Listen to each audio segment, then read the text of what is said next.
To address the fuel shortage, the Astral Express followed Miss Black Swan's suggestion to travel to Amphorius, a place known as the Eternal Land.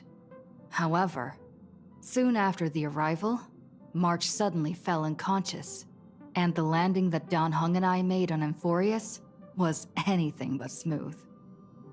After surviving the crash, the Trailblaze squad met the local heroes known as the Chrysos Heirs. From them, they learned that the titans sustaining the world were beginning to decay, and that Amphorius itself was scarred and broken. Thus began the prologue of the Flame Chase journey. At the end of this epic adventure, we uncovered the truth. Amphorius was trapped within the eternal recurrence, created by Finan and Cyrene. Their goal was simple: to defy the Aeon and rewrite the world's fated end of destruction. Carrying on Finan's legacy, we stepped once more into the cycle, determined to find a way to break free from fate. After thwarting the schemes of Xandar, the First Genius, and Evernight, we finally gathered together to face the Lord Ravager Iron Tomb. The battle was so immense that it even drew the gaze of Noose.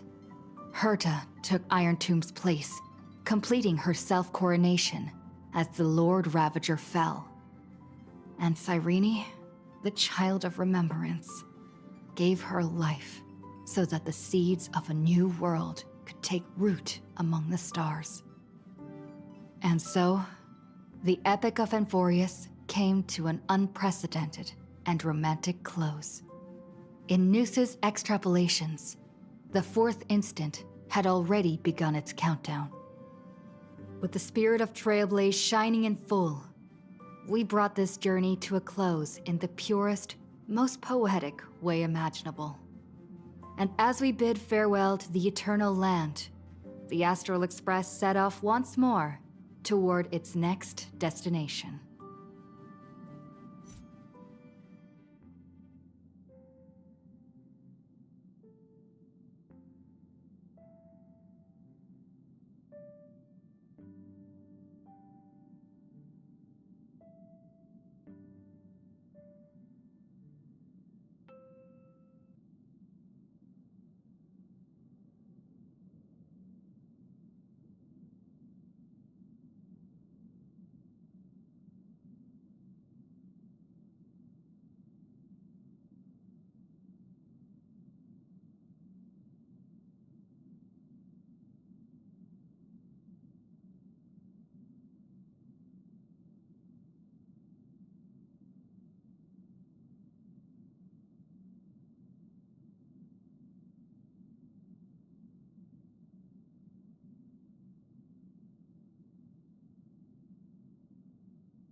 A guest? Wonder who it could be.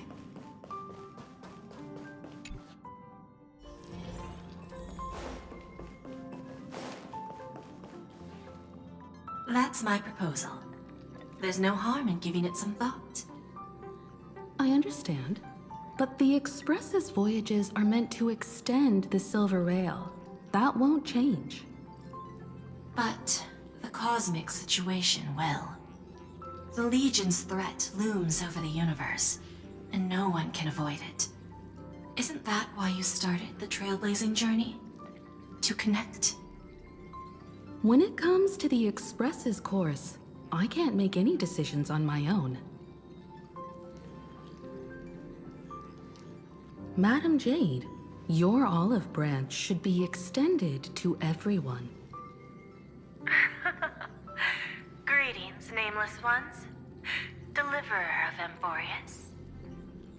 I'm here to celebrate our victory before the Express makes its warp jump, and lay the groundwork for a long-term partnership. On behalf of the Strategic Investment Department, and in the name of Diamond, I hereby invite all of you to Astropolis to discuss our alliance.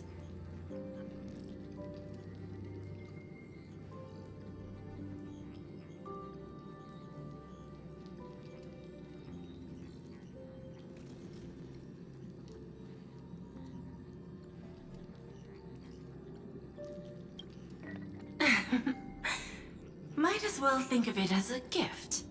A celebration feast for allies. And a well-deserved vacation.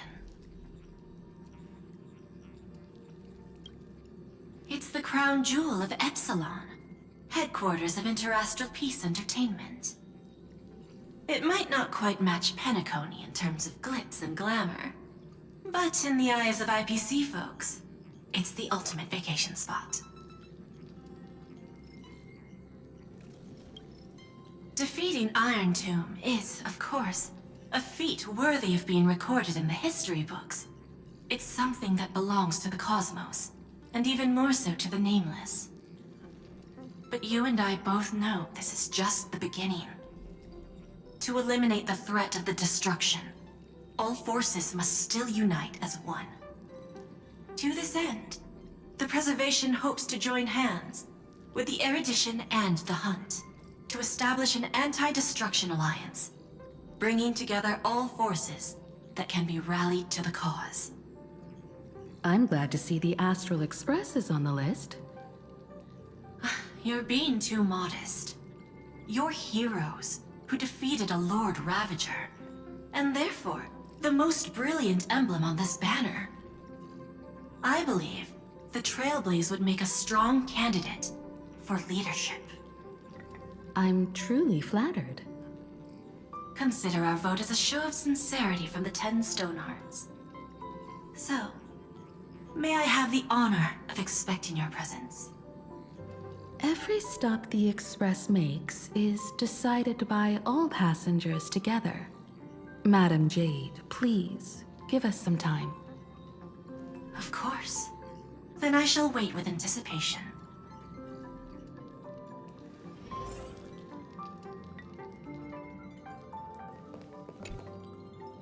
Getting to visit the Interastral Peace Entertainment headquarters and become the leaders of the Anti-Destruction Alliance? Come on, when has anything that good ever just fallen into someone's lap? Jade is a shrewd businesswoman. Her idea of a leader might not align with what we have in mind. What do you think?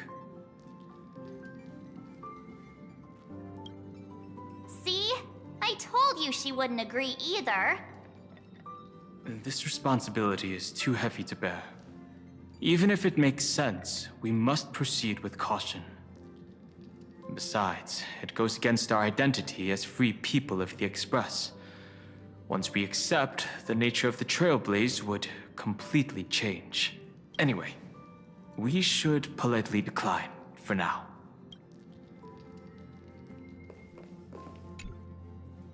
Sunday, what does your gut tell you?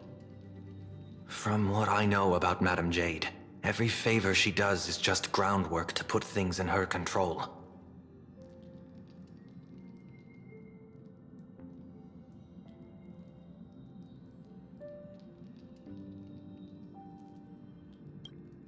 According to her, the IPC sees the Trailblaze as something to rally behind.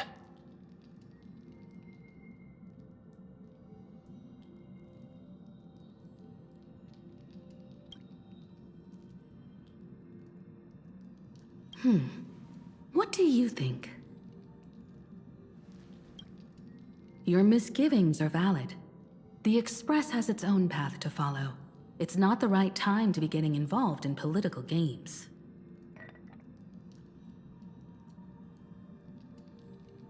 The discussion's over, so let's take a vote. I reserve my judgment on this. I second that. Me too.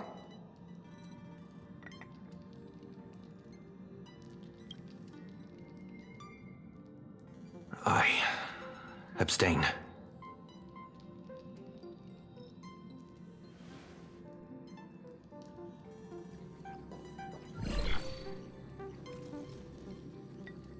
After careful consideration, we regret to inform you that we cannot accept your proposal for the moment. I don't suppose Mr. Sunday put in a good word for me, did he? As you can see, the Astral Express has made its choice. But somehow, you don't seem surprised. Change takes time. I understand. As Miss Himiko said, it's just for the moment. There's no need to give me an immediate answer. Patience is one of my strengths. After leaving Amphorius, the Express will seek out a developed world to restock our supplies. When that time comes, our allies from the Strategic Investment Department are welcome to visit us aboard the Express. In that case, I have another proposal. One that might be more familiar to Miss Himiko. I hear the moon of Plain Arcadia is full again. I bet Miss Himiko would love to go home and see it, wouldn't you?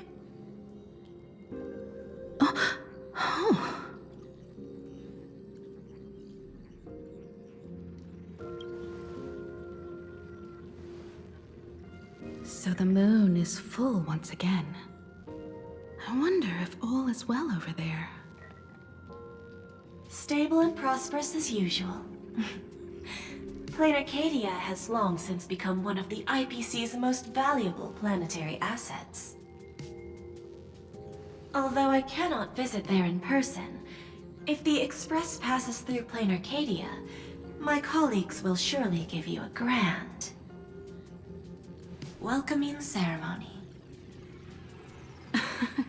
That's very thoughtful of you. We'll give it serious consideration. Sorry for taking up so much of your time. I should get going now. Remember, the gates of Astropolis will always be open to the Astral Express. May the winds be favorable on your trailblazing expedition.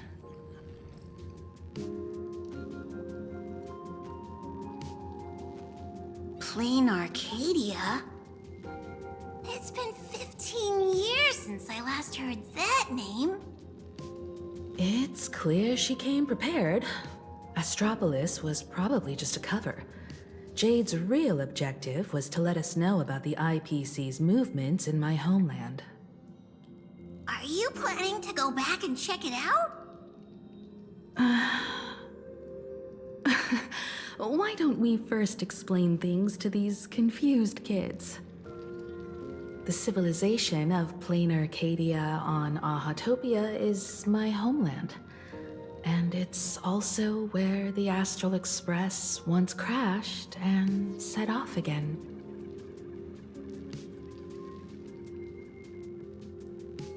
Well, I've been away for so long. To be honest, I'm also not quite sure about this. Dan Heng, March 7th, and you. You've all grown so much during your time in Amphorius. Each of you has become a truly capable Nameless. So you must understand that Jade was right. The Trailblaze no longer means what it once did for the cosmos. Do we keep wandering through space?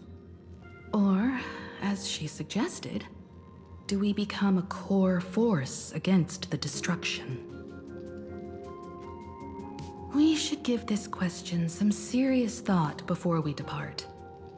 Going back to where the Trailblaze began again could be a way to reconnect with our original purpose. More importantly, our last stop was really exhausting, so we need to take a proper break. Ahatopia is an Arcadian world steeped in the elation, making it the perfect vacation spot. So, what do you think? That's my suggestion. Give it some thought. Oh, right. Black Swan wasn't part of our discussion earlier. Would you mind passing the message on to her?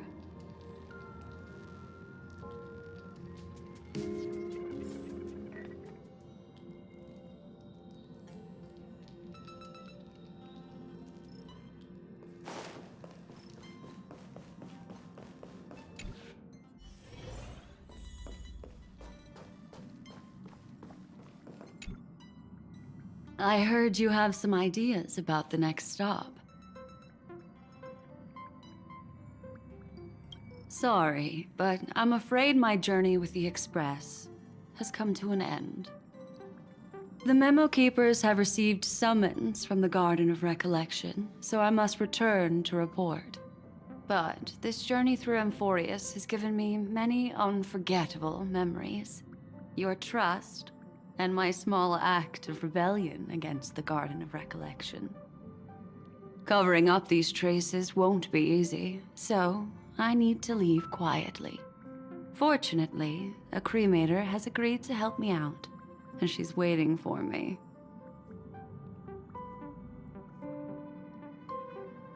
Of course not. The time I've spent with all of you is a treasure I couldn't find anywhere else. When you miss me, gently call out to me in your thoughts. If needed, the lady slumbering within March 7th knows how to find me. If I need help from the Nameless, I will reach out to all of you. Please convey my apologies to everyone for not being able to say goodbye in person. Farewell, sleepyhead.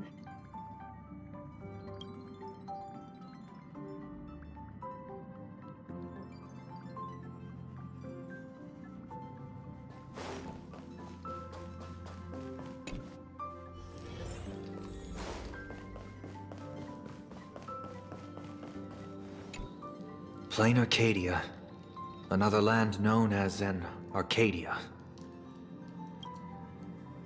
Clearly, the fall of Iron Tomb has sent shockwaves across the universe. Even the usually scattered Memo Keepers have received a call to gather. Trust the lady. She's no stranger to dancing on a knife's edge, and she's always made it out in one piece.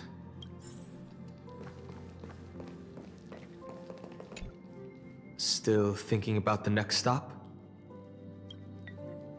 Is that so? If she chose to leave on her own, she must have good reasons for doing so. I hope the Garden of Recollection has no way of knowing what happened inside Amphorius.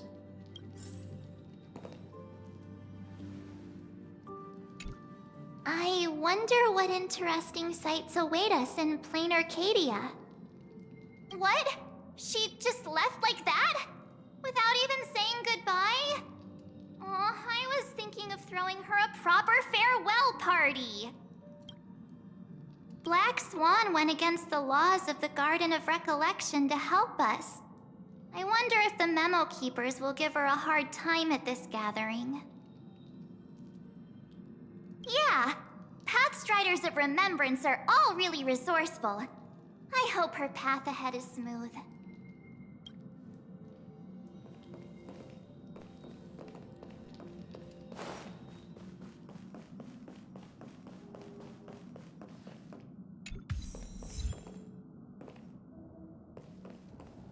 The conductor doesn't allow me to serve you fermented beverages.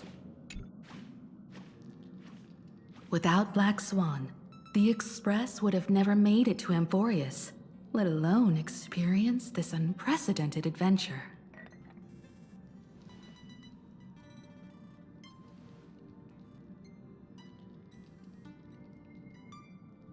Let the conductor sound a whistle for her, and wish her smooth sailing ahead.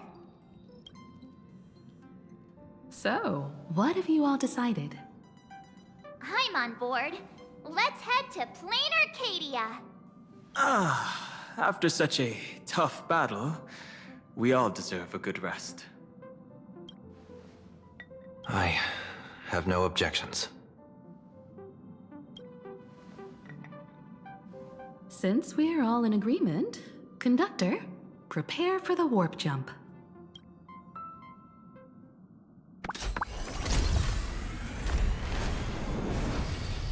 Attention passengers! The Express is about to make the jump! Please be seated and hold on! Destination, Plain Arcadia! Let's go!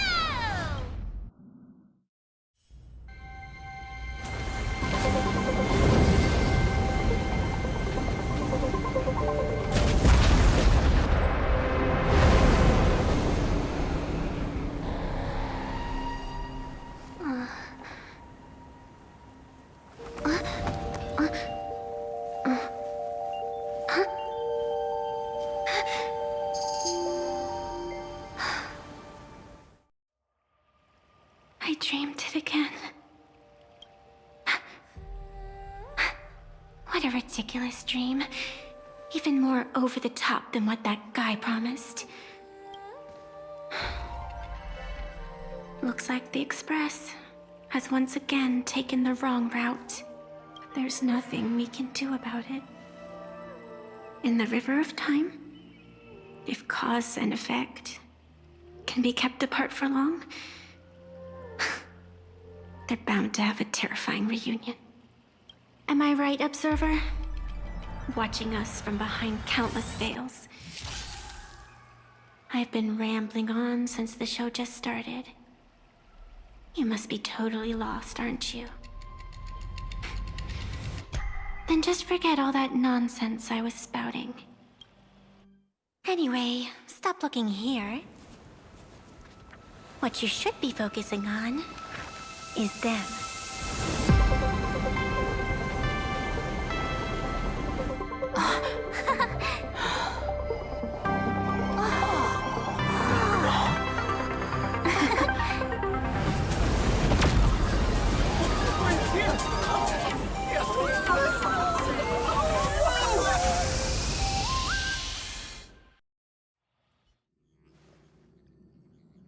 So we're not just stopping in low orbit this time, but making a direct landing?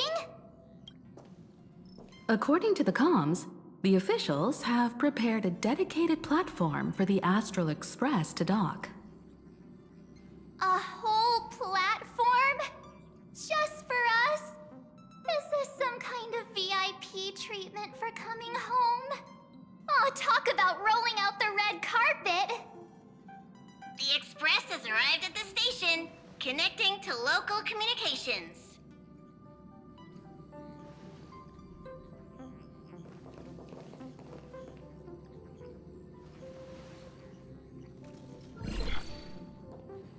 From what I see, the Astral Express is considered a legend across the cosmos.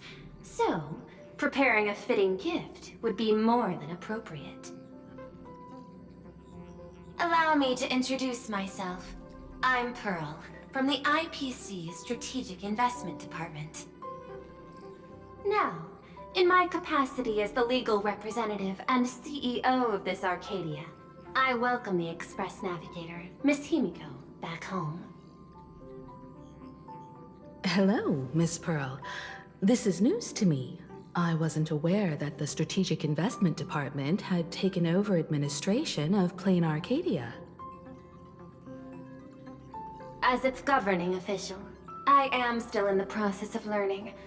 If I can help this planet grow more prosperous, it would be a profound honor. we would be even more honored to have a face-to-face conversation with you. That's exactly what I wanted to say. While the Express is stationed here, the IPC will reasonably accommodate all your requests, including the one you just mentioned. Pardon my choice of words, but I sincerely hope that you enjoy your time in plain Arcadia so much you never want to leave. In that case, I'd like to know about recent events in this world. I heard from Madame Jade that it's once again the time of the full moon. Indeed. I believe it's also welcoming the Express. After 15 years, now that the Phantasmoon Moon of Elation is full again, the Phantasmoon Moon Games will begin as scheduled. The more lively, the better. During these divine games, distinguished guests from across the cosmos will be stopping by. This time, along with the Express, a delegate from the Xianzhou Alliance has also arrived. Don't be surprised if you happen to run into them. A Xianzhou envoy? That's right. A big shot from the Yuchui.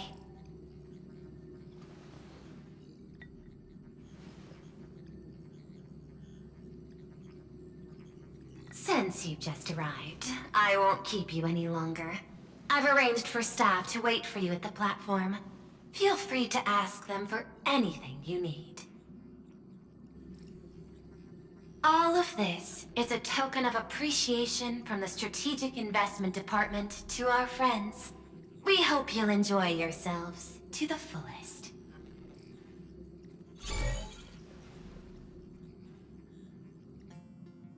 Madame Pearl's style is different from Aventurine's, but her methods are cut from the same cloth.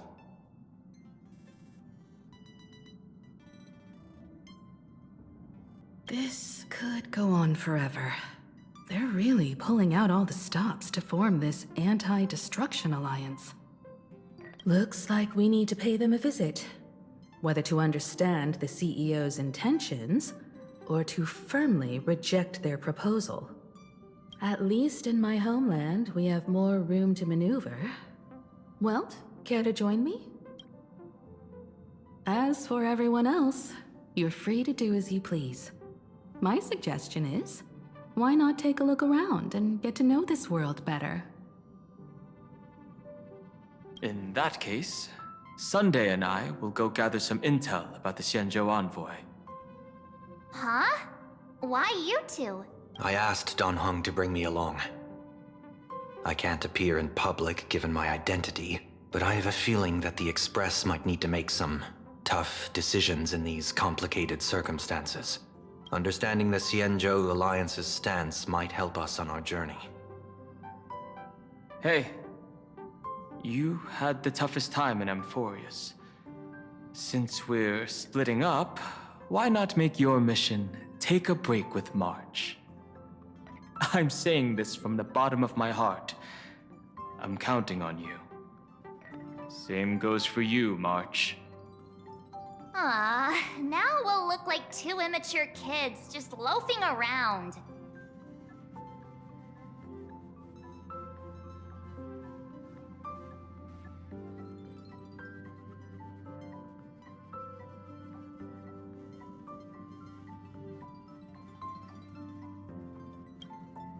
Pretty proud of yourself, huh? Don't worry, you two. Just make sure to come see me in the parlor car before you leave. I have a favor to ask of you both.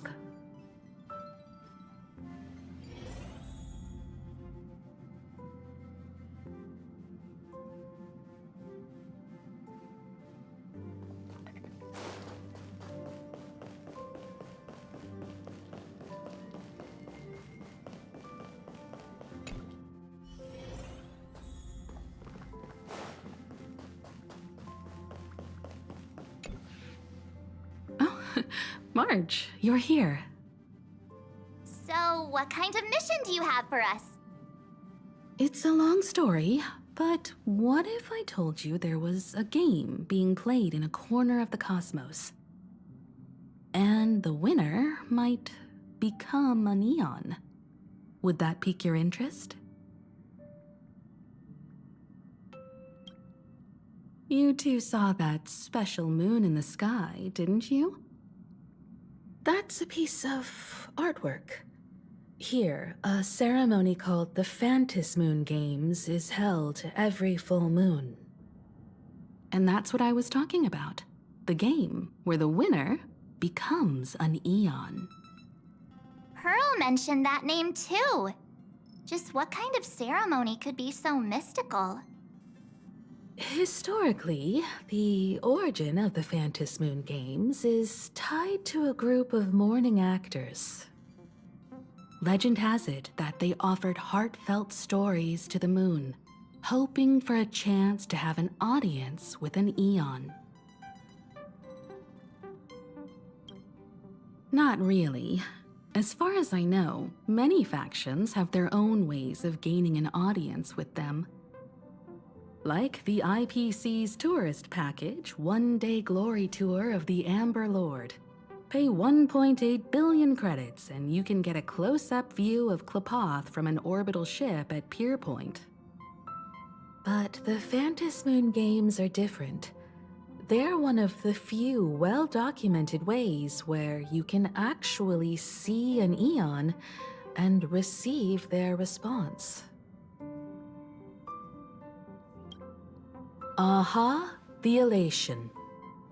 Legend has it that they personally started the Phantom Moon Games, though their motives remain a subject of much speculation.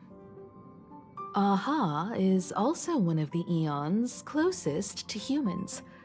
They have left behind countless pranks, with this miracle of Ahatopia being one of them. According to historical records, when a supplicant rises above the rest, the elation will manifest, listen to the victor's wishes, and share their authority for 1 minute. Considering this Eon once injected all their power into a noblesse worm, it's not surprising they would do something like this. What does it mean to become an Eon for a minute? Among past winners, some sought ultimate power. Some yearned to erase their past regrets. And someone even stored this planet within a scroll painting. But how their wishes were granted and what became of them, only rumors remain, and no one knows the truth.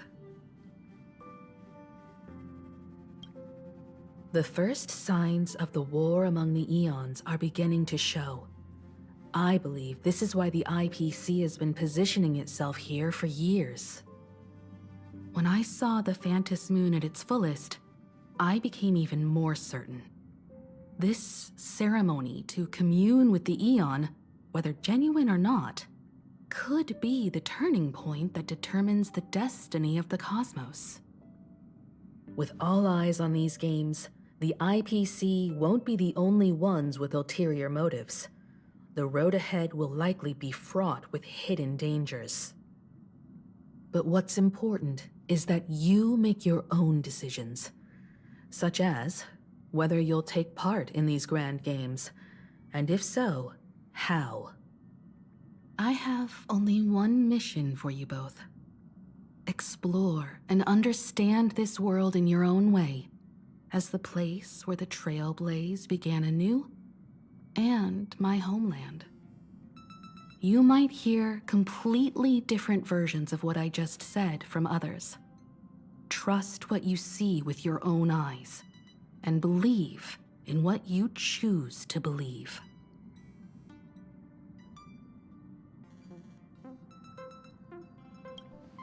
Me too. I won't let her walk ahead alone. I see you already have your own thoughts on this. In that case, everyone's got a mission to take care of now. Welt and I are going to meet Pearl. We'll see what kind of surprise she has in store for us.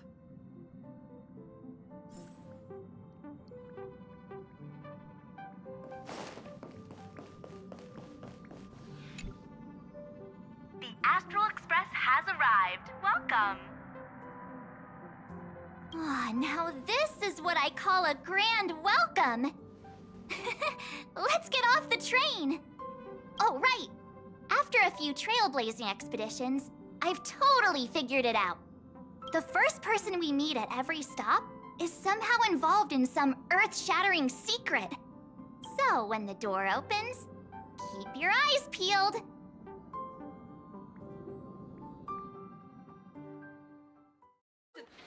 Train originates at Perdido Station and is bound for the terminal. In the name of erudition, traverse the cosmos. We meet again, deliverer from beyond the sky.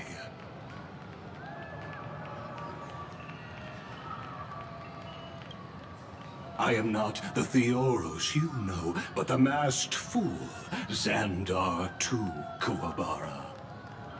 This time, I choose to walk the path of elation, and I shall defeat Noose with my sense of humor.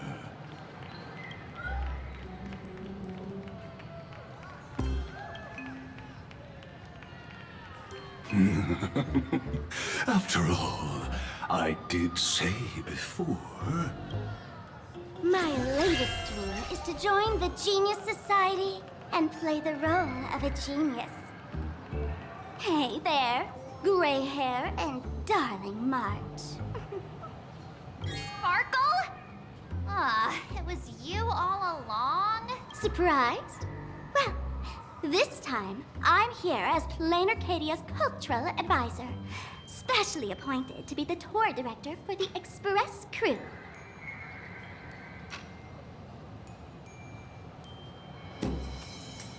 Correct! 10 points for the Astral Express. I know we had some minor entanglements in Paniconi, but you all had fun there, didn't you? Now, the Astral Express has become quite the hero. Her Excellency, the CEO, wanted to find someone who got along with you to show you around this place. So I took on that job. What kind of misunderstanding does she have about the phrase got along? Time's ticking away. Thankfully, there's no bomb here. So are you coming with me or what?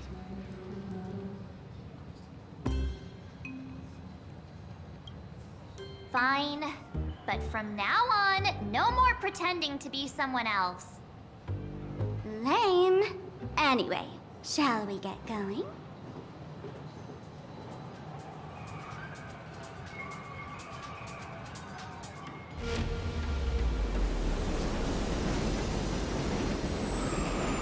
Whoa!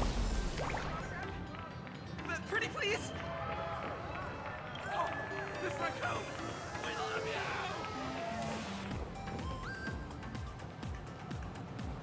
you. Is this a train? Looking sharp. Thanks for the compliment. Ugh! The train just spoke. Before us stands not just a train, but a strangeling. The term strangeling is so outdated. Look, times have changed, dear guests. Please refer to the Fekine Protection Act. We prefer to be called imaginary. Ugh. Subway the book. You really love those fancy scientific names from the IPC textbooks, huh? Fine. Have it your way. This here is a species unique to Plain Arcadia. An imagine, or a being born from paintings.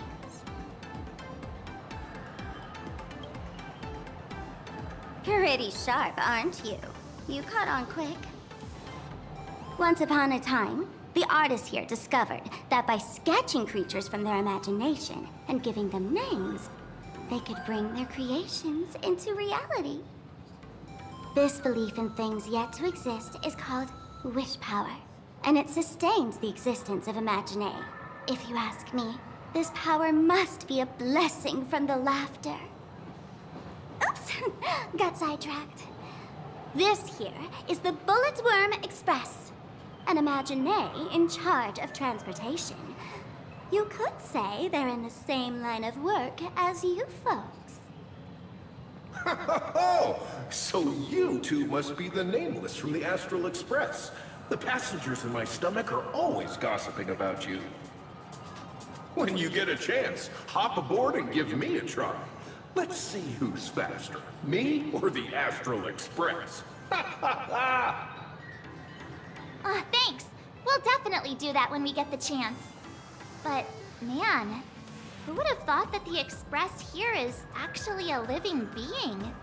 An imagining. That's absolutely mind-blowing. Hello, everyone. Welcome to Duomension City. Holy smokes, there are cops at the station? Sparkle, don't tell me you're about to get arrested on the spot. Having heard about the Astral Express's visit, many citizens got up early just to catch a glimpse of the Nameless. If anyone acts out of line, please don't hesitate to call us. Oh, gray hair and darling March. You're real celebrities now. Next up, I'm gonna show you even more mind-blowing stuff, so try not to faint.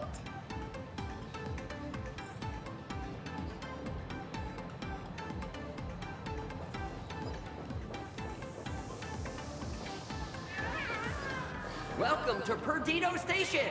Passengers exiting, please use your tickets to pass through the gates in an orderly manner. Please be mindful of your personal belongings. Thank you!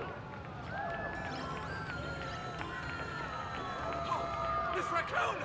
We love you!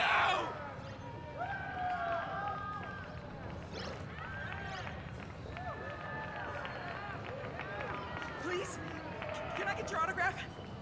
But pretty please?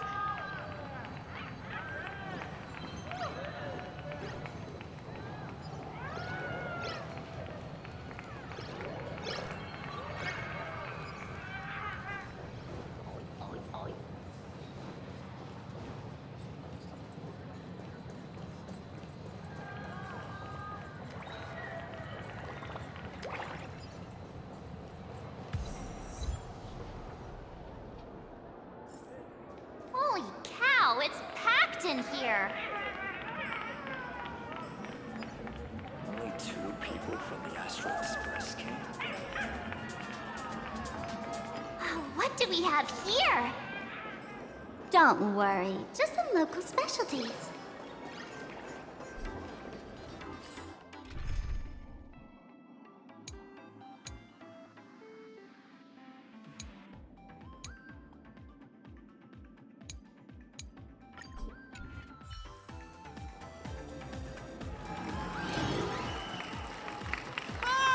Look! That pink-haired girl! She's got this adorable little bunny vibe going on. Is she the inspiration for March Bunny? And that girl with the gray hair next to her is so dashing! She must be the baseball raccoon! But she doesn't look anything like a raccoon.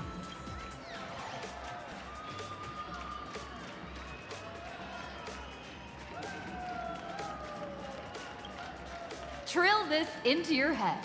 It's the Galactic Baseballer. Not some baseball raccoon. And what's this March Bunny thing about? She spoke to us! By the laughter, this is the most amazing moment of my life! Miss Martin! Oh! Please! Mr. Raccoon! Hello! Let me hear you! Please, son my forehead! I love you!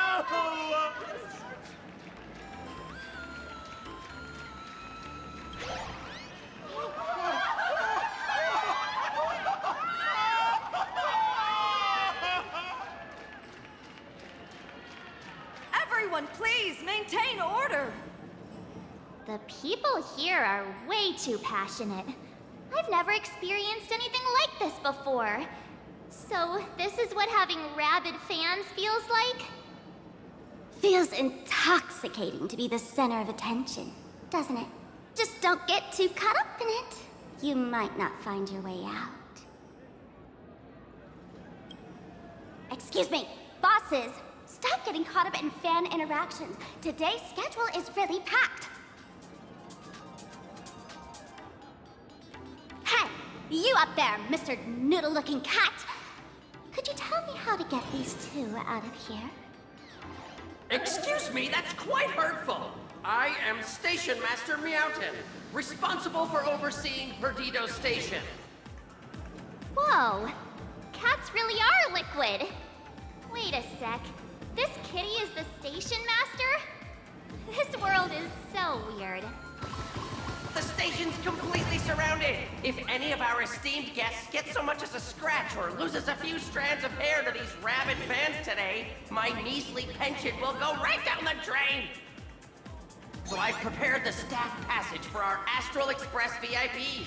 Please hurry and exit the station that way. Perdido Station!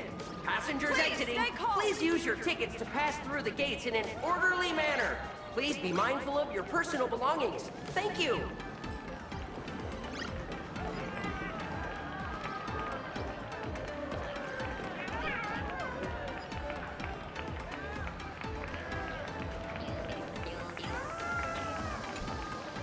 Staff passage?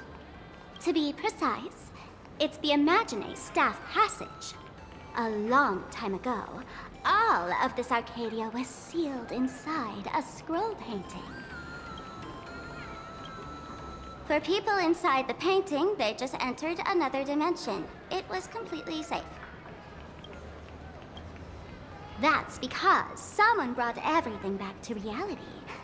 Care to guess why the IPC is here? This nation that was once lost in a painting was salvaged by the IPC. That's right. It's Planar Arcadia's must-see attraction. The portal entrance known as the Interplanar Jump. Though civilization has moved beyond the canvas, the world within the painting wasn't abandoned.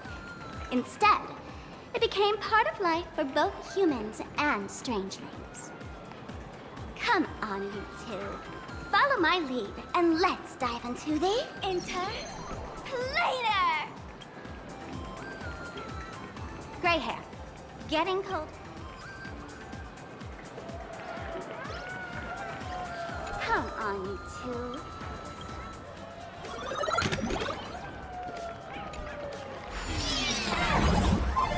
How did I turn into Pom-Pom? Oh, wait.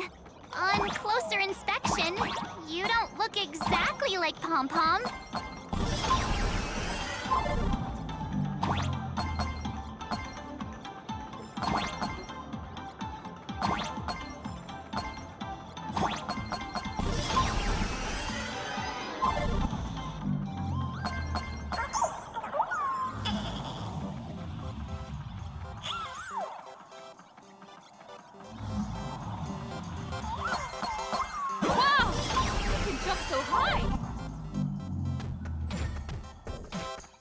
Listen, the music changed.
I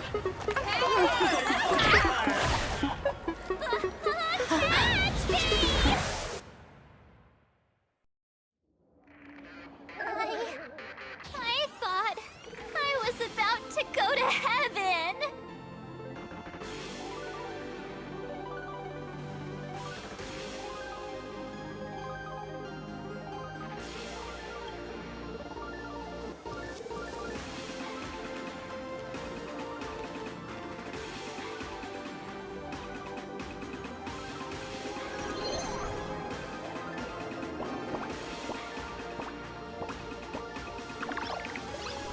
Are all these Imagine? That's right. This is plain Arcadia, a world where strangelings roam freely, and a paradise woven from elation and wild imagination.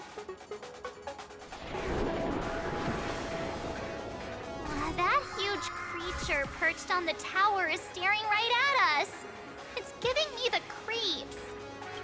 Oh, it doesn't usually eat people. Unless it spots pink hair.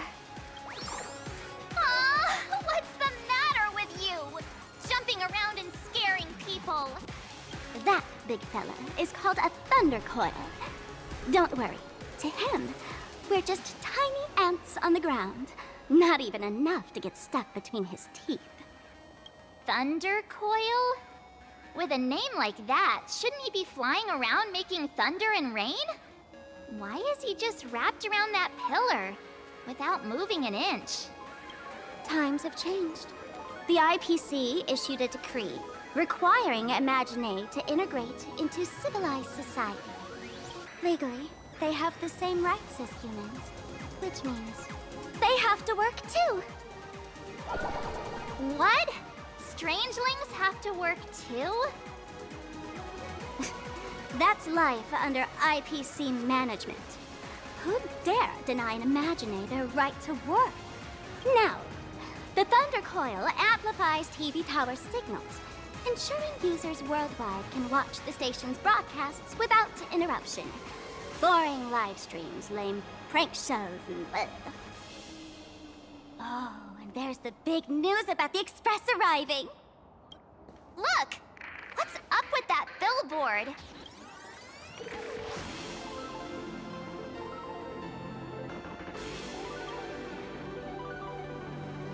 If it were me up there, I wouldn't be saying such negative stuff. Huh. The IPC is really pulling out all the stops to hype you guys up. Don't mind me saying this, but for every penny the IPC spends on you, they expect a return in the hundreds or thousands. You'd better watch your back.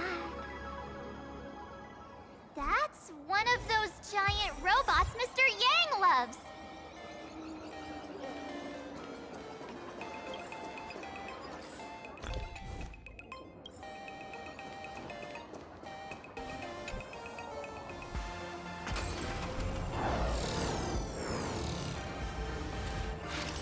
What is that?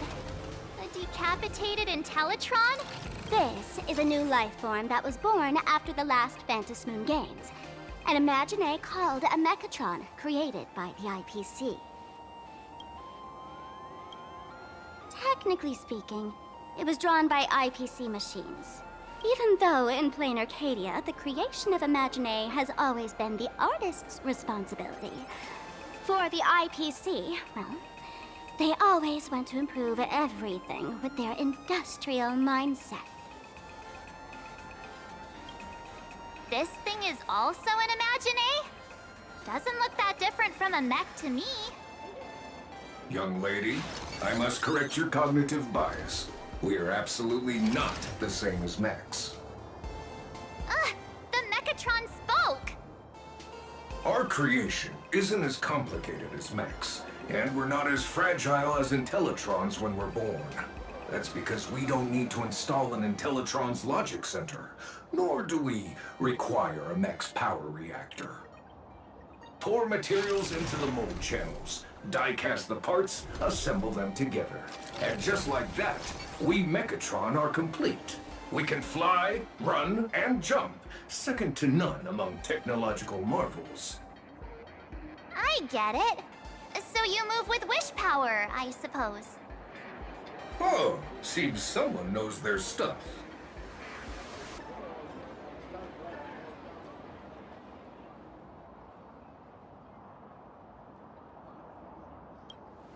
Yeah, that was 15 years ago. Wish power reaches its peak during the full moon, and so Imagine take this chance to multiply and thrive. Just like they say in documentaries, when spring arrives and nature awakens, it's mating season for the strangelings again. The novelty's probably worn off by now. Let's keep moving.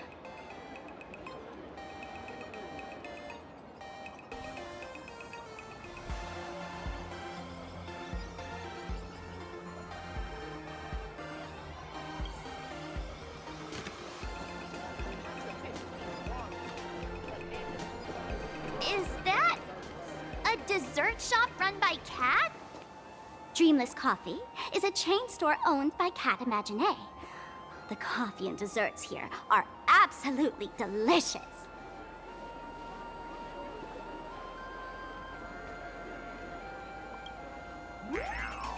Oh, stop talking. I'll buy you a coffee if you just shush it. Let me have a taste. Are you two travelers from outer space? Welcome to Plain Arcadia. How's the situation in the cosmos these days?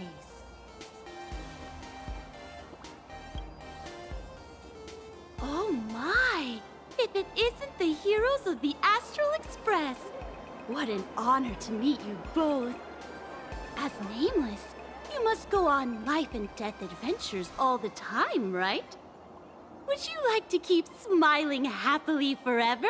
No matter what adversity comes your way. Happy forever? Is that even possible?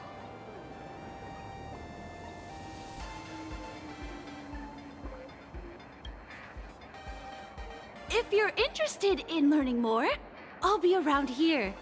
Feel free to come find me anytime.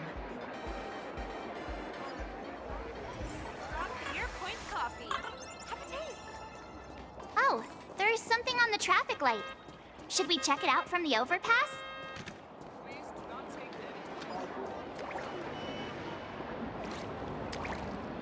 I've been wondering about this since we were at the station. These colorful little dumplings seem to be all over the streets here. Ah, you must be tourists? Don't panic. Those are just little things we call Wispe. The tiny wishes that humans make every moment of the day can condense into Wispe. Some say these little creatures are proto-Imagine. They just never had anyone to give them forms, so they appear in the world in the simplest, most natural state. They do look pretty adorable. Like little wiggly blobs of jelly. Probably shouldn't ask this, but... can we eat them?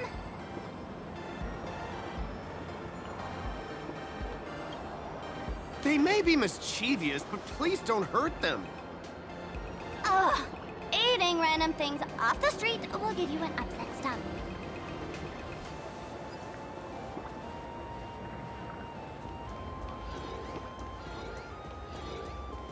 This is so pretty, fam.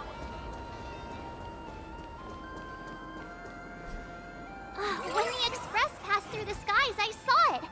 That's the Phantom Moon, right? Legend has it that the Laughter themselves painted it. If the legend is true, this would make it the first Imagine ever created. So, does Aha really watch over those who attend the Phantom Moon games through this moon? Well, well. Didn't expect darling March and little gray hair to be interested in this Eonic game, too. Gray hair, you've come to the right person.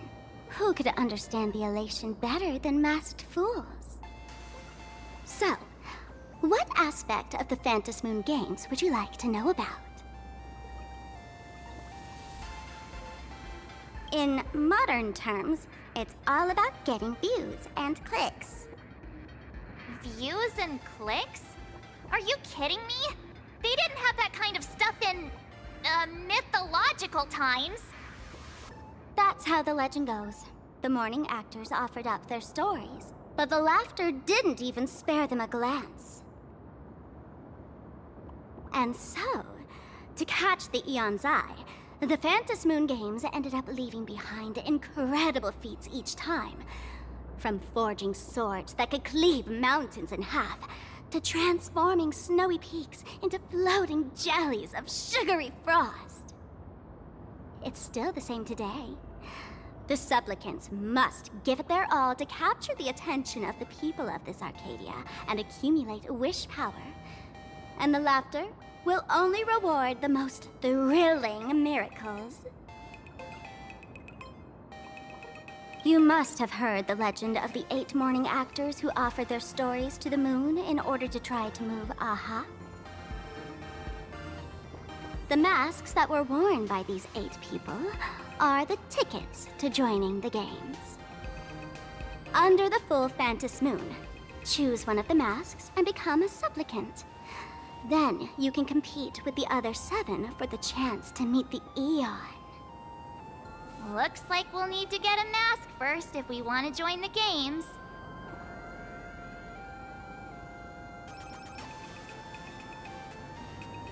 Oh? Don't tell me our little drama in Penacony wasn't entertaining enough for you. Gray hair, let's drop it this time. I've been dealing with some minor issues lately. Oh, what kind of issues could possibly be bothering you? Don't tell me you're cooking up another crazy scheme. I'll keep you in suspense for now. So, where do you want to hang out next? Let's head this way. We can turn into the food street. They've got all sorts of goodies there.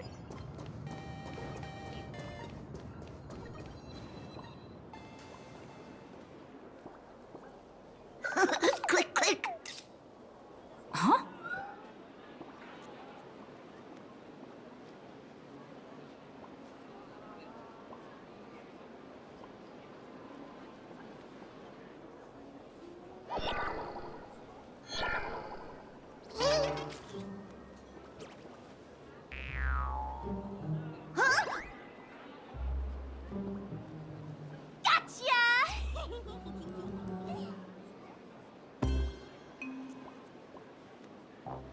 I felt like someone was sneakily following us around for a while now. Looks like it wasn't my imagination.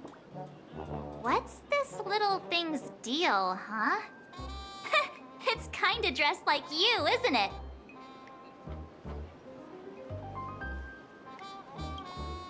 Not surprising at all. The Astral Express is quite the celebrity these days, turning heads wherever they go. There's always someone keeping a close eye on your every move. Click, click, click, click!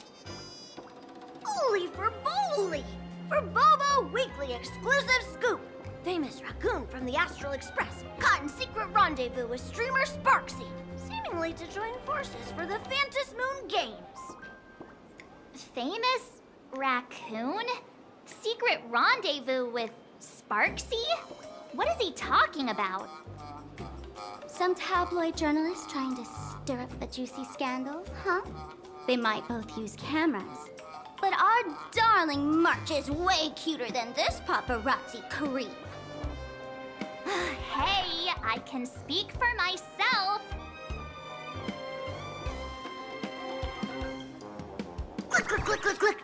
Breaking news from Furbobo! Famous raccoon from the Astral Express openly claims Furbos can't be journalists, suspected of human supremacist ideology. Hey, don't write nonsense in your report. Why are you just standing there? Hurry up and catch that thing. Can't catch me. Boom, boom, boom, boom, boom. I'm out of here. So, are Are we gonna kill the Furbo to silence it? We would never do something. Furbo! Transform!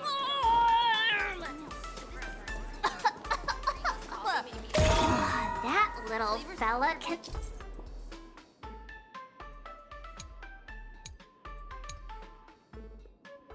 Transform into different things. Let's look around. All's revealed in divining moment.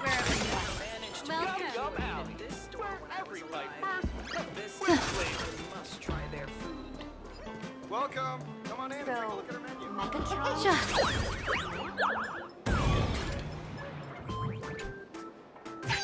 butt!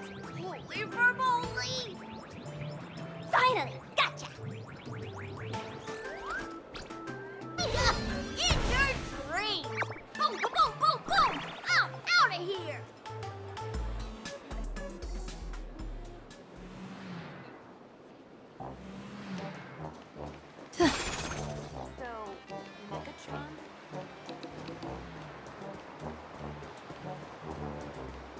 Let's have a candle talk.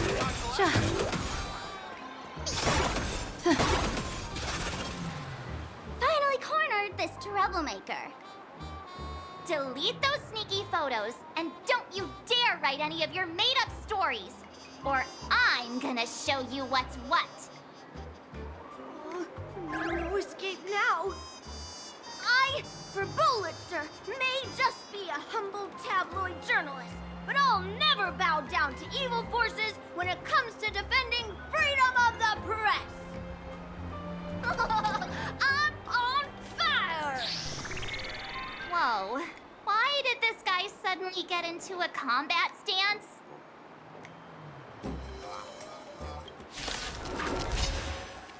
Stars favor us. Mountains roar, dragons rise! Observe the heavens with my divinations. Best of luck. An explosive start. I'll endure.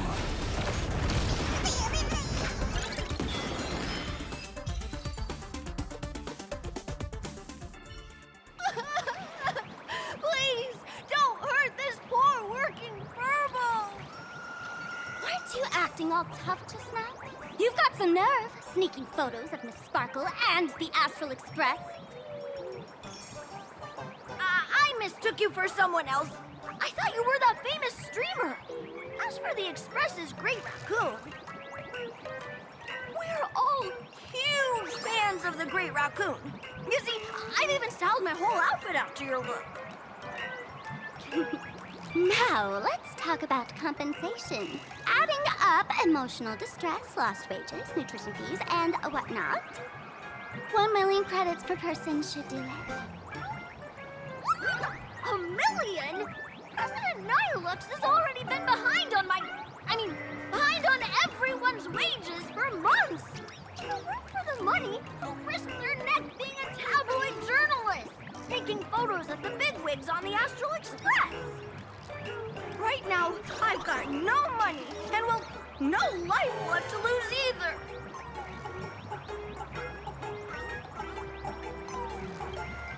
Is this Nihilux you mentioned the president of your magazine publisher? I have no idea. President Nihilux specifically warned us that if we got into trouble outside, we absolutely mustn't mention her name. And here you are spilling all the beans on her. Since I offended the Great Raccoon of the Express, I suppose we could settle this with some compensation. Huh? Didn't you just say you had no money? What's with the sudden change of heart? This seems fishy. My pockets are truly empty. However, regarding compensation, I implore the Great Raccoon to visit our Furbobo Weekly magazine office. Here's my business card right here. It has the magazine's address and contact details. Rest assured, President Nihilux will definitely present compensation that'll satisfy the Great Raccoon. Please, please make sure to come claim your compensation.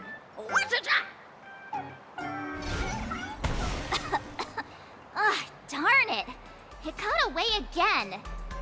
Make sure to come claim your compensation? I wonder if I can trust that Furbo's words.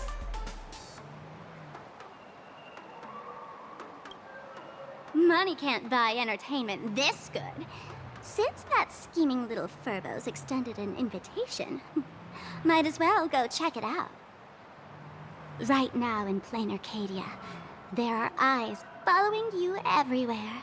Just like that Furbo.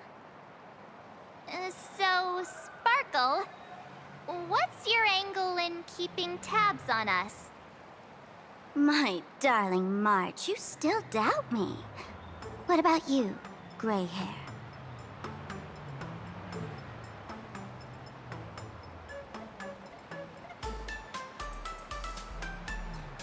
You got that right. Why would I ever hurt my favorite source of joy? What you should be worried about right now isn't me or that tabloid journalist from earlier. Mm-mm. Has the renowned Astral Express come to plain Arcadia as tourists on vacation? Or are you here for the Eon's game, eager to share their authority? For the local residents, you're already in the spotlight without doing anything. If you decide to join this game, you'd better stay on your toes. There are quite a few people looking to join the Phantasmoon Games and become a supplicant. In their eyes, the Astral Express is the perfect prey. Among the folks I know, there's one who might become your enemy. She's about to put on quite a show at the plaza up ahead. Wanna go check it out together?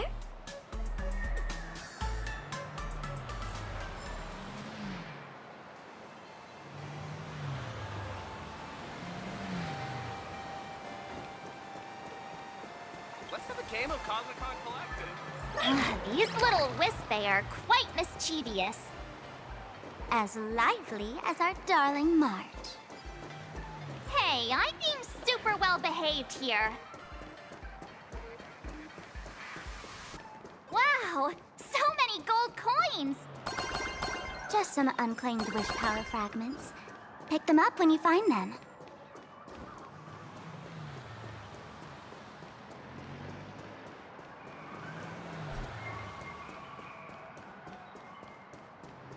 Anyone with a high-level Cosmicon Collective? The Elation is naturally the most venerated deity here. However, people have their own different ways of practicing Elation. You've noticed those massive @ signs floating over there, haven't you? The IPC has built a comprehensive network in plain Arcadia, letting people soak up entertainment around the clock. Word from the tavern is that the IPC wants to control this year's Phantasmoon Games. Though, they've been itching to do that for 15 years already. To us fools, those IPC folks are like a swarm of buzzing worker bees, tirelessly building their dull, mechanical business hives everywhere. The worst part is, these folks actually enjoy it. Their elation is mind-numbingly boring. And even worse, this dull elation has spread like a plague to every corner of plain Arcadia. Come on in and feel it for yourself.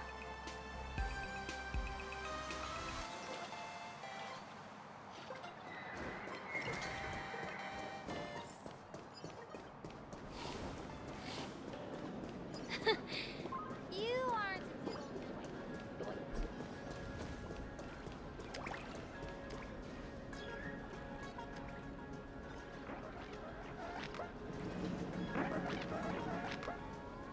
Plain Arcadia has enough entertainment to keep you busy until doomsday without repeating anything. But you know what's missing here? Real fun! What's the difference between being glued to the internet all day and being stuck in a dream? The Phantasmoon Games must not fall into the IPC's hands and be reduced to a business deal decided by internal bidding. It must not become just another bargaining chip in the power struggle between cosmic forces.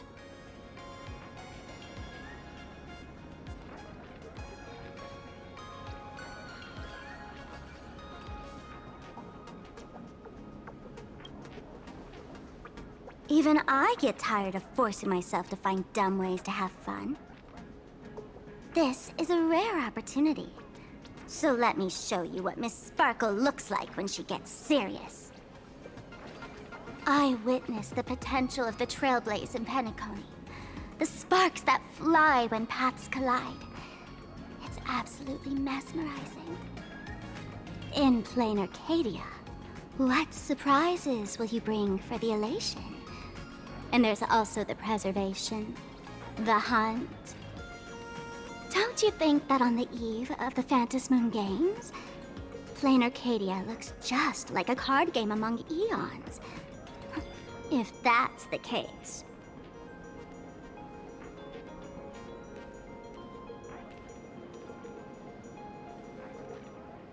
Friends, have you ever heard of Cosmicon Collective? What's that? It's the hottest trading card game in the world right now. Tons of people are playing it at the tavern, too.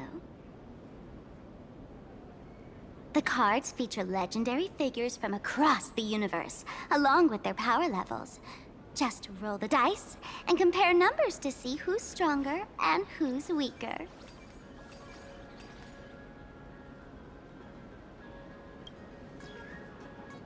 Gray hair, care to play cards with me?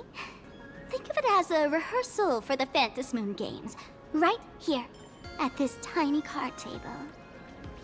If you beat me, I'll tell you the enemy's name. Maybe we can team up and take her on.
As expected of you, Gray Hair, starting off with a bang. Since you won, this card is yours. If you want more cards, Go chat with the card masters at the plaza. Ugh, a streamer who's about to go live at the plaza. She calls herself Sparksy. That's right. She's your enemy. This streamer, just like you, has been seeking a chance to join the Phantasmoon Games. It won't be long before she shows up at the plaza. That little trouble you've gotten yourself into. It's her, isn't it? Ah, darling March, I just can't escape your sixth sense, huh? She's our common enemy. If you need my help... Oh, there she is! That woman who stuffed me in the trash can! Ah, she's right there! Get!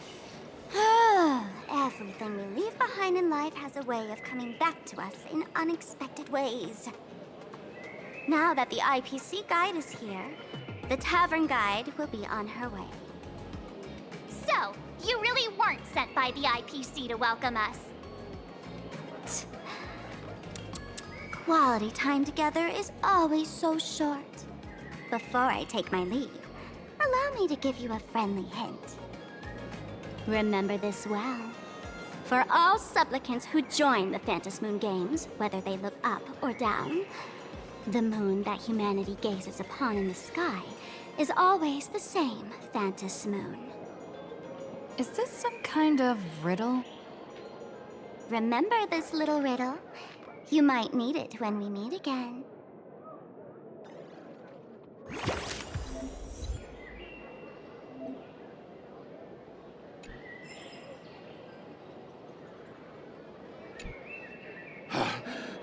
Finally! Found you guys. You wouldn't happen to be the guide the IPC assigned to us, would you, Mr. Scott? That's exactly right. We meet again, bosses. After the Holy Grail War back in Penacony, Mr. Aventurine graciously offered me a chance to turn over a new leaf by working for the Strategic Investment Department. And as it happens, Madame Pearl wanted to find someone who got along with the Express crew to be a guide. So I was assigned this important task. But just before I came to start my job today, someone suddenly knocked me out cold. And when I woke up, I found myself stuffed in a trash can. That's right. It was that woman who kidnapped you just now. When I catch her, I'll make her pay until she's completely broke.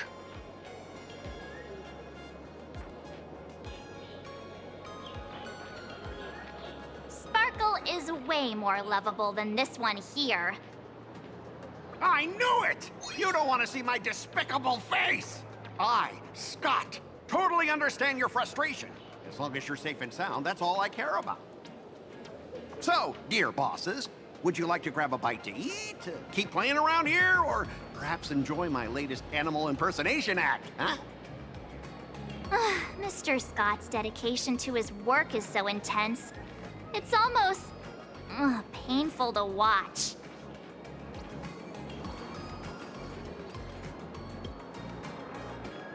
Enemy? Not on my watch. Anyone who wants to harm my esteemed bosses will have to first step over my dead body.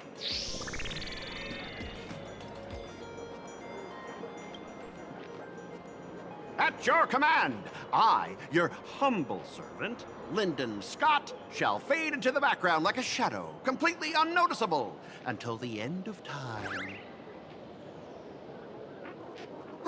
The annoying guy is finally gone. Let's head into the plaza and see what fun stuff they've got.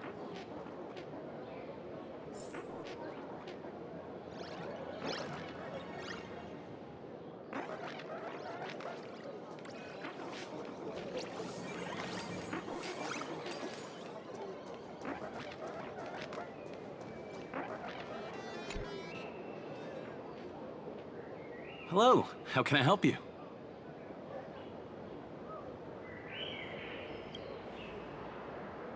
Huh? This one's just passing through. Lady, you got the wrong person. If you want to play cards, I'm your guy. Hit me up anytime you're in the mood for a game. Or you want to trade some cards.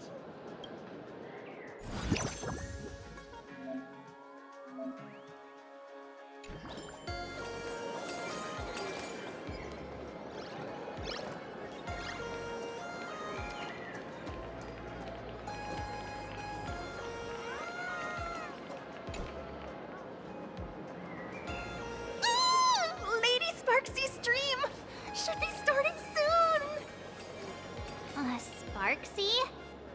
That Furbo from just now mentioned that name too. What's her relationship with Sparkle?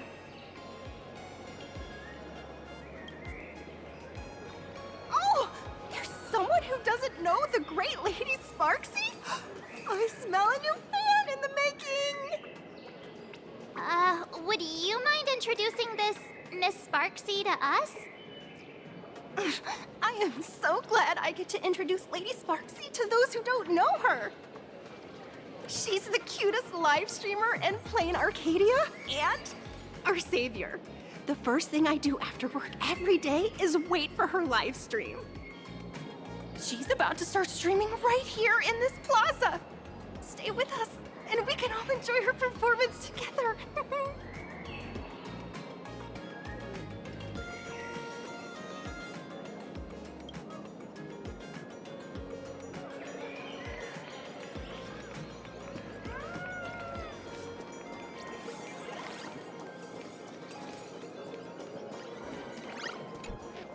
Hey there, young lady. You getting the hang of traversing the world in canvas yet? Need some practice? You can always try your luck with me.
I watch Sparksicle's live streams every day.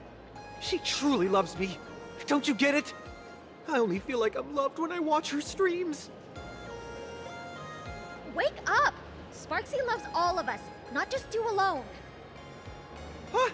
It's exactly because of people like you, always going on about how Sparksicle loves everyone, that she has to hide herself away and barely ever appears in public. If I married Sparksicle, I would protect her properly. Then she wouldn't need to be so strict about her personal information anymore. You're exactly the kind of person she's trying to protect herself from. These people don't look like they're up for a normal conversation. Let's keep our distance.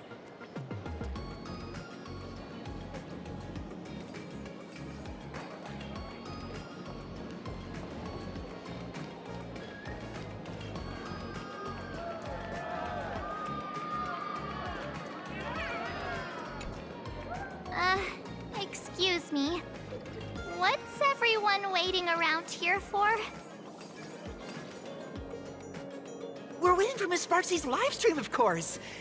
Don't tell me you guys don't know who Miss Sparksy is.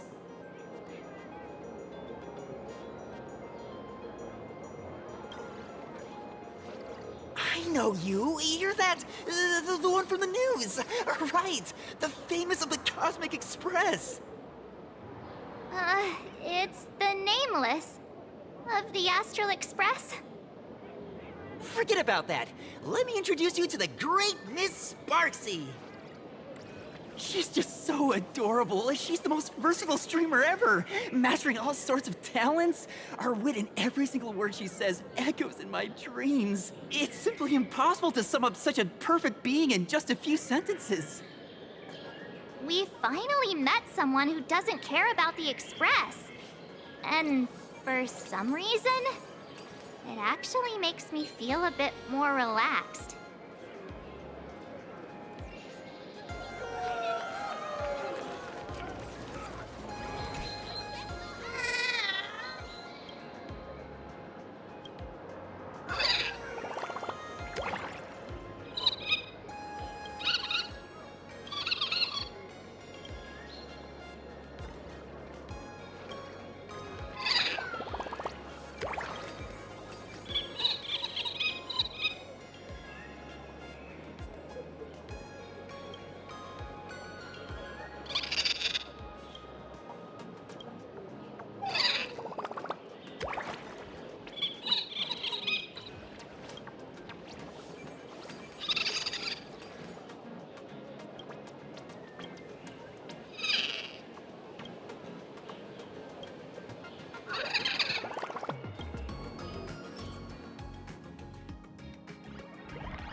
Oh, the live stream should be starting soon. Oh, you'll...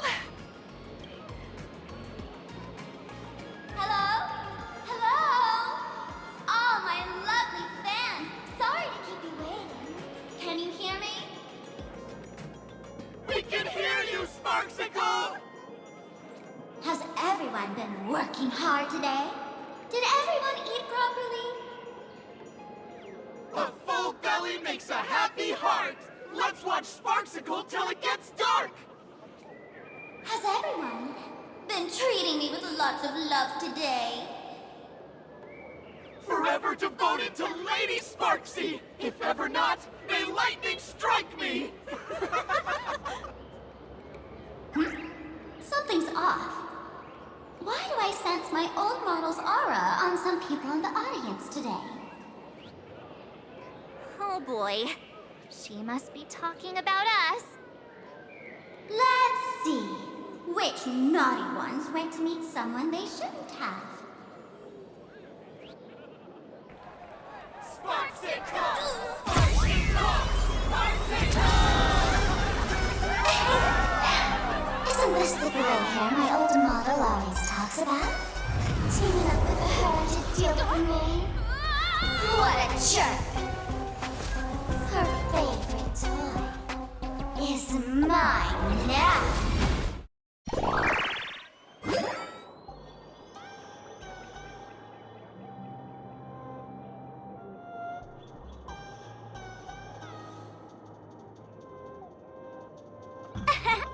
Let Sparksicle give you a proper makeover. Huh? My outfit changed?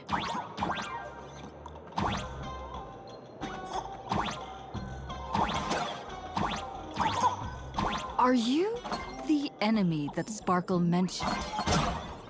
What exactly is your relationship with Sparkle?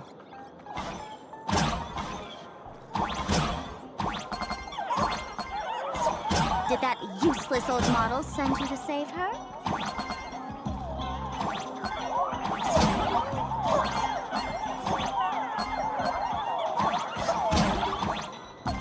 Or is she hoping that you join the Phantasmoon Games?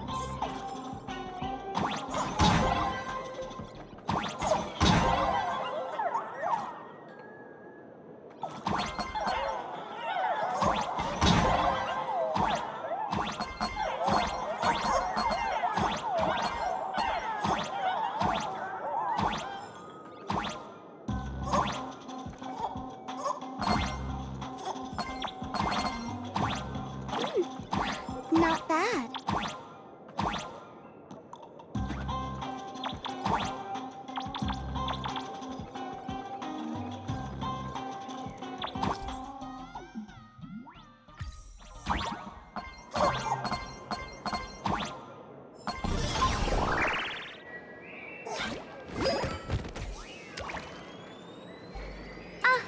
So my little pets managed to escape from their electronic cage. Looks like I'll have to use the power of love to catch you and bring you back. My dear, lovely fans, those two bullies want to hurt me. Please, everyone, protect your beloved Sparksicle, won't you? Get those baddies! Get those baddies! Get those baddies! Hey! We mean no harm. Can't we just talk this out? No harm. Talk this out. Isn't that exactly what the IPC loved to say when they took over Plain Arcadia? You're all cut from the same cloth. You want to control the game that the laughter left for this world, just like the IPC, don't you? The ceremony left by the Master of Elation must not be defiled by the likes of you and turned into some boring, pathetic, dull, tedious, profit-driven social mixer. You've got us all wrong! Bringing the fun back to the Phantasmoon Games, that's the Masked Fool's unequivocal duty. My dearest, cutest fans, let's get this party started! In the name of Sparksicle, we hereby declare you are guilty! Sparksy! Arrest them immediately! Arrest them immediately! Arrest! Arrest!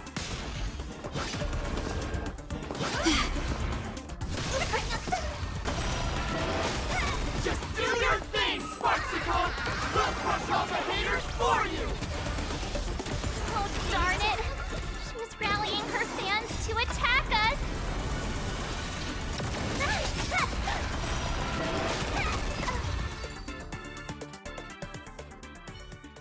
Stand down! Everyone, don't move a muscle. Imagine you're under arrest for breaking the law. Passengers of the Astral Express.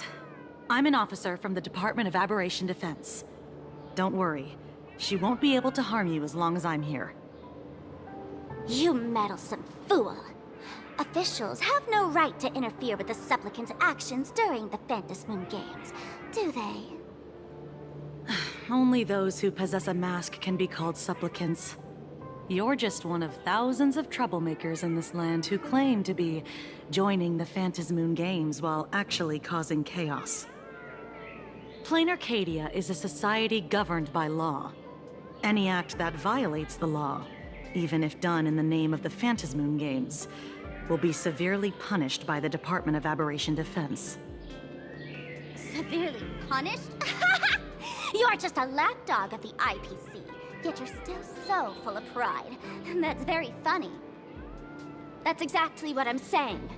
Plain Arcadia under the IPC's rule is boring as hell. Even the Phantom Moon Games have turned into some kiddie playdate for all the goody two-shoes. Nameless, you're free to go for now. But I'll be keeping my eyes on you. Next time we meet, I'll turn you into devoted fans. I'll make you mine. Escaped, huh? Excuse me. I'd like to have a word with you two. Thank goodness we made it in time. Otherwise, things could have turned out pretty badly. Don't worry. March and I don't get hurt that easily. By saying things could have turned out pretty badly, I meant you and Miss March knocking out all of her fans.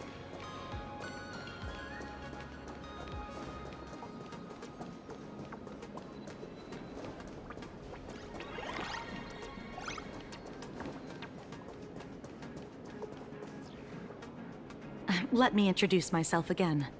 I'm Kuchiba, an officer from the Department of Aberration Defense. We don't need to introduce ourselves, do we? Miss Kuchiba, you probably know who we are. Of course. The newspapers, TV channels, they've all been reporting on you nonstop.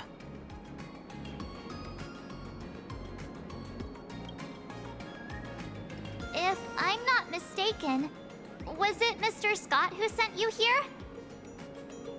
So that's the name of that high and mighty IPC specialist. This... Mr. Scott believed he wasn't dealing with ordinary criminals, but with masked fools, which required decisive action. So, a phone call was immediately made to the Department of Aberration Defense. Well, it's not surprising. But what do we do now? Our guide ran off, and we got into a fight with Sparksy's fans. I guess our shopping plans for today are down the drain. Should we give Himeko a call and fill her in on what's going on? I guess you're right. No need to rush, you two. I bet you haven't tried the local delicacies yet, have you? How about this? I'll take you both to grab a bite nearby. That way, you can kill some time while waiting for your friend. Oh, yay! My stomach's been growling like crazy!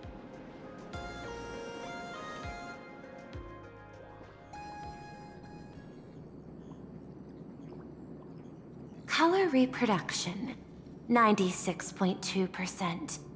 Brushstroke reproduction, 93.6%. Conclusion. On the physical level, my reproduction has reached the appraisal threshold. This forgery can now be considered the authentic piece. Yet you still seem dissatisfied. Tell me, what troubles you? Is it that less than 4% margin of error? Or something beyond the numbers? I'm grappling with a quality that defies measurement. Artistry. It is the prerequisite for becoming the steward of this Arcadia. But you already are its steward. Diamond will remember that you only took 6 months to claim that title. It was 5 months and 15 days. Empty titles mean nothing.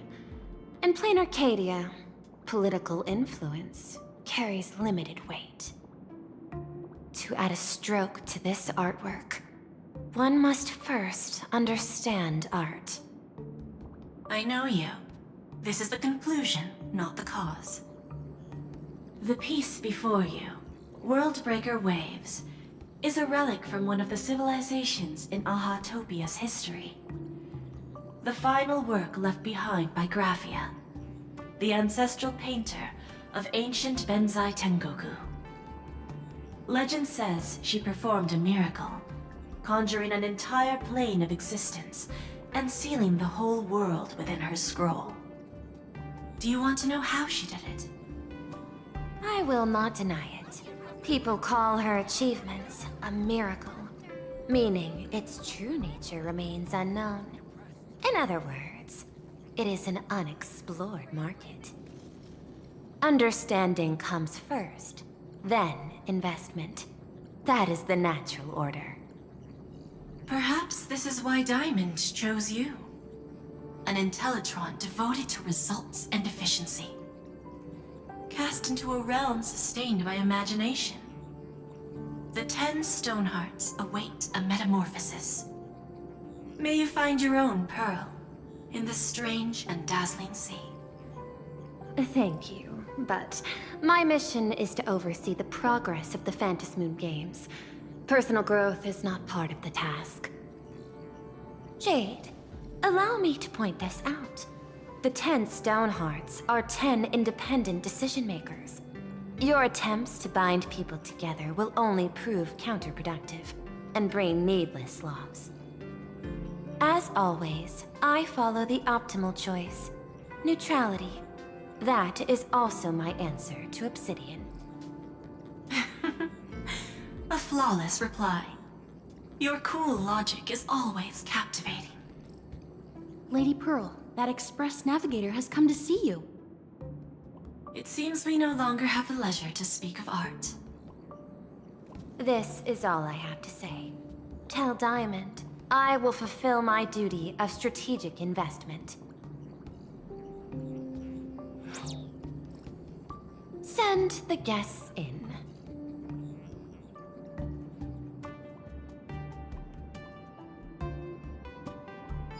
Both of you, please, come in.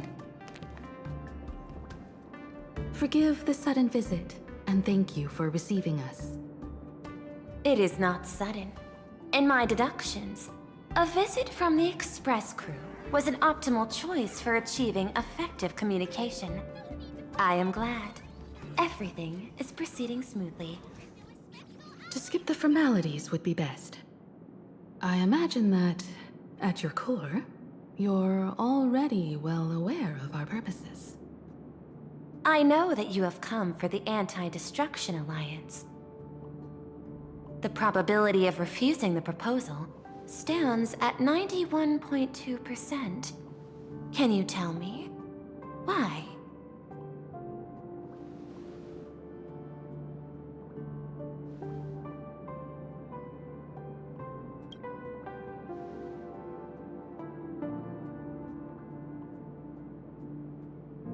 That is a reasonable concern. Allow me to present data that is often overlooked. In the past 2 eras, 1,263 planets have joined the Pan-Cosmic Trade System, and 63% of them have preserved their native civilizations. This is the result of the Strategic Investment Department's work. Plain Arcadia is one such world. On this land, The preservation and the elation coexist in harmony. That remains open to debate. I recognize that throughout this war against the destruction, every participant may experience moments of doubt or retreat. But based on extrapolations, we believe by following the route of the Trailblaze and building upon the framework of the preservation, we shall gather the manpower of the harmony, the computational strength of the erudition, and the military might of the hunt. The threat of the destruction will ultimately be eliminated. Hesitation breeds instability, and instability makes us vulnerable. And our enemies will exploit every crack to break us apart. Your point is valid, but allow me to note one error. That number, 91.2%, is inaccurate. Then, is the probability of rejection 100% in your eyes? No, it is 0%. Interestingly, the difference between 0 and 1 is also only a matter of perspective. We did not come to refuse the notion. On the contrary, the Astral Express seeks to work with you. This outcome exceeds my extrapolations. Tell me, was it a change in your emotion that led you both to shift your decision? No. Actually, your earlier perspective inspired me. The IPC deals with powers that command billions of lives in this cosmic game of cards. The Express had always been insignificant compared to them. We've simply been earnestly trailblazing and exploring all this time, trying to help worlds in crisis. Now it is this earnestness that has drawn many to journey with the Express, while the Nameless's simplicity assures our friends that they will not be consumed and lose their sense of self.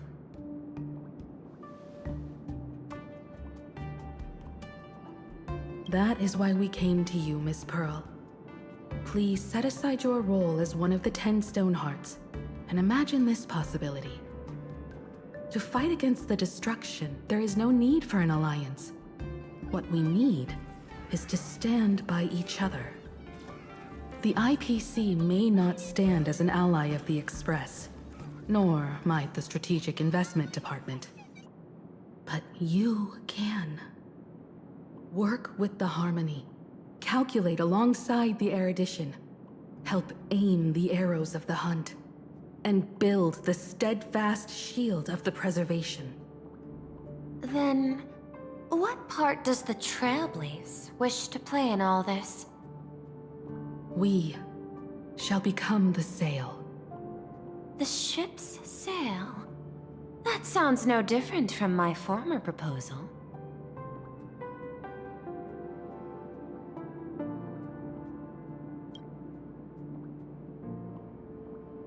Interesting. Logic reminds me that those words you spoke are little more than rhetoric. However, I will follow the optimal decision. Neutrality.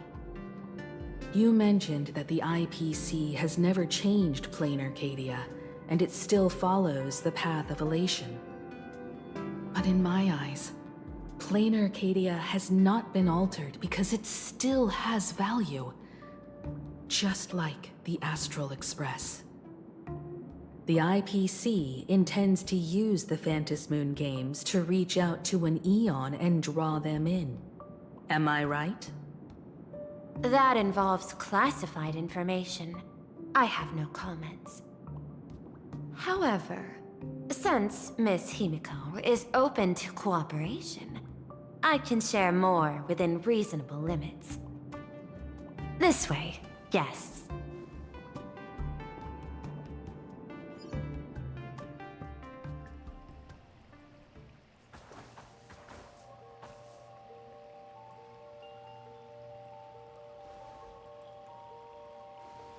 A place in the world in canvas, called the Phantom Moon Courtyard.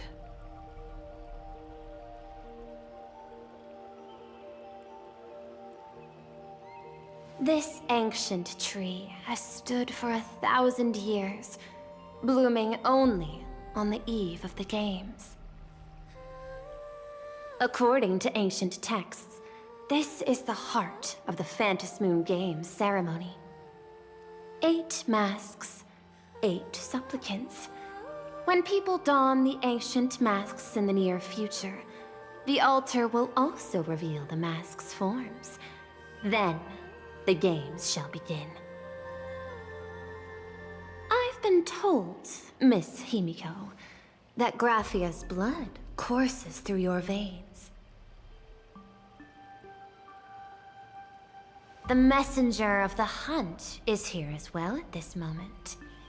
This ceremony, to compete for the elation, is but a reflection of cosmic politics. In that case, why not use the result of the Phantom Moon Games to decide whether the Express will become a sail or a banner?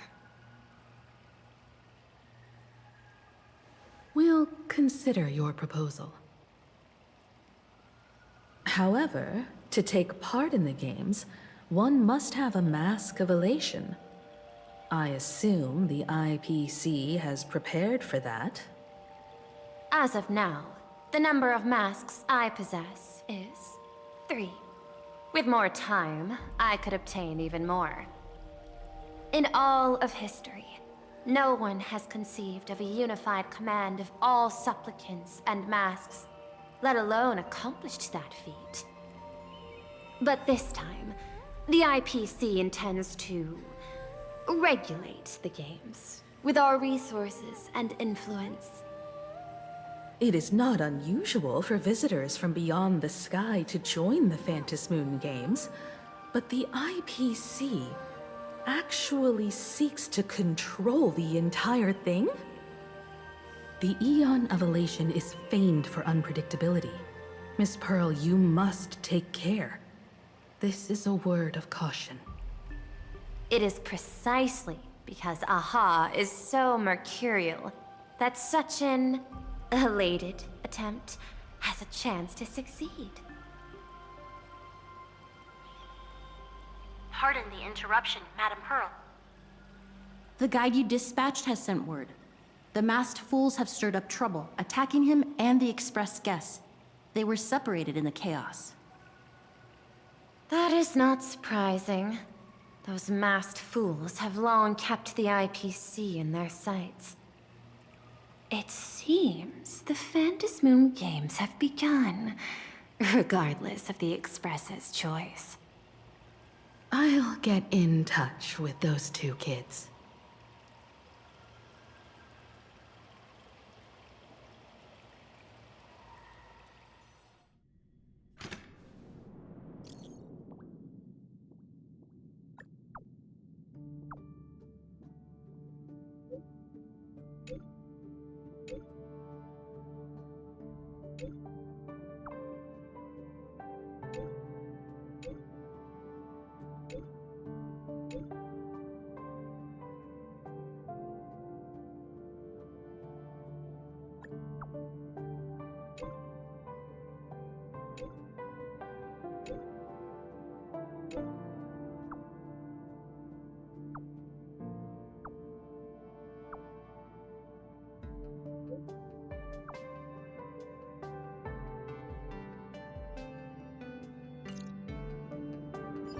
Miss Pearl, Welt and I must take our leave now, for the sake of security.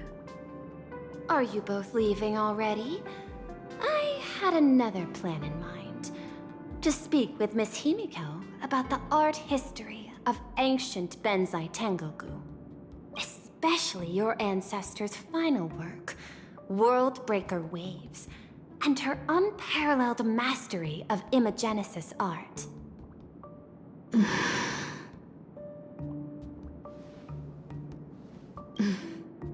Mr. Yang, Please accept this gift before you leave.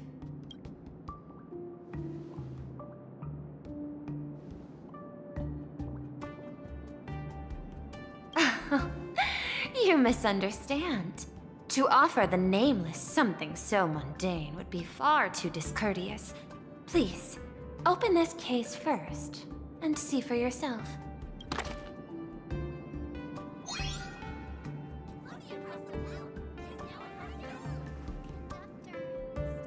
I am aware.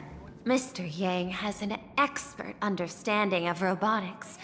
I chose this gift especially for you, and I hope it pleases you.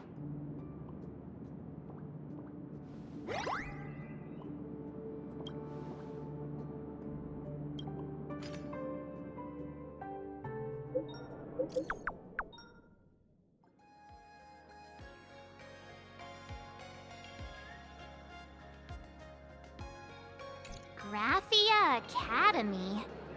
What kind of place is that? It is a school that trains artists, and it's quite well known in this world. We need to wait for someone there? Do you know the way, Miss Kuchiba? Allow me to guide you both and ensure your safety along the way.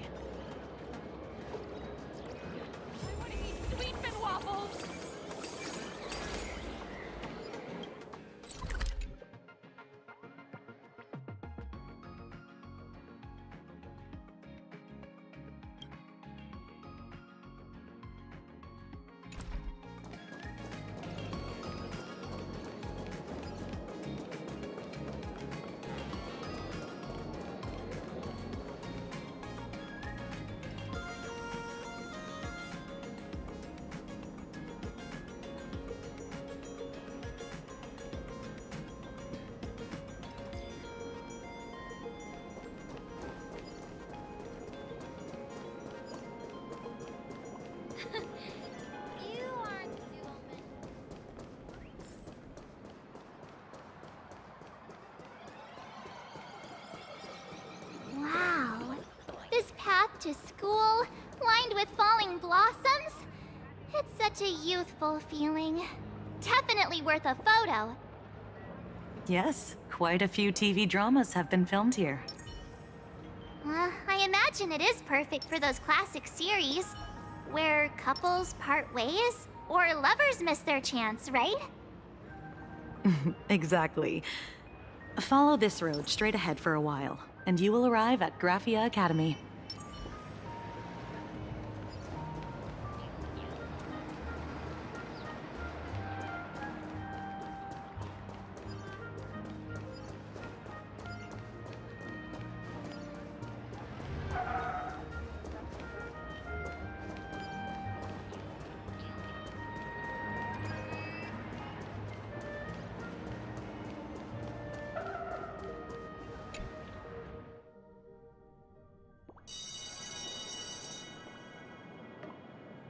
This is Graphia Academy.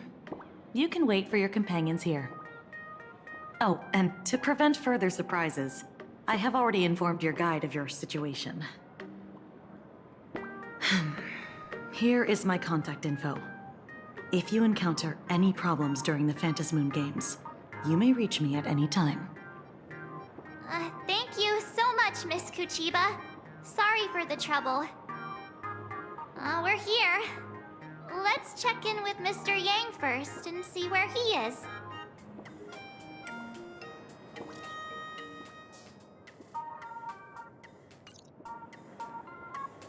Mr. Yang still hasn't replied?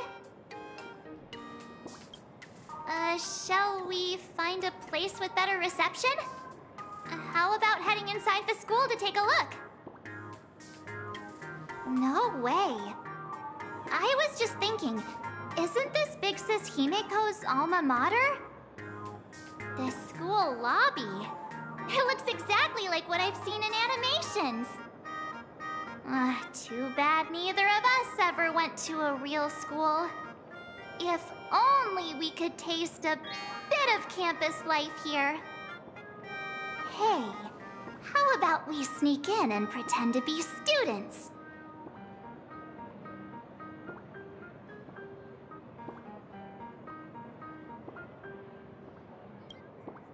please. We only spent a few days at Paperfold University. Where did you even buy that diploma? Well, since we can't contact Mr. Yang yet, why don't we stroll around and keep an eye out for him? Maybe he's already here somewhere.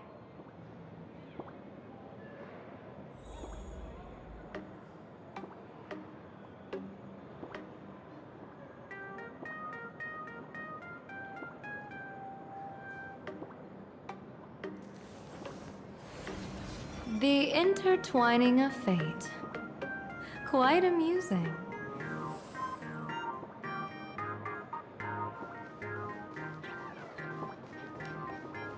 I heard Sparksy has some big news to announce.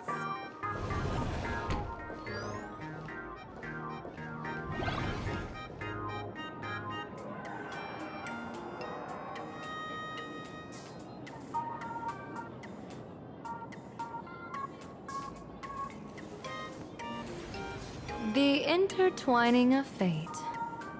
Quite amusing.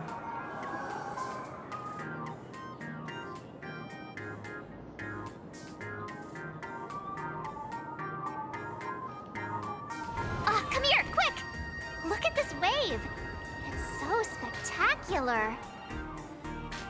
It won't suddenly come crashing down and drench us, will it? Wait, this is painted too? The painter's name is even stated next to it. Graphia. Who's that?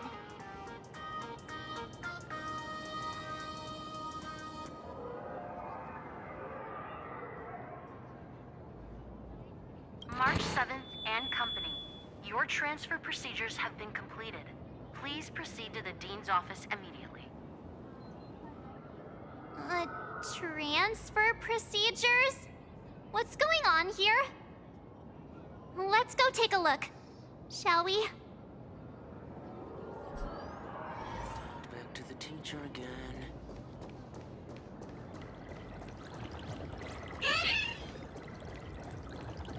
Who's that tall guy with the brown hair and glasses?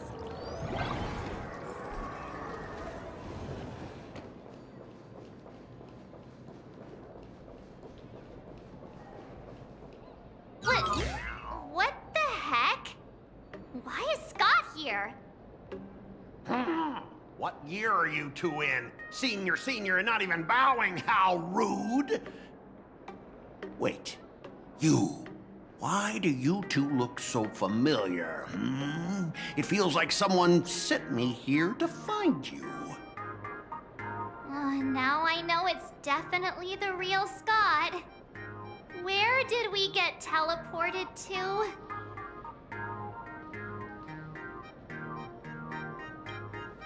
Well, I don't want to go to the same school with someone like that. Mr. Yang, you're here. That was Scott. Where did he go? Wait. Why did you just call us students?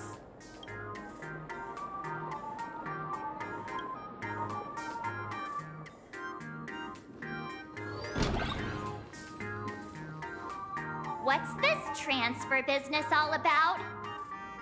Well, starting from today, you two are officially transferring to this academy to begin your brand new school life. Sparksy! Yoo-hoo! My good classmates, we meet again. What are you doing here? What news on the net could possibly escape the all-knowing digital fairy Sparksicle?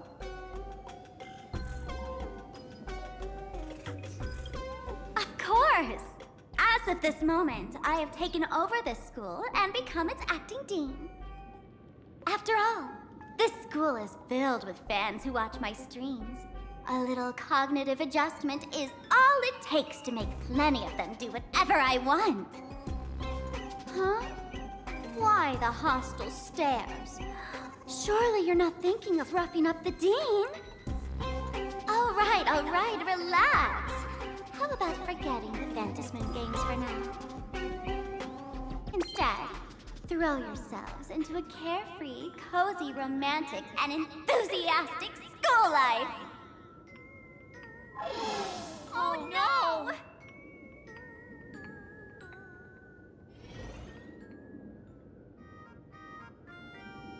Wake up!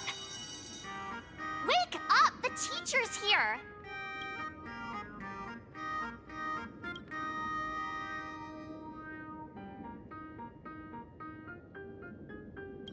Stop sleeping. Your fleeting youth is slipping away.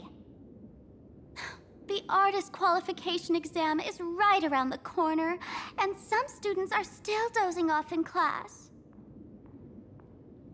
Silence! How dare you call the dean by name? Do you have no respect for her at all? Before you stands an online streamer, a singer-songwriter, a trendsetter of internet culture, a rising star in education, and the masked fool among masked fools. Show some respect and address her as Dean. Thank you. It's fine, Scott. Thank you for standing up for the teacher. Such strong willpower. No wonder that outdated model wanted you in the Phantasmoon Games. Too bad you crossed paths with me. Soon you will be just like these students. All of you will be turned into my little toys. Students, today is campus cleanup day, so help Dean Sparksy find that thing. Search places like the archive room from top to bottom. And teachers are all required to pitch in as well. If anyone spots that truant teacher, be sure to tell me. I will reward obedient students handsomely. Okay. If not for Miss Sparksy, I would have beaten you to a pulp right now.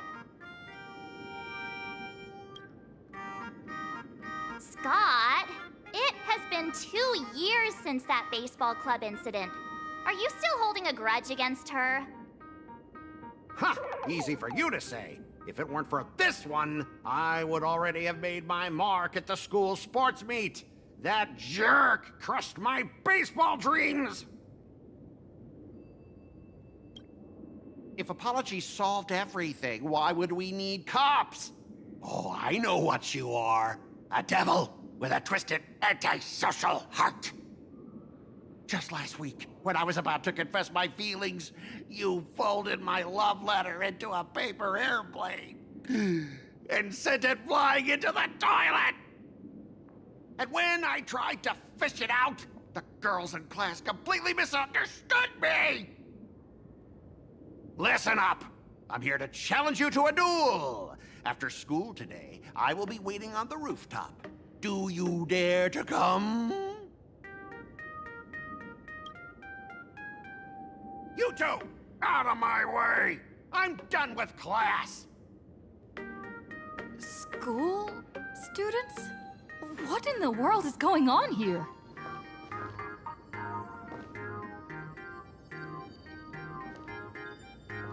I'm never gonna be able to graduate if I get held back for another year!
my dear classmate. You're acting kinda strange today. Is it because graduation's near? She has always been our dean, hasn't she?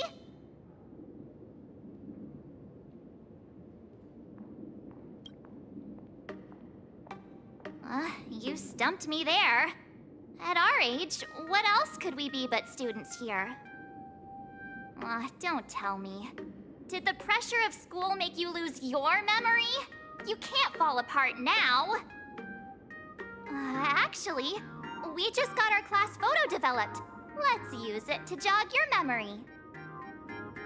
Look, this is our class photo. Does it bring anything back to you?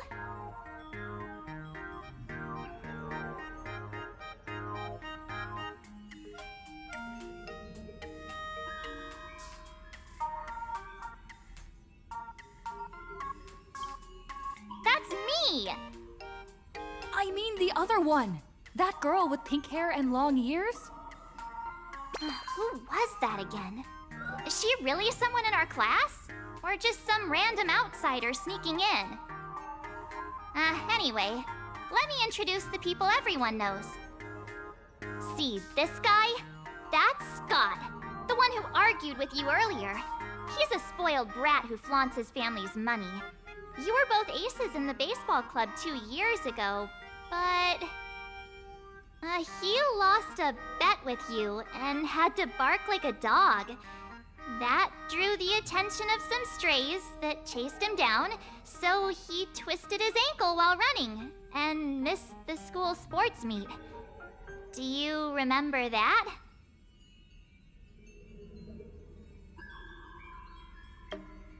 Look!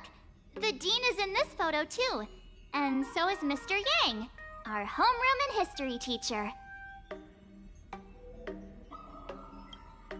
Yeah, I think that's right.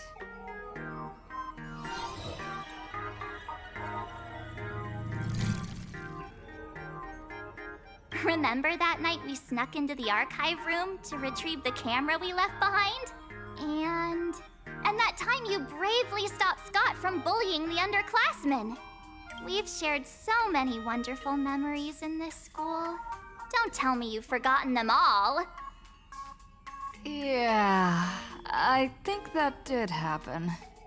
No wonder Scott hates me so much. See? I knew you'd remember.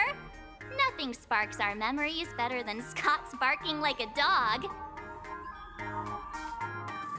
With graduation just around the corner, these are likely our last days at Graphia Academy.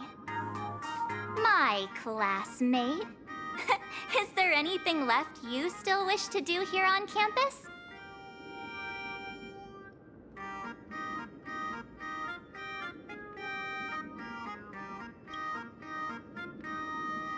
Why bring that up all of a sudden? Anyway, even though our time at school is running out, we still have the chance to do something now, don't we? Many adults only start to regret once they step into society, longing to return to those carefree school days. But time does not go backwards, and life gives no second chances. How does the saying go? Youth is fleeting, and time waits for no one. So, let's seize the fleeting moments of elation before they slip away. Let's spend these last days of youth together.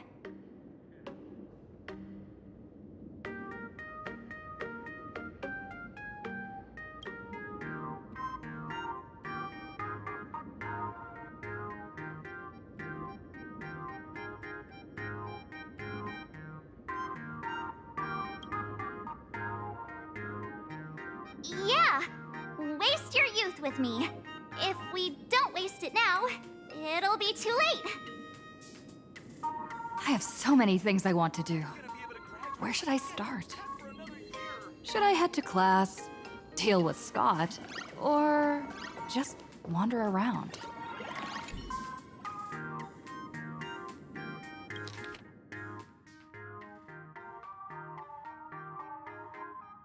Next class is...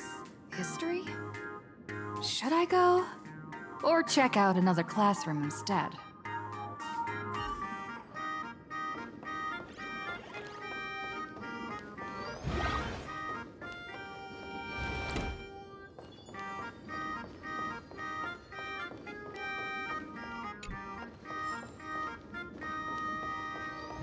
I'm never gonna be able to graduate if I can't help Pat for another year.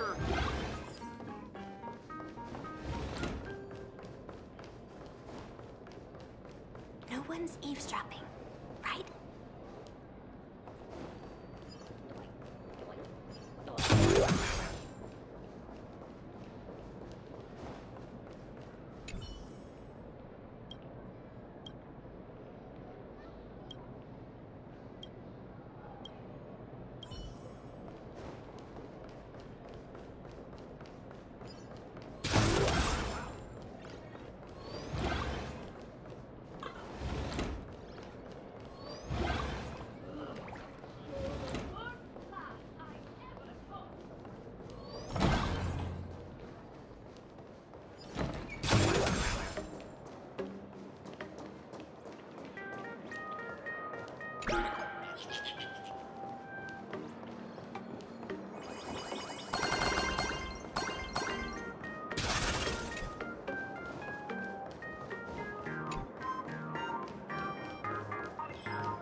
Am I seeing things? Why is there another me?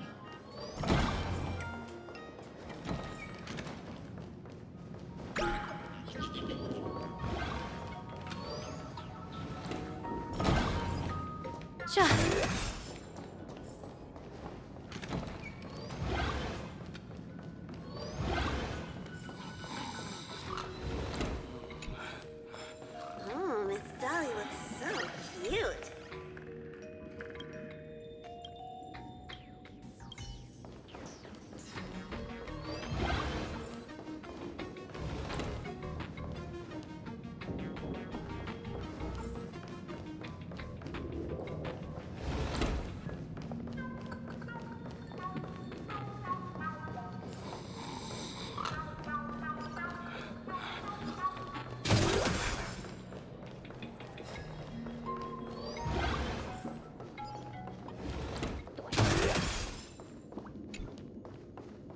We have all the clues.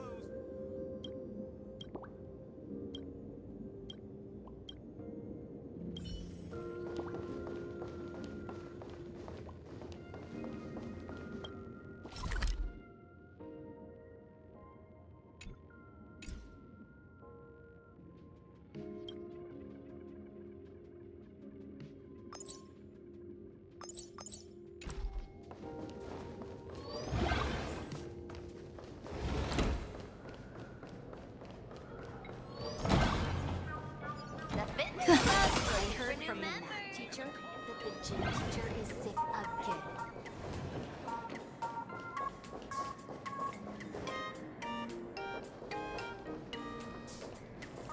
The fitness club's looking for new members.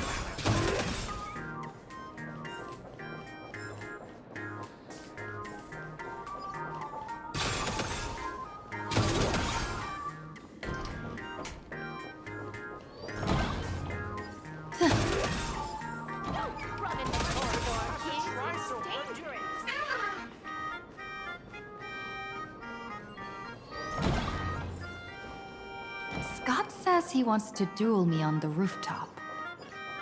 Why not take the side path up and see if there's an ambush?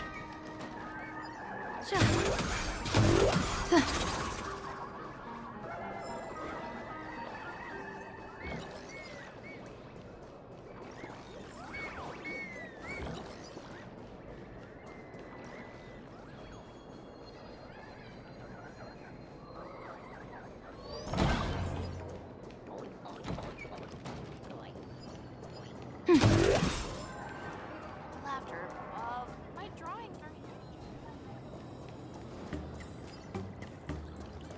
Are you? I made up my mind.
No one's eavesdropping.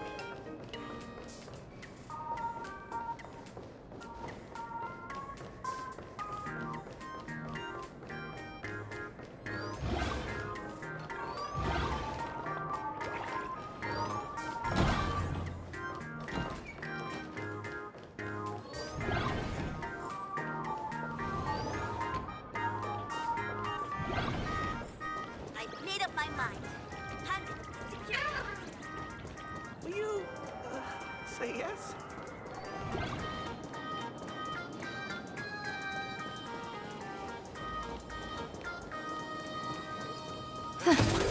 Kids these days get worse every generation.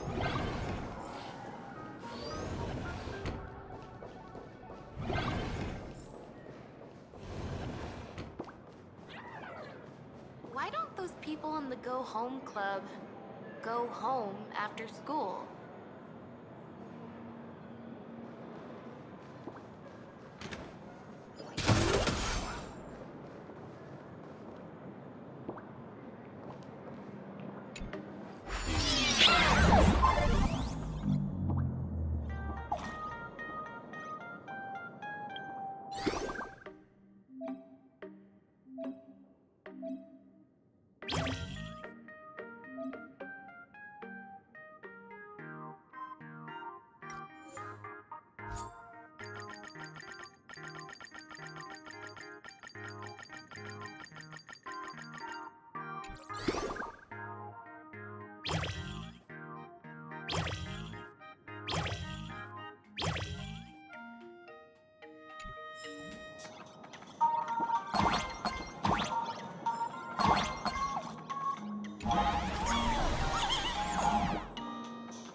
I can jump even higher now.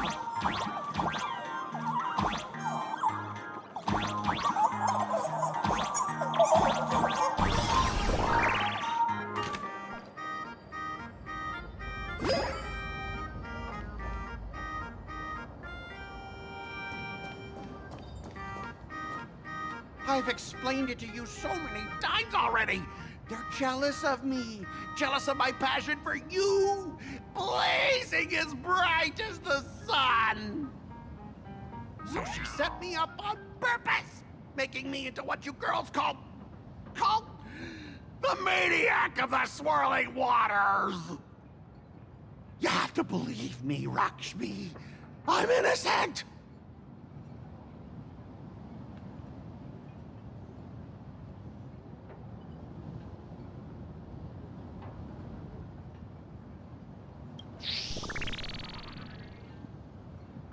Finally, the perfect chance.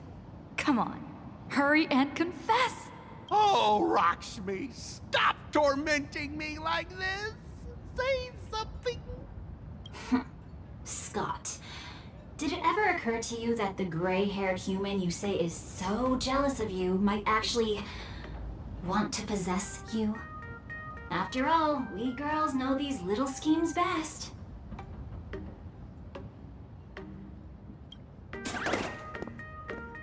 Ah! Someone else hiding in the shadows! catch me? Why did you say someone else? And you, Ash Hair, every single time! Why do you have to completely ruin all the important moments of my life? Scott, weren't you the one who called me to the rooftop for a duel? Huh? Scott, did you deliberately get this gray-haired human to come here just to spite me?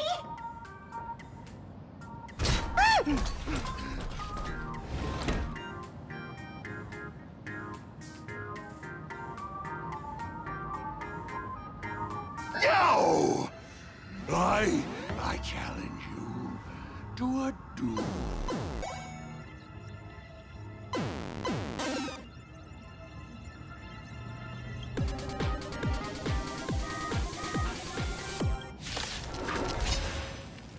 I cannot rest until I teach an idiot like you a lesson! All of you, charge! Observe the heavens with my divinations! Best of luck!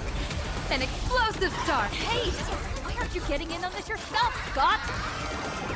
This is justice by numbers! You don't understand the rules of a duel! Can you find the answer? Clouds have scattered.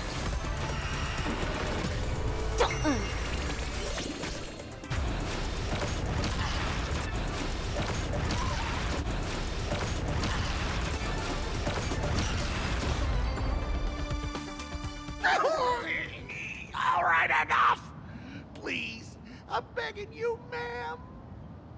It's over! My campus romance! And the gang I built with my own hands! You ruined them all. Are you happy now? Quiet! I need to calm down. You stay away from me!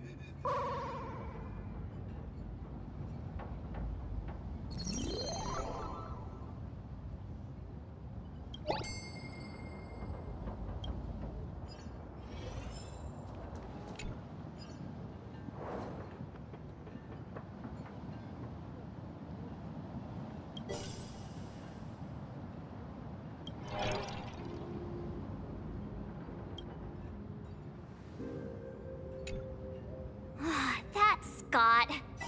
No, wait. I remember now.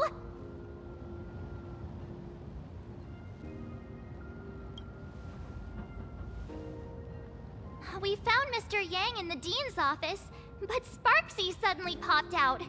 We were actually here to find Miss Dolly.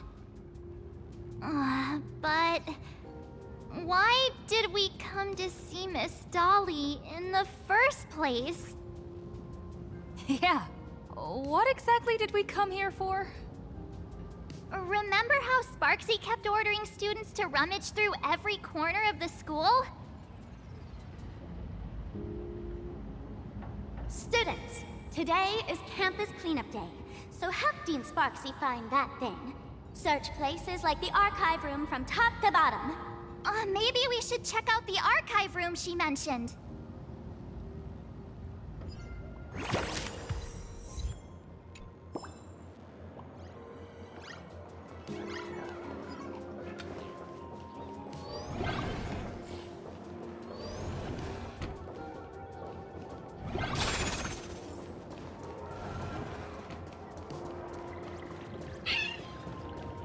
Will you, say yes? I heard from the math teacher the fitness club's looking for new members. Anyone interested?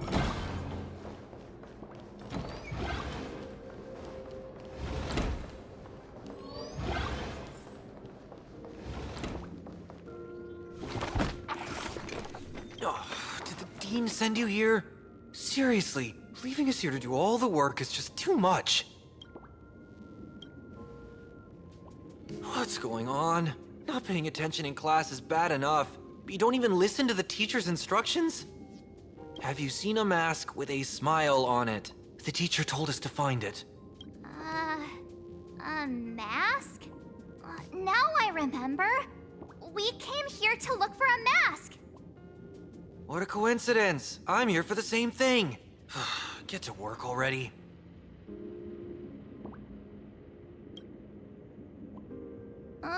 Do you know which teacher is Miss Dolly?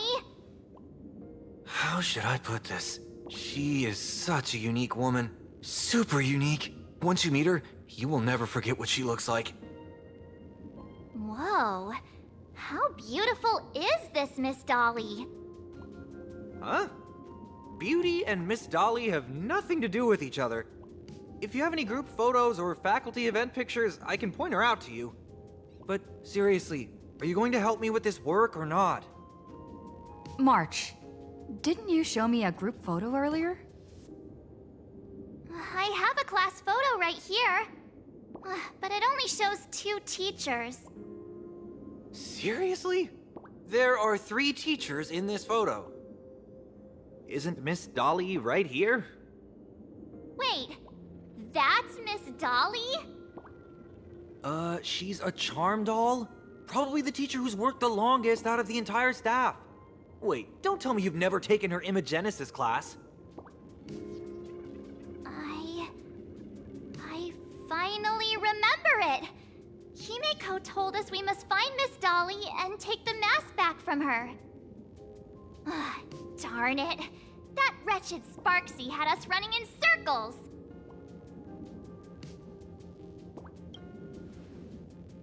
Two years? Wait. Even those 2 years were fake! But all the pain of studying felt so real. That just makes Sparksy even more annoying. 2 years of studying were nothing but an illusion. At most, we've only been trapped here for 2 hours. It's not too late to act now. Now that we know what Miss Dolly looks like, it's time for me to step up.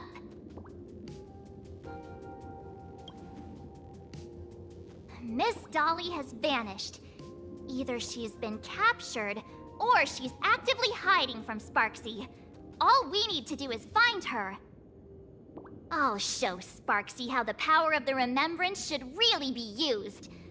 It'll just cost us some film. Even though Miss Dolly is in hiding, we can still capture her lingering memories. Follow the trail of these memo sprites.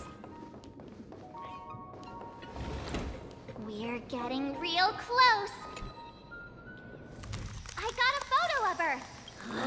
That's Sparksy. She's not really the dean at all, is she? What are her intentions?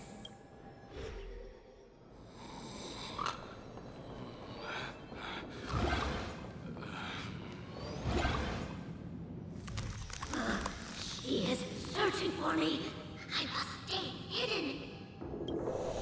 Sealed off the Imagenesis classroom. Can't let her find me. Found it. Let's go. We have to get the mask before Sparksy does. The door to this classroom... it's locked. Just as I thought. Better look for another way in.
Academy.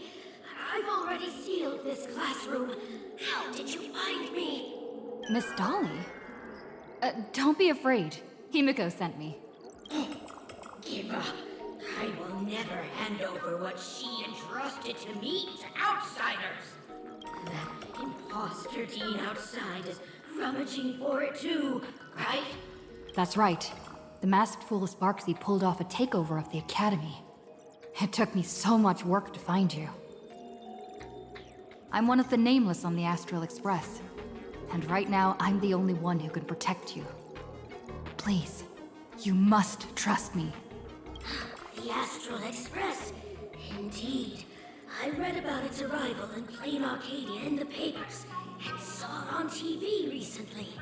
Since you claim to be Himiko's friend, answer a few questions about her. If your answers are correct, I will entrust you with the mask. I'm ready for this. Fire away. What kind of coffee is Himiko best at brewing? Wait a second.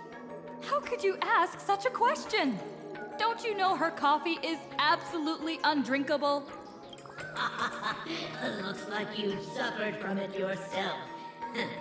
Then here's the second question. What kind of people does Himiko hate the most? A real chatterbox with a silver tongue. Word is, she even managed to kick a Nameless off the Express because of that. I may not know much about her time on the Express, but that does sound just like the bossy vibe she had back in school. Very well, I can almost trust you. The final question. Himiko experienced the greatest regret of her life during her time at this school. What was that? Who knows? Could it be about that time she got a stylish short haircut to keep up with the trends? She actually told you that story. It seems you really are her friend. But that's not the answer. Huh? Did I really get played by that guy? It isn't that you were wrong. Perhaps Himiko never told you. Now that I think about it, she might never bring herself to share such a burden. The thing she regretted most must be what happened 15 years ago. No, better not bring that up. I believe you. You truly are Himiko's friend. Then, since you've proved that you're Himiko's friend, I will give it to you.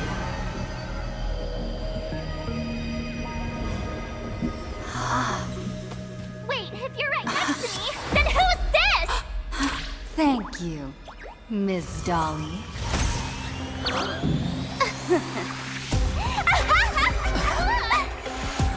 The mask is mine now! What? I actually let myself be fooled by such a cheap trick? You two came much too late. Sorry, Miss Dolly. Darn it!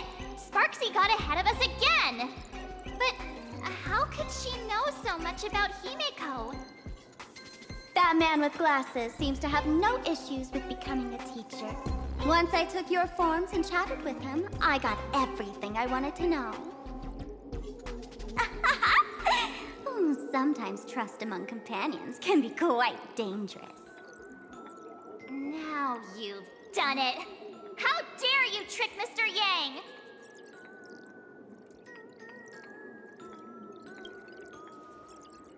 You have really made me angry. She can't run away anyway. So, why don't we take the mask from her by force? Woohoo! Congratulations! You figured out my weakness.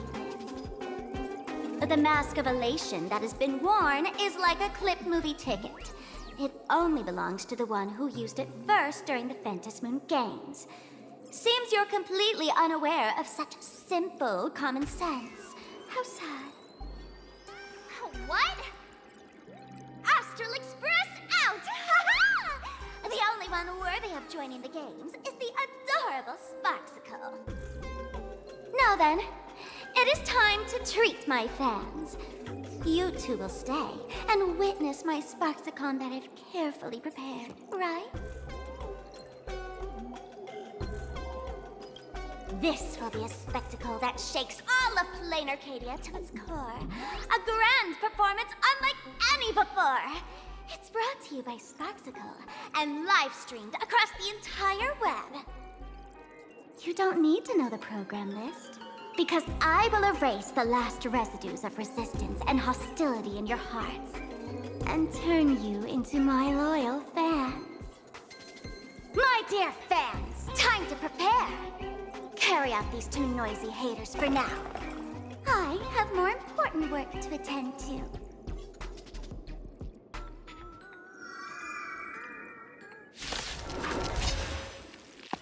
My dear fans, be charmed by me.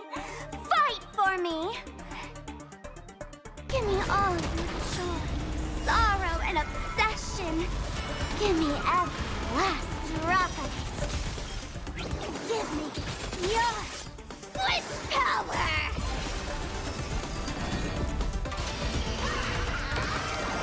A bad omen. Don't thank me. All these hands, they're far too strong. It continues. Who are you?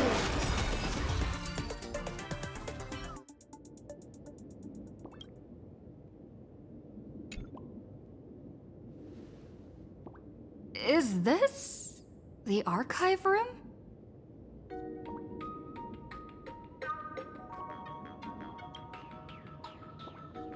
Hey there, my sweetest fans!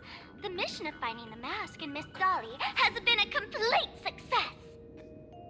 But just moments ago, a gray-haired, black-hearted hater slipped into the academy, plotting something dreadful against Sparksicle. I am so scared. You won't stand by and let the adorable Sparksicle be hurt, right? Where could she be hiding in the school? Please? Let's root out this villain together. Everyone, let us drag that intruder out. They will not be able to hide for long.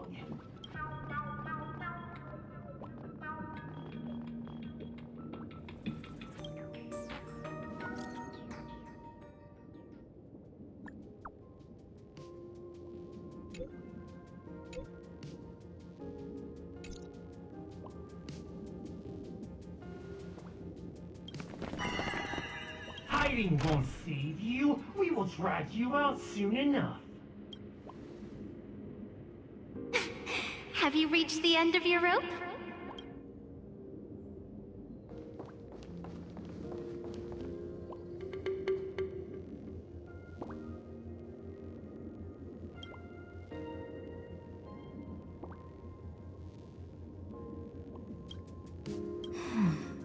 This pink hair. I remember now. So you actually managed to remember. Seems like this is what they call in comics a fateful encounter. You stumble into a bit of trouble and I will happen to show up here. Hey, come a little closer, will you?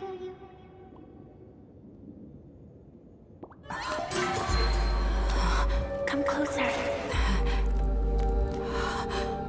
Even closer. Don't be so scared. I don't mind. Oh, shoot. I think I'm stuck inside. Give me a hand.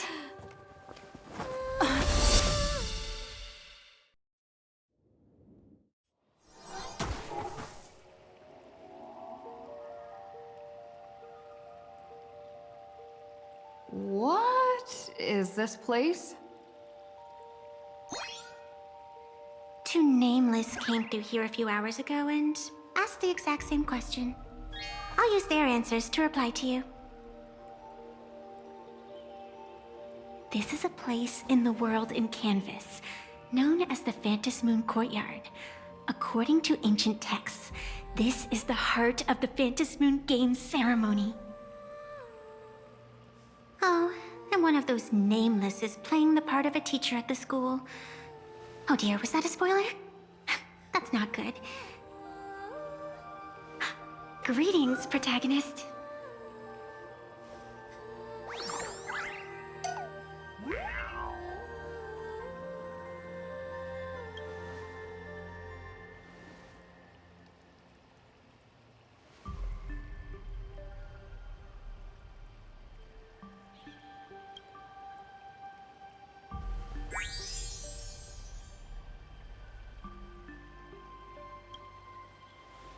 Greetings, Miss Fox. Technically, everyone is the protagonist of their own story. But you are different. You are the protagonist of the Fluffy Across the Blue, aren't you? Galactic baseball raccoon? You do not really look like a raccoon. I forgot to introduce myself. You can call me Evanessia.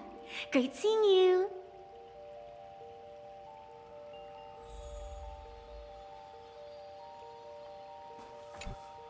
The first supplicant wearing a mask has appeared. The Phantom Moon Games will soon begin.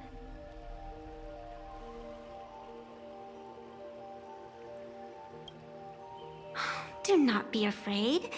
Just think of me as part of the audience. Like a reader following comics and cartoons. A bit of experience. Just like someone who has read enough comics can get superpowered battles and schoolyard romances without any instructions. Do you seriously mean you've never read it? The comic that has taken this world by storm? It is inspired by the adventures of the Astral Express, telling the tale of cute little animals riding a train across the cosmos. Fluffy Across the Blue.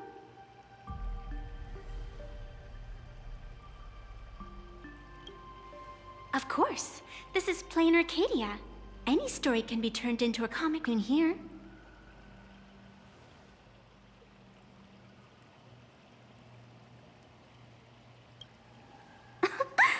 You are such a curious one. You were fleeing for your life a moment ago, yet now you can talk so casually about such nonsense. Is that really what matters right now? Still, that sense of ease, it is entertaining. Since you managed to amuse me for a moment, I will grant you a little aid. So, what would you like?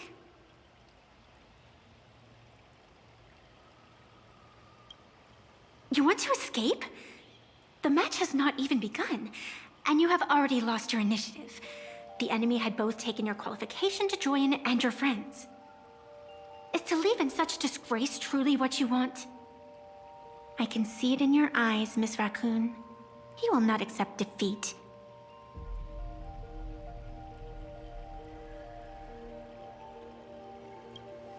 That resolve is interesting. There will always be foolhardy supplicants donning the mask in these ancient Phantom Moon games, laying before the Phantom Moon their madness, fancies, and humor. They would weave schemes to slay monsters descending upon this planet from beyond the sky, steal the laughter of the gods to forge blades that could split mountains, or descend into depths of the world in canvas to swindle the souls of the departed. Such entertaining individuals have not appeared for ages. Perhaps you have a chance to become one of them? After all, you are the protagonist. I can lend you a little power, but an equal price is required. Otherwise, it would violate the rules. You must defeat the enemy who pursued you here within the next day and night. If you fail, your soul will be enslaved by her for all eternity. Do you accept? Then it is done.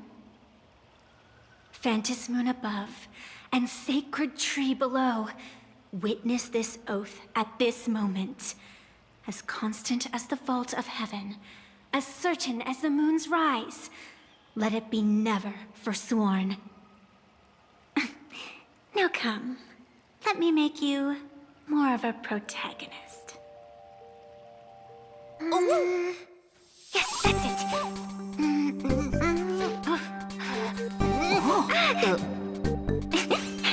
Change! Hey! Huh? Where's this?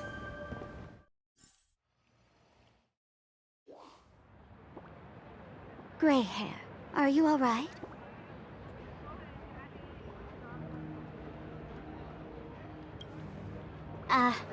And now and then I do odd jobs here. Live streaming is one of them. Sparksy is the name I use to stream online.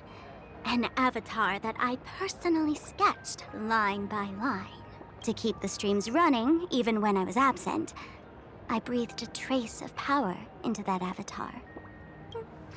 Who would have figured that everything changed after the Fantas Moon turned full? People offload their wishes and desires to her, and in the end, she too got consumed by these emotions. Once a creation gains a will of its own from the attention of the masses, even its creator can no longer restrain it. Can't say I am surprised. It sounds exactly like something I would dream of, and something she would carry out the moment she awoke. Still, it ain't too bad compared to the horrors that unfolded in previous Fantas Moon games. At least you still have friends willing to stand by you, right? I've been watching you from the start, waiting for the right moment to step in and help. Sadly, you were either with the IPC's people, or with the Department of Aberration Defense. Then you and Darling March wandered right into that school of bad omens. That was when I realized things had slipped out of my hands. So tell me, what happened in that school?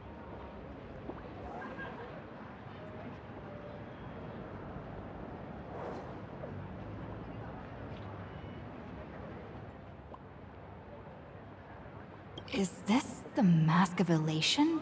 That grants entry into the Fantas Moon games?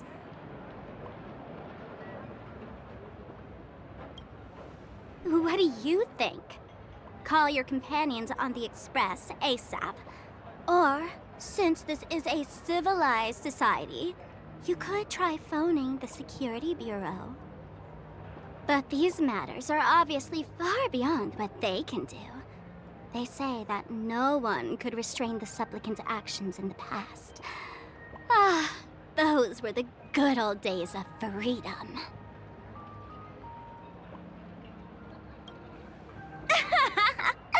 Gray hair, you are so naive. You've been to countless worlds. When the skies collapse and the end draws near, what can the authorities possibly do? Don't make their jobs too hard. The Fantas Moon Games are nothing less than a ceremony set down by the Master of Elation. Amazing miracles always appear in the world after every game ends.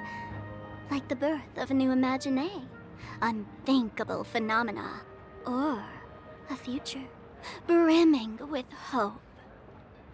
Perhaps you have heard this question. If the world's science and technology could leap forward by 100 years at the cost of a single kitten's life, would you kill the kitten?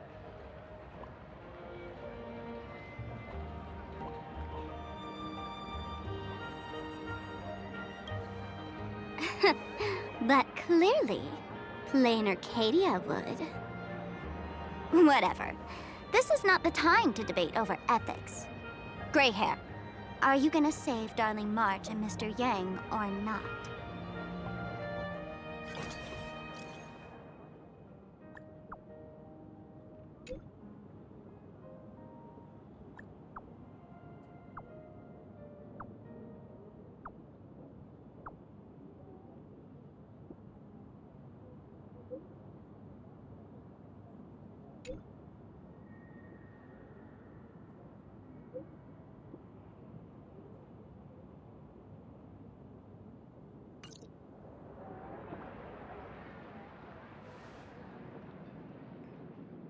The hour grows late, Miss Pearl.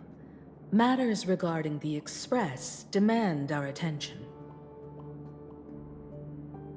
Be it the Alliance or the Phantasmoon Games, if you seek deeper cooperation, my doors remain open. Then, I shall take my leave.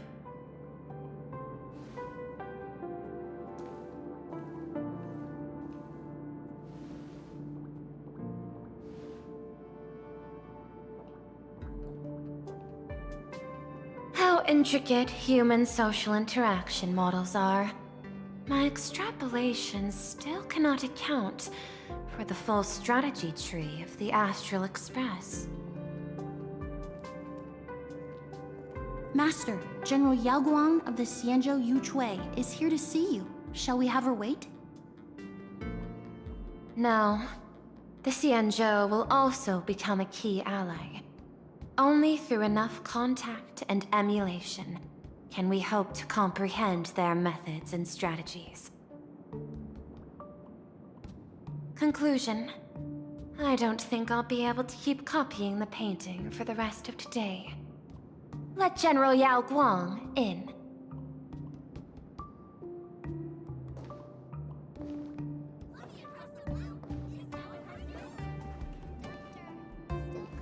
I am the Honorary Dean of the Omniscience Sapientia Academe, Master of the Decalite Reflection Barrier, bearer of the Xianzhou's intangible cultural heritage, the Sparrow-Shaped Fist, and the Seer Strategist, General Yao Guang. Thank you for seeing me despite your busy schedule, Madame Pearl.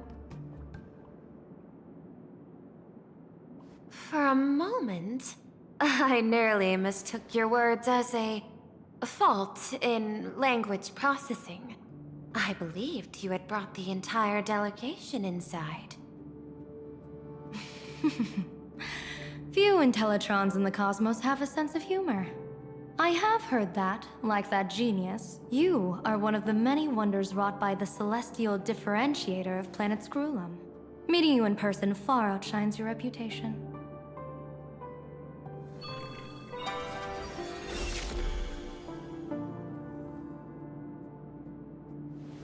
Madame Pearl, seeing how you have a calculating look, and with your heart pristine and your outer form so dazzling, I could not help but cast a divination for you. The hexagram lies between fire and heaven, demonstrating a bountiful harvest with your fortunes lying at the zenith or even beyond. I have no training in divination. General, may I ask you to interpret it? Ah, then let me speak in terms even an Intellitron can follow. I extrapolated your fortune using the Xianzhou's predictive algorithms. The result is 101111, a sign of great blessing. If you treat others with sincerity, abundance will follow. I have long heard of the Arbiter General's legends. The strategy of General Jing Yuan. The courage of General Fei Xiao. The ingenuity of General Hua Yan. Often, I have wondered, what kind of figures are the Xianzhou generals who remain away from the public eye? Meeting General Yao Guang today, I cannot help but think that, with such beauty, you should step into the light more often. Looks like you've studied the words of the Xianzhou well. You've even learned the art of provocation. You praise the others for their individual and unique talents, yet when it comes to me, the only thing you had to say was beauty. Do not misunderstand me, General. To me, beauty is the rarest of treasures, and the most fragile to preserve. Besides, intel on you is truly scarce. It is quite difficult for me to find ways to compliment you. But what I do know is, the Yuchue is the think tank of the Xianzhou ships, and its general is the master of all diviners. Speaking purely of deciding the course of affairs, no one is better suited than you to cast the Xianzhou Alliance's vote on whether to join the Anti-Destruction Alliance. So, General, what is your decision in this? This topic is far too great for me to decide on a whim. But as a gift and to complement the respective gaps in our knowledge, allow me first to offer you a piece of vital intelligence. And with it, I ask the IPC to show sincerity beyond empty words. I do not follow your logic. With the threat of the destruction looming, what need is there for further reasons to cooperate? Set a mighty foe as a common goal, convince former enemies to turn allies, then devour them in turn. Such feats are hardly rare in the IPC's annals of glory. I understand. The Xianzhou questions the IPC's sincerity. It would be better to say we ask the IPC to demonstrate its sincerity. Courtesy demands reciprocity, and the intel I now offer you is both urgent and weighty. Question. What could be more important at this moment than forming the Anti-Destruction Alliance? Nanook won't erase the universe in the next few days, but someone else might destroy plain Arcadia within that time. You have heard of Blade, the Stellaron hunter, right? The IPC has long placed a great bounty on his head, though I have never laid eyes on him. The Yuchue recently intercepted a report. Styling himself as Xianzhou's #1 assassin, this man accepted a contract from the Sinwish Syndicate, a local organized violence group. I do not know his exact aim here, but he is a major criminal of the Xianzhou. He is guilty of the 10 unpardonable sins and is a formidable fighter, with few able to match him. As General of the Yuchue, I will take it upon myself to bring him in before he can cause disaster here. This planet, Ahatopia, is part of the pan-cosmic trade system, and Blade is a wanted criminal of the IPC. Since he has set foot here, he falls under its law. General Yao Gong, is the sincerity you seek for us to capture this man and deliver him into the hands of the Xianzhou? I hear the Phantom Moon Games are about to begin, with the entire nation awaiting it with bated breath. I imagine you will also find it hard to extract yourself from the festivities. If this cursed man were to quietly depart on his own at this time, would that not be a perfect outcome for all? This is my understanding. You wish for the right to act freely within plain Arcadia. Apart from this cooperation, what better proof of sincerity could there be before we join forces against the destruction?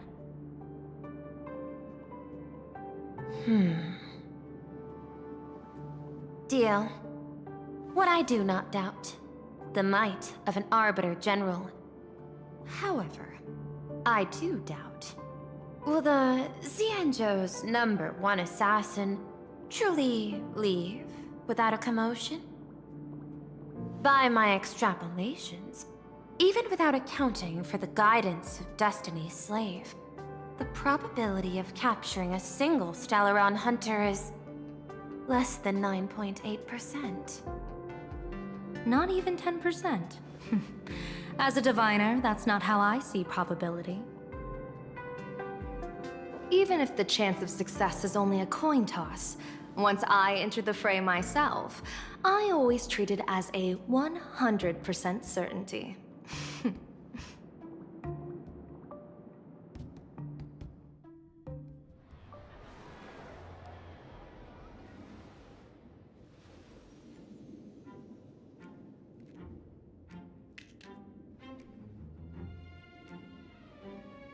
Is that even a question? 100%. Of course. In other words, there will be no survivors. Anyone who recognizes my face, I will not let them off even if they hide at the ends of the world. I was willing to make an exception when I was hired by your gang's leader, but I see you folks are not interested in accepting my goodwill. Not that I don't trust you, but you know the rules of the trade. You hire someone to do a job, you gotta see what they're made of first. People say that the Lords of Hell are easy to deal with, but their underlings are the real trouble. If a group's underlings don't know their place, even their masters may not be safe. So, since the mighty Sinwish Syndicate gang actually had the guts to hire the Xianzhou's #1 assassin,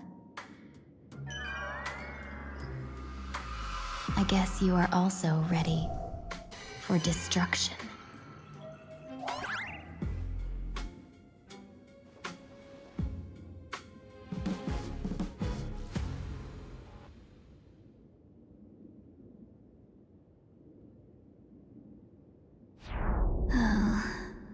Years of wandering have given me nothing but exhaustion, and I have finally come to know how harsh the road of life truly is. Impersonating the Xianzhou's #1 assassin. Madame Yao, you really stuck me with a wonderful task.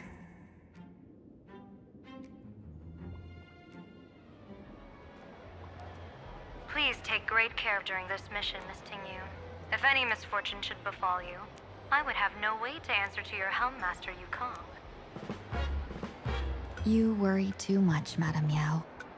When I pledged my resolve to Madame Yukong and departed for the Yuchui, I had already steeled myself for the worst. But, may I ask, does this task of misfortune really have to fall upon me? I cast a divination today. This task lacks the fire element. Without the Whistling Flames Ambassador's knack for diplomacy, this task cannot succeed. The place you're heading to is crawling with gang members. If they pick a fight, you can try to drop the name Xianzhou's #1 assassin, and they might step aside. Do not worry, General. I have journeyed far and wide with the merchant guilds for years, and faced no shortage of danger. A handful of gangsters is hardly difficult to deal with. If you're not afraid of danger, then why have you not set out yet? Shall I read your fortune and give you a little peace of mind? What I fear is that fortune-telling of yours. No, what I really fear is you, Madame Yao. Afraid of me? Am I so notorious on the Xianzhou Lafu? I've heard many tales about you. After the Battle of the Fanghu, you willingly surrendered your command token and became a general in name only, with neither troops nor soldiers. They also say that the seer strategist, for the sake of a tiny chance at victory, stood by as her mentor went to a noble death, treated the countless lives of dead verdant knights as nothing more than numbers consumed in her divinations, and even doomed an arbiter general. Are you afraid that I, the cold-blooded diviner, might send you to your doom here in plain Arcadia? Bold words for a little fox. It's just a bit of my curiosity about you, General. I hoped you could clear up a few of my doubts. like I wasn't wrong about you. Few can face a Cienjo general with such composure and dignity.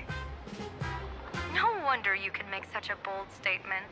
The gods use humans as pawns in their cosmic game, sacrificing countless innocent souls. Have you ever thought about making them pay? They say you survived a Lord Ravager's deadly clutches thanks to luck. But I believe it was your unbreakable resilience that carried you through. You flatter me, Madame Yao.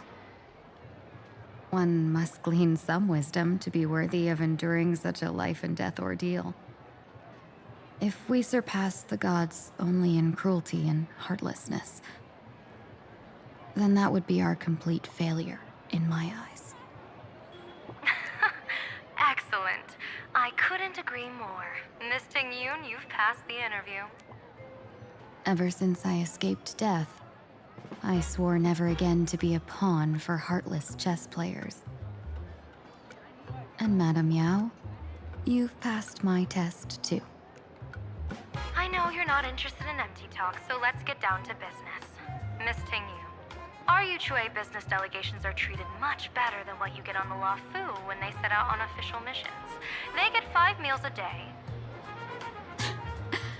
General, I really don't have such a large appetite.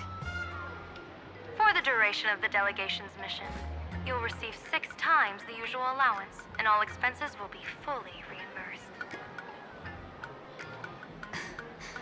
Such a generous offer. To be honest, that makes me even more nervous.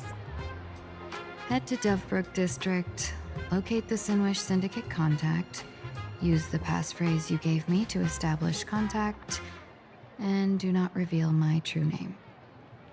If there's nothing more to it, is this task really worth 6 times the pay? You're the kind of talent worthy of such a reward. After all, we diviners are no different from you merchants. Even when we hit a dead end, we still have to bargain and carve out the faintest chance. Merchants strive for profitable opportunities, while diviners reach for a sliver of luck.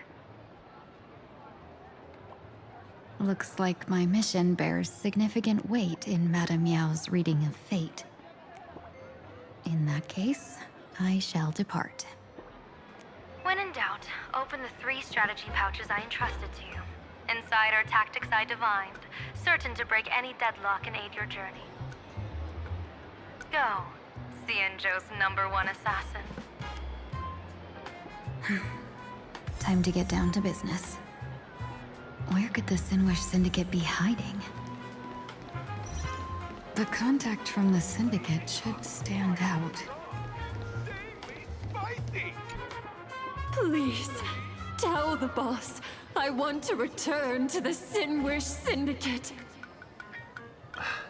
Ma'am, maybe it's time to rest in peace. Don't you remember dying during that mission a few weeks ago? The you right now is just a lingering obsession left behind after death. According to the provisions of the Fey-Kind Protection Act, ghosts are not considered the same as they were while alive. In other words, you are a new Imagine, barely 3 months old. Are you a lawyer or a gangster? I gave my life for the Sinwish Syndicate, and now you mean to shut me out? These two are members of the Sinwish Syndicate? Don't you get it? The old you's dead, and even your criminal record got wiped clean. The leader's trying to say that now you've got a chance to keep to the straight and narrow. You shouldn't come back to the gang. How am I supposed to convince you? Hey, Fox Girl, you eavesdropping over there? I'm just a Cienjo person here to talk business. Could you tell me which way to the Sinwish Syndicate? I come from the Cienjo to discuss a deal. A deal that wears me down, yet tears my enemies apart.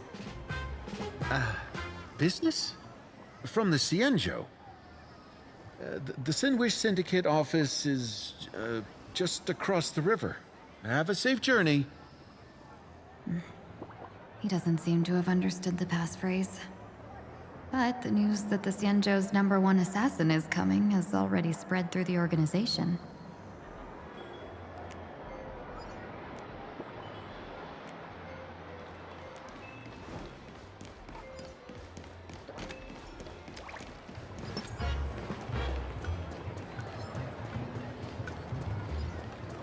Those people over there.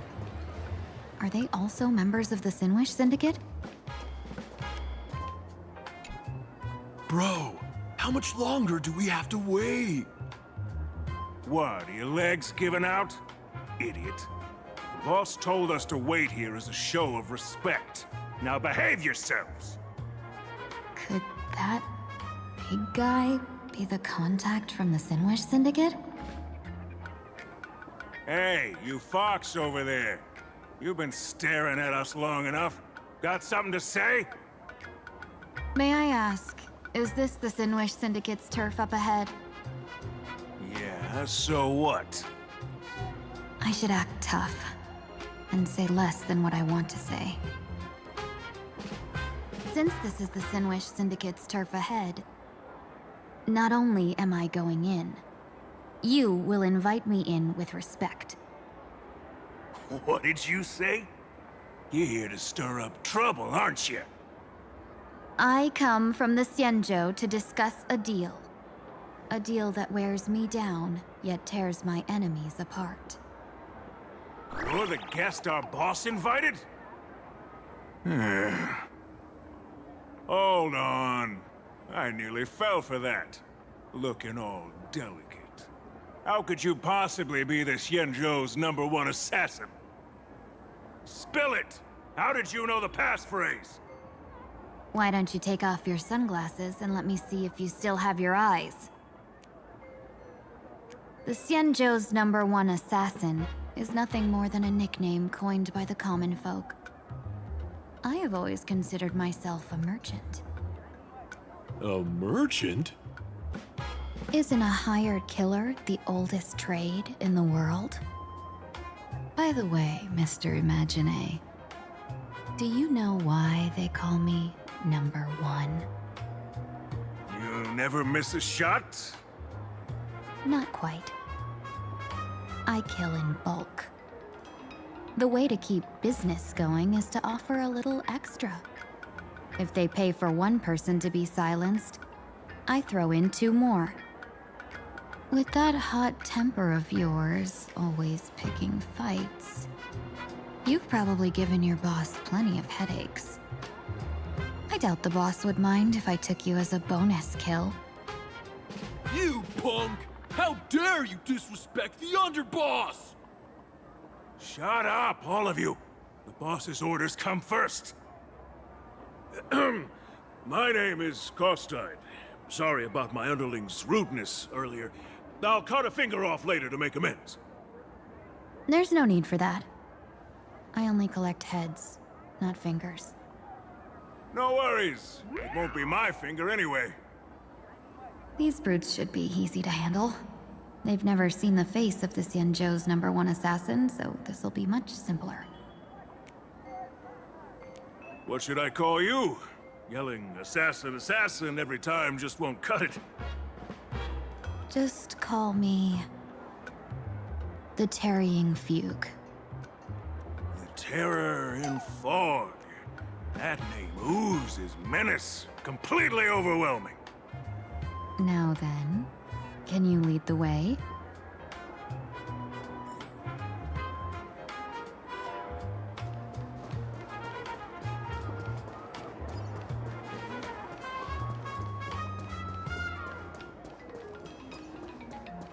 That's the Sinwish Syndicate headquarters across the river. Quite impressive, don't you think? Please, follow me. Is this the passage in the painting? Of course. Sinwish Syndicate has it under our command for now.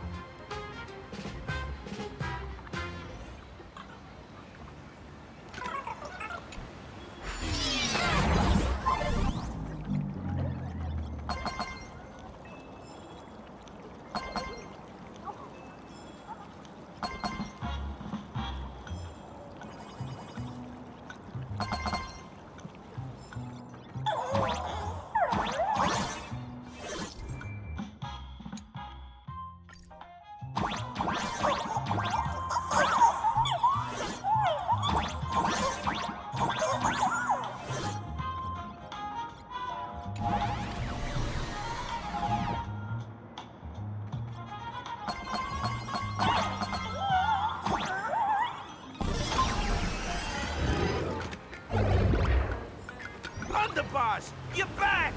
Thanks for your hard work! Welcome home, Underboss! Is this the one the boss brought in?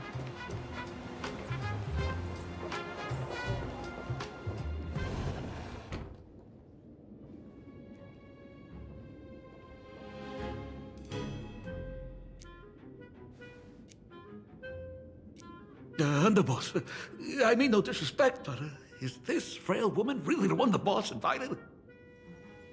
That's right. Her name is the Terror in Fog. Spread the word that the Sinwish Syndicate has secured the Xianzhou's #1 assassin. Underboss, beat me if you want, but I gotta say, are you serious? Are we really counting on this delicate woman for the Phantasmoon Games? The Phantasmoon Games. Is that why they hired a Stellaron hunter to do their bidding? These Phantasmoon Games are a once-in-a-lifetime chance for the Sinwish Syndicate to rise. This woman doesn't look like she has what it takes, and we're trusting her. If she blows it, how are we supposed to save face? Underboss, we haven't been duped, have we? If word gets out, the other gangs will laugh us out of town. All of you, shut up! Useless. Lady Terran Fog would wipe the floor with you even if you all came at once. Since you doubt her, why not let Lady Terran Fog show you a few moves? Lady Terran Fog, what do you say? I can find you a few sparring partners. No need to hold back. I thought you were naive, but looks like you're just playing good cop, bad cop to test me. I'm neither good nor bad. Just opportunistic. Still playing dumb, huh? Boss of the Sinwish Syndicate. Your people wouldn't be doing this on their own. I know you can hear me. I came for business. Making friends would be a fine bonus. But if not, that's fine with me. If you still want this deal, cut the tricks. A real expert is something else. You speak with such overwhelming presence, though we barely understand a word. Come on, show us a move. We fight and bleed every day, and that's the only way we'll be convinced. Oh no. These brutes are not interested in a win-win situation at all. When in doubt, open the 3 strategy pouches I entrusted to you. Inside are tactics I divined, certain to break any deadlock and aid your journey. Looks like it's time. Huh? Just keep alive and open the 2nd strategy pouch once you're done. What kind of strategy is this? There's barely anything helpful in here. Looks like Lady Terran Fog isn't impressed with your skills. Out of my way! When I was young, I dreamed of becoming a musician. But fate had other plans, and I was dragged into a world of violence.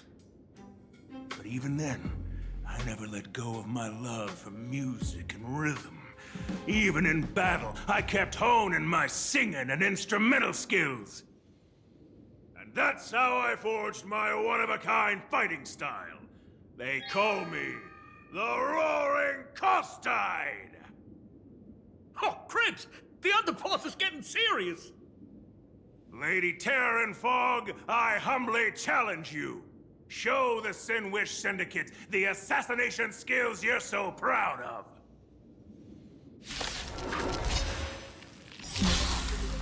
Looks like I'll have to hold back against these reckless brutes.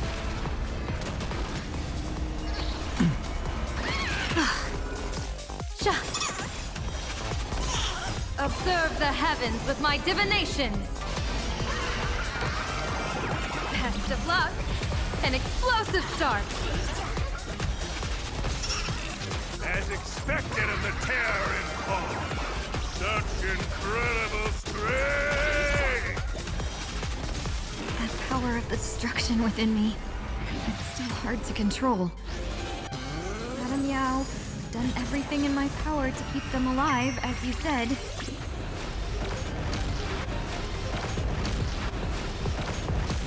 I don't want to take your life. Back down while you still can. A true warrior of the Sinwish Syndicate fears no death. Don't underestimate my resolve. Underboss, bad news. 2 more weird dudes just showed up. Cut your bull. I can see for myself. Never thought visiting an ally would mean crashing into a local gang's hall. Oh. This will take some explaining. What a twist of fate. But for us to reunite with an old friend here? So be it. You two, stand down. Listen well. This will be an honorable duel. A duel? You dare duel a Xianzhou? Xianzhou's #1 assassin? And you still dare to act so brazen? Huh? Wait, What do you mean, Xianzhou's #1 assassin? Who exactly are you? Even a cunning hare keeps 3 burrows. Who ever told you there was only one Xianzhou's #1 assassin? So, there are 3 of you? No, it's 300. Times have changed. The title Xianzhou's #1 assassin is already a brand. At my side stands the organization's 7th-ranked Holovian Reaper, the Winged Death Knell. He sends every target into the sweetest sleep of death. And this one is the 2nd-ranked assassin in the organization. A ruthless killer surpassed only by me. His spear strikes like a falling star, and his presence soars like a dragon. They call him the Jade Dragon. Then you are... You can call me Whistling Flame Fox. I humbly hold the top position in our organization, though I mostly handle business relations and HR work.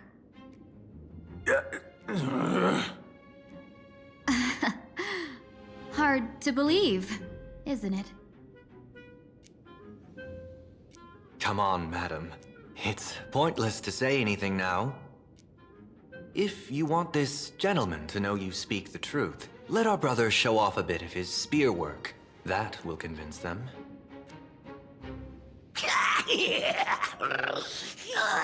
I say, there's no need for that. Course tied. You insisted on testing them and got nothing out of it, did you? If you had let them meet me sooner, none of this would have happened. Boss! I cannot hand your grand enterprise over to people we know nothing about. You are the one who hired us? The boss of the Sinwish Syndicate? That's me. I am Polewave, current leader of the Sinwish Syndicate. My apologies. Our gang is full of roughnecks. I will make sure they are disciplined. As for that business, we'll discuss it upstairs. Everyone else, clear out!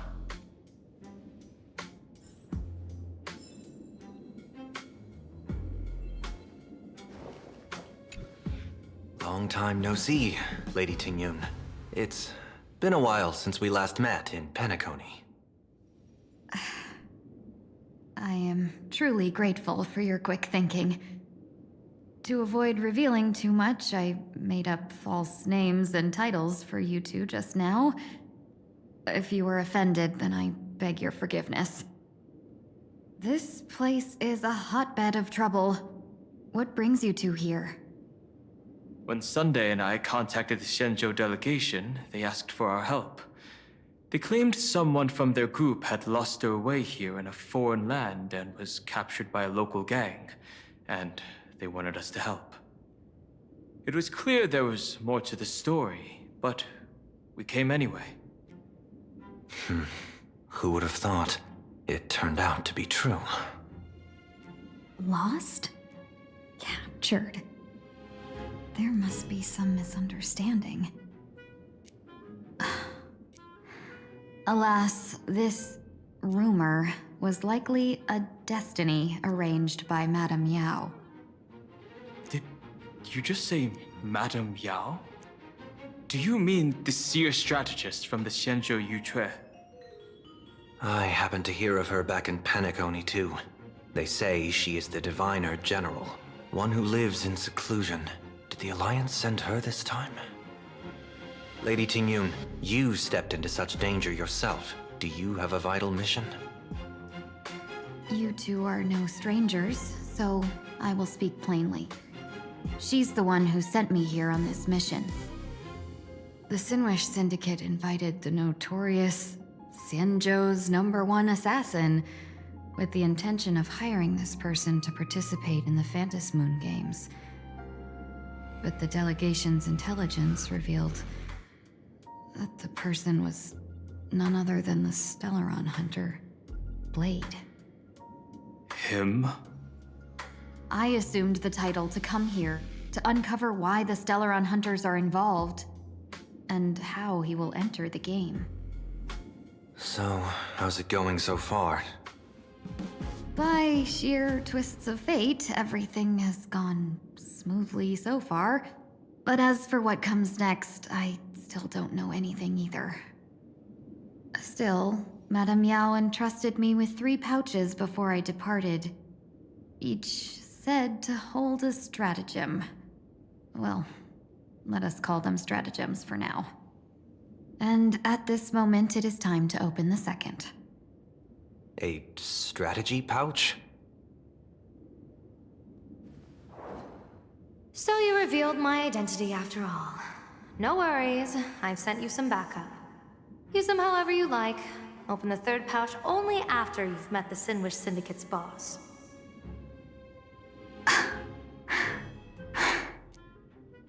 No wonder they also call Madame Yao the Crosstalk General. The what, General? It says the 2 of you will help me clear the way, so I can safely meet the Sinwish Syndicate's boss. What do you say?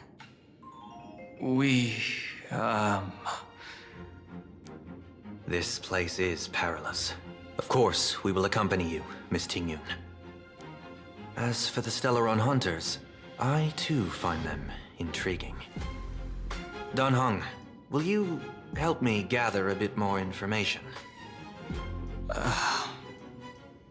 Of course. Thank you, Sunday.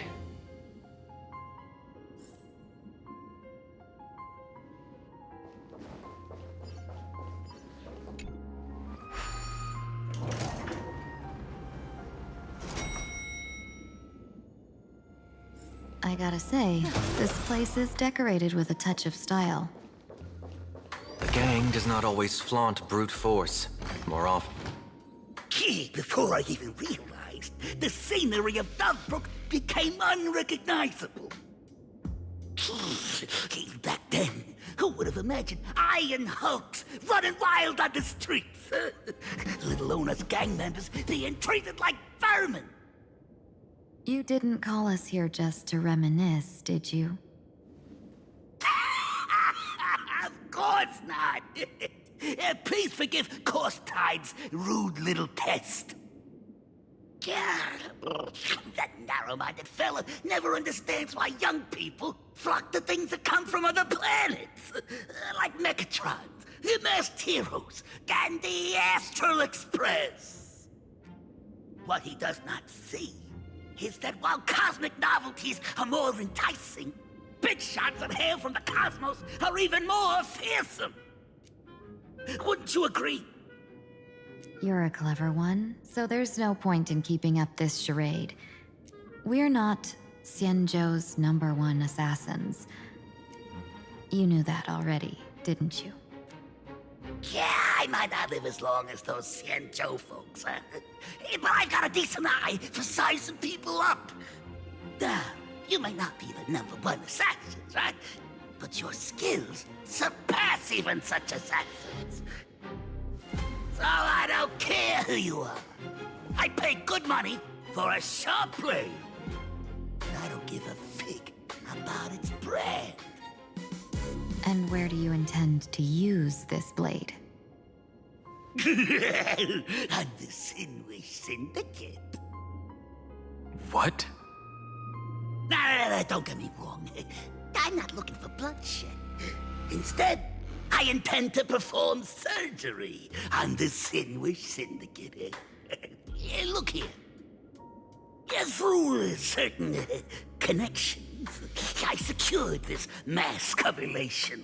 The entry pass to the Eonic game. Some covet this treasure, while others fear it as a curse. Now, you claim the name of Xianzhou's #1 assassins, huh? So surely you came for this. You want the god's reward, don't you? You are our employer. Therefore, the festival's prize should rightfully be yours. What do you want from the Eon, Mr. Polewave? The Aeon? I harbor no such unrealistic desire. I'll leave this prize for you to claim as your reward. I'm happy enough to share in a bit of your glory. Whether you win or lose, all I ask is that when the press comes a-knocking, you say this. You were sponsored by the Sandwich Syndicate of Toughbrook. That is enough for me. So this is a sponsorship deal? The Sinwish Syndicate only wants fame? Since we are not truly in your employ, are you not afraid we might break our promise and ignore your request? If you truly cared nothing for what I asked, why even raise the question, huh? As I said before, I may not have the long life of the Shenzhou people, but I do know how to judge people. One more question from me, please. Why are you so set on chasing fame? In plain Arcadia, Imagination exists due to wish power. And that wish power comes from the attention, curiosity, and demands humans place upon these Imaginae. The Sinwish Syndicate was founded to provide for those Imaginae who were ignored, had no wish power, and were not needed by humanity. Unfortunately, ever since that seashell woman rose to power, our path of blood and violence had run its course. That's why I want the Sinwish Syndicate to take on a new form. One that will draw more attention than ever before. The Sinwish Strangeling Pension Foundation, huh? What do you think of the name? It's a cozy and heartwarming name. So, will the three of you, accept this job?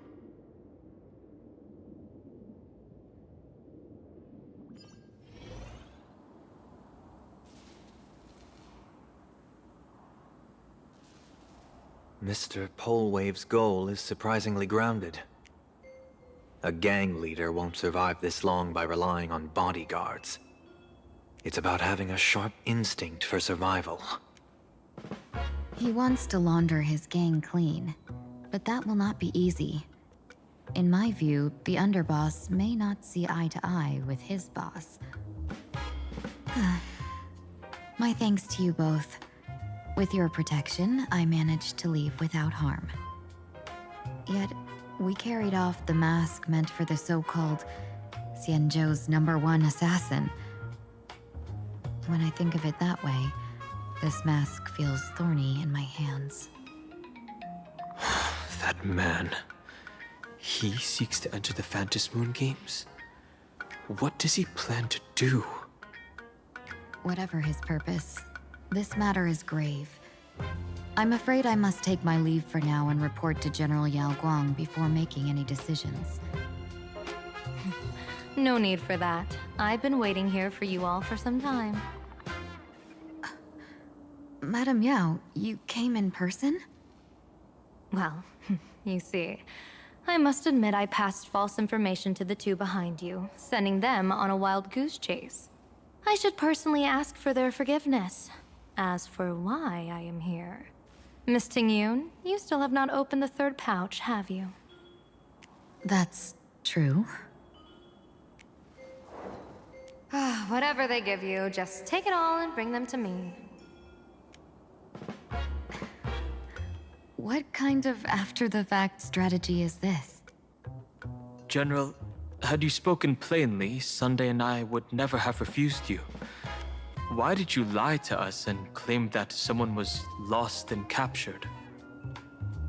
I didn't lie. If not for the appearance of the former Vidyadhara High Elder and the runaway Master of Penacony, Miss Tingyun would still be trapped in those brutes' endless probing.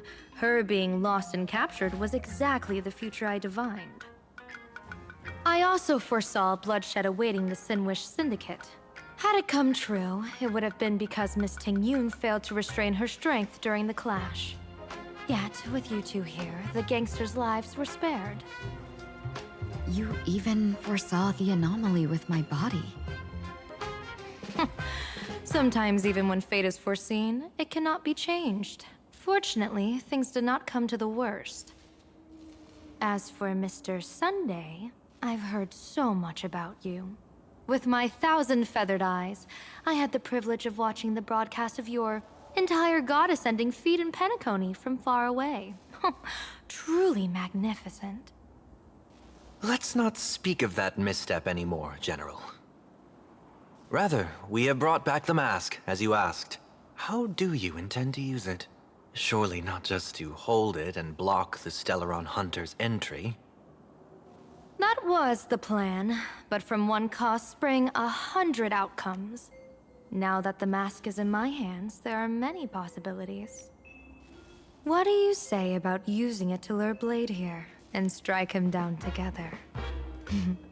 Or perhaps I could wear the mask myself, and personally compete in the Phantom Moon Games. That'd be interesting, right? Each mask used is gone for good. The Stellaron hunters will be left with a real headache. That'd be truly killing two birds with one stone. Madam Yao, this is deadly business. It's no laughing matter. Deadly? Miss Tingyun, that is exactly why I am here. Not to put Blade in his grave, that is. His ties to the Xianzhou have long since frayed. There was no need for me to snatch someone else's assignment and come here only for his sake. Snatch someone else's assignment? So the Xianzhou envoy was supposed to be someone else? To be frank, this journey to plain Arcadia was meant for Jingyuan, the divine foresight. The Luofu Cloud Knights recently returned from the great battle against Iron Tomb, and the honor should have been his. Yet, before his departure, I cast several divinations on all parties involved and received this result.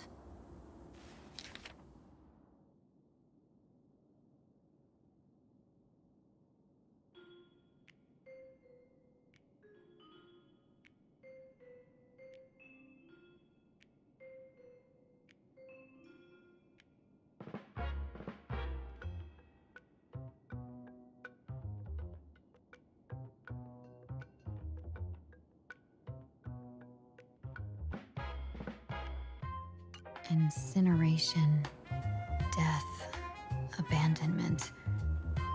I may not know divination, but even I can tell that there is no good omen.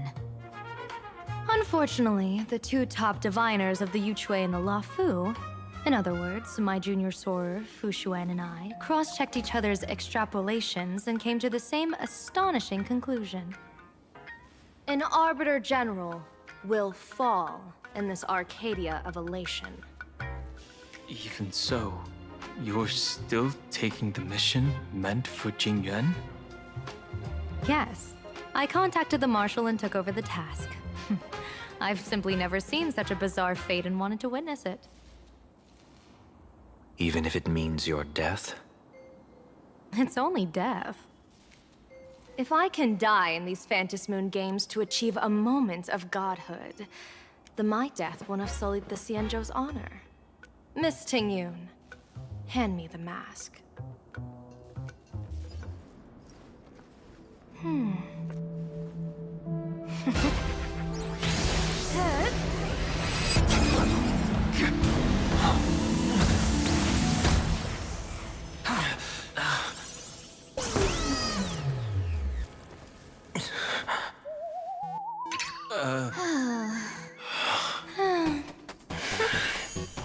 Well done. You have hit your fitness goal. Another active and fulfilling day.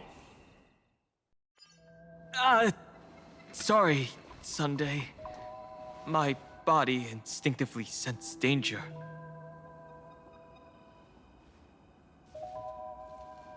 Once the mask for joining the Phantom Moon games is worn, it binds tightly to the supplicant and manifests the shape of the wearer's soul.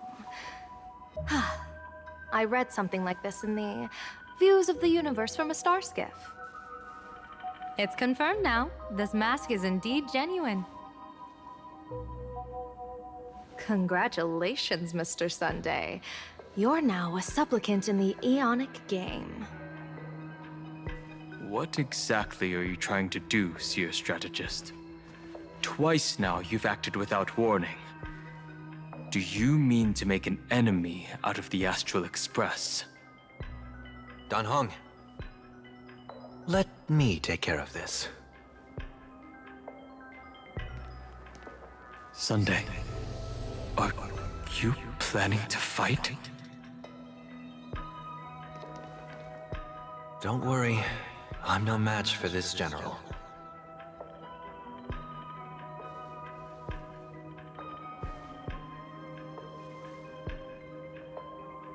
General Yao Guang, how do you pierce my thoughts?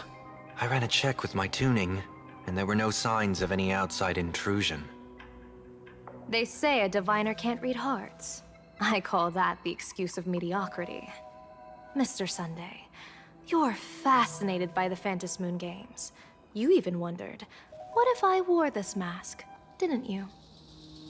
You can even divine thoughts like that? No, I'm simply good at seeing using my eyes. Though Mr. Sunday never asked to examine the mask, he's glanced at it at least 3 times since we started the conversation. Given the character and manners of someone as noble as him, I can't think of any motive for this action but genuine interest. Sunday? Yes, I did think of it. For a moment, I even considered putting it on. So, I merely gave you what you desired. This is no trap. It's just an unexpected gift. During the Phantom Moon games, I'll give every ounce of aid I can to help you seize your chance to have an audience with the Aeon. General Yao Guang, as far as I know, throwing out heavy profits first is usually a lure to make others lose. We've only just met. I don't understand why you'd go this far. Why belittle yourself? Every move I've made is to carve a sliver of possibility from the impossible. With my eye of Ishvara, I see you're the only one in this land who doesn't need to do a thing for me. Simply acting on your own will can bring change. Your own will? Indeed. Dan Heng, I do want to learn more about this world. Because this world of elation fascinates me. Is plain Arcadia truly a paradise? An Arcadia that its name claims. I once pursued a mistaken vision of paradise with stubborn resolve. Even now, I can't say for sure what a true paradise should look like. That's why I want to see with my own eyes whether this Arcadia lives up to its name. So then, as long as Mr. Sunday acts, that omen of death Madame Yao foresaw.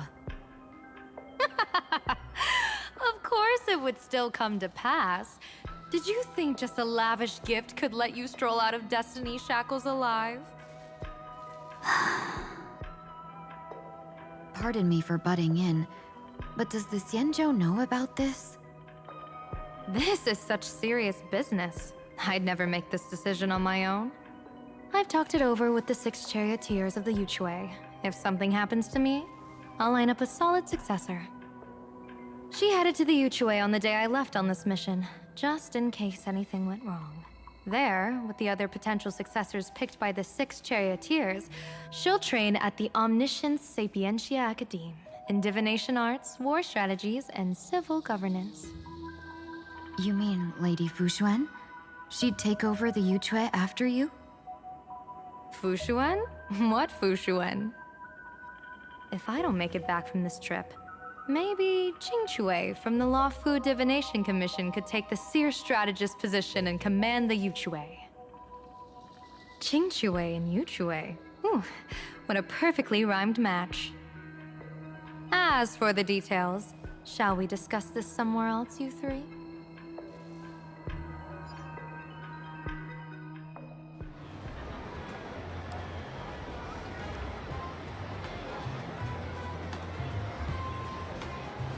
Map says the Ashen Detective Agency should be right here. But why is there just a magazine publisher's office? Holy for bully!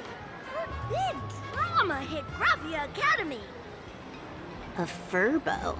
Taking photos? You really can find anything in the land blessed by Aha. Let's go ask for directions.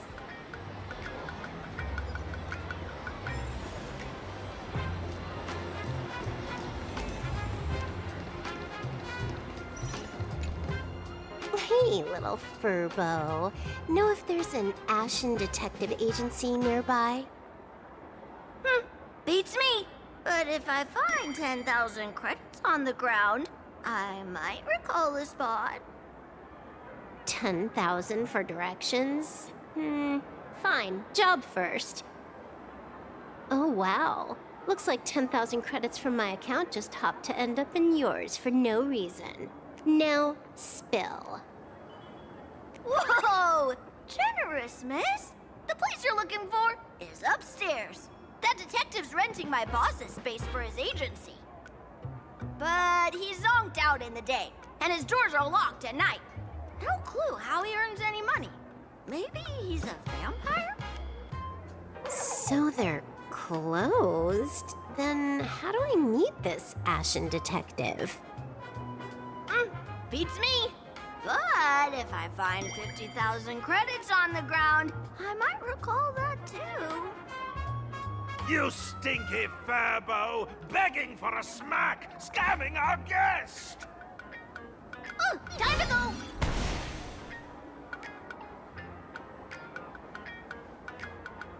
Hi, I'm Narrator, receptionist at the Ashen Detective Agency. I'm the assistant of that Mr. Detective. Narrator? What sane person gives their pet that name? That would be the dude upstairs. By the way, that mangy furbo didn't fleece you, right? It did. A full 10,000.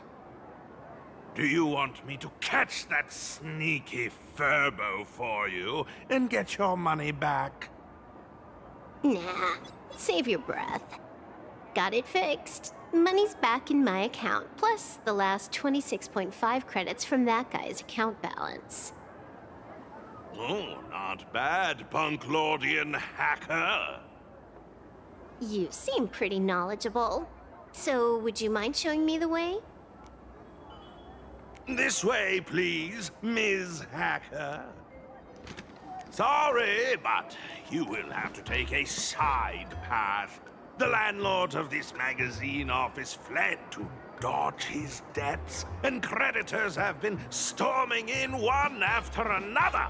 In the end, Mr. Detective sealed the front door entirely.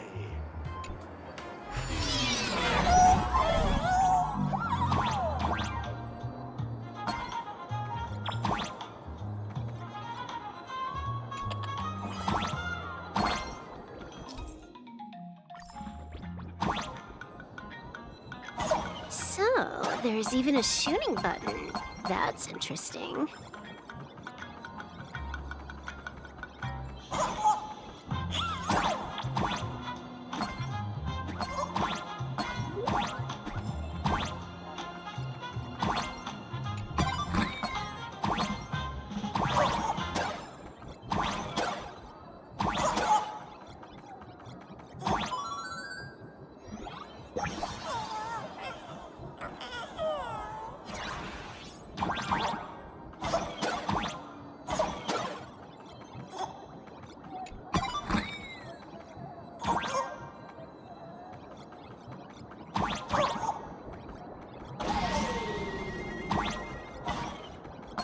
Why are there so many Furbos? They're all employees of this magazine company.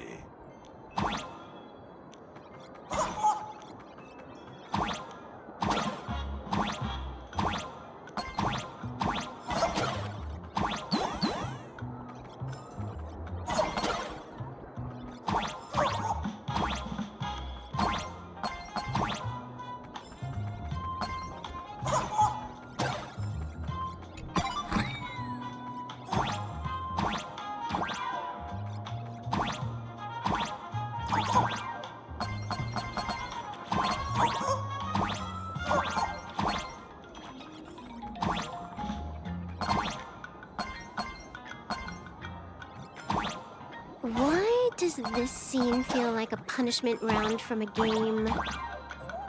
Office survival's way more brutal than any game.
So, this is where the detective lives?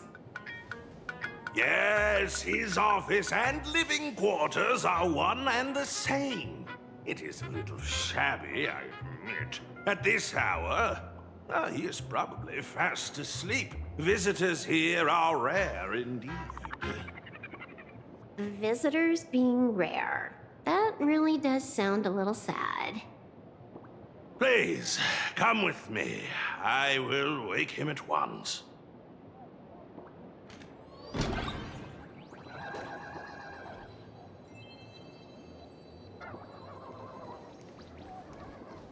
Time to get up, Mr. Ashvale.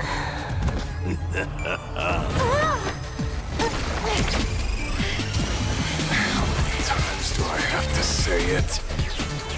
Just leave the delivery at the door. To disturb my sleep? Mr. Ashvale, this lady is not here for food delivery. Oh, then she must be here to kill me.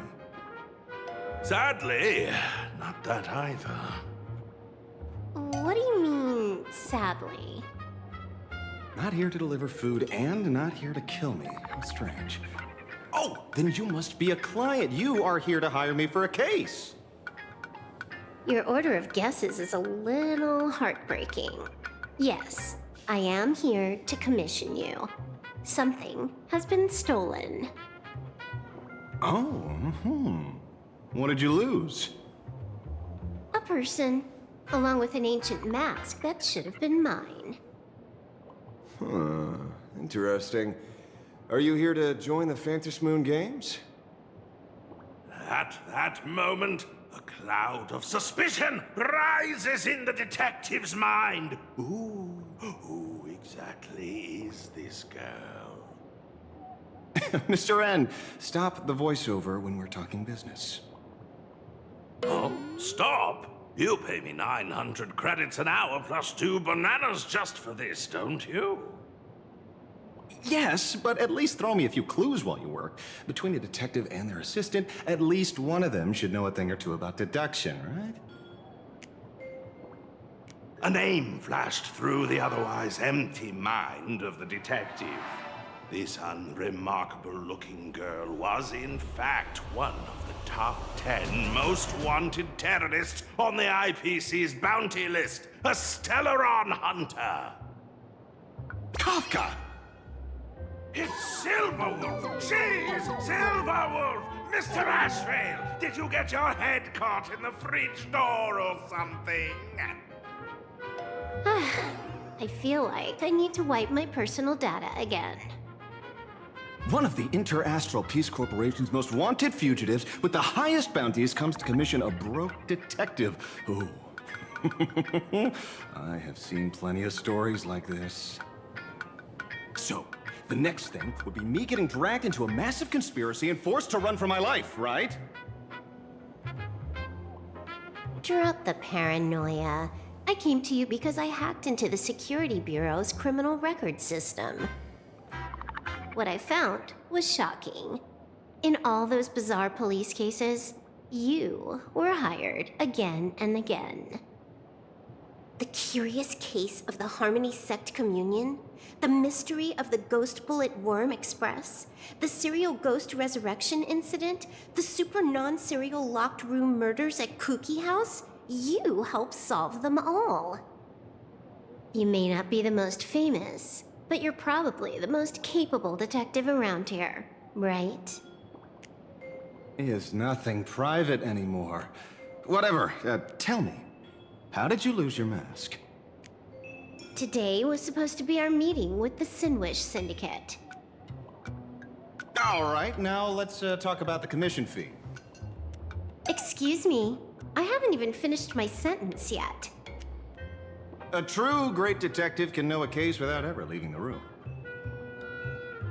While he sleeps, I gather the intel.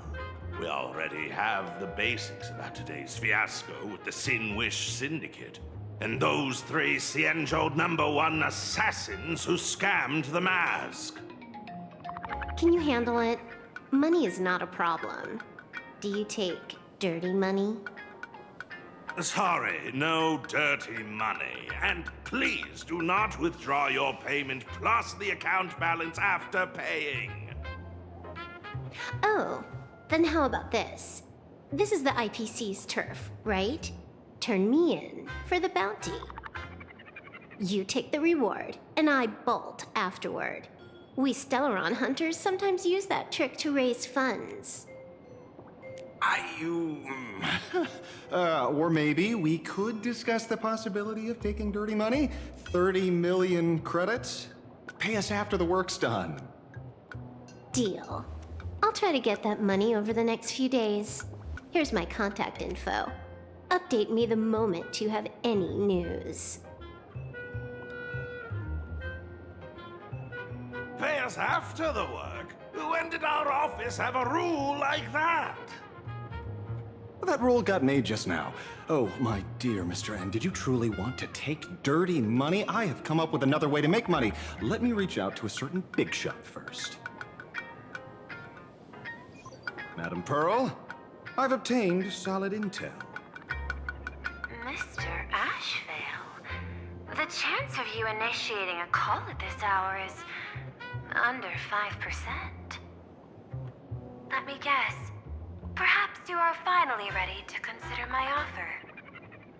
No, I found the trail of the Stellaron hunters. They are here in plain Arcadia, and they even plan to crash the Phantom Moon Games.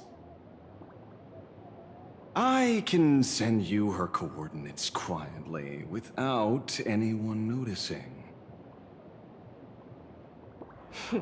Quietly, without anyone noticing. The Phantom Moon Games? The moment your IPC chose to speedrun it, it was fated to be more than just a game of fun. And you want me to take part? That is asking a bit much of an old man. Ah, we should have taken that hacker's deal earlier and turned her in for the bounty. An unexpected bonus. So Pearl still has other masks hidden away. That makes things much easier.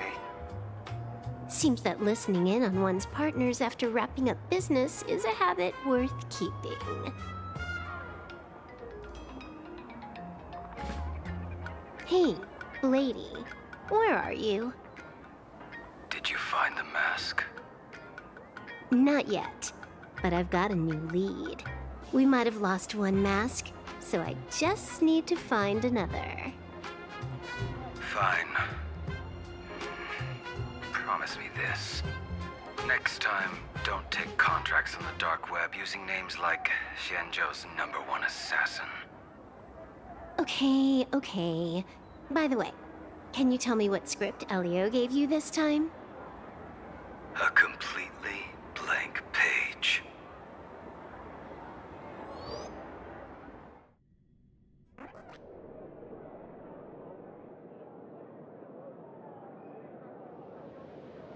So, what you're saying is that this Miss Sparksy, who was originally just a virtual avatar, has now crossed into reality and taken entire school staff and students hostage. I get it. So, it's just a typical case of the idiogenerative imagine phenomenon. Yeah, you could say that, according to the old superstition.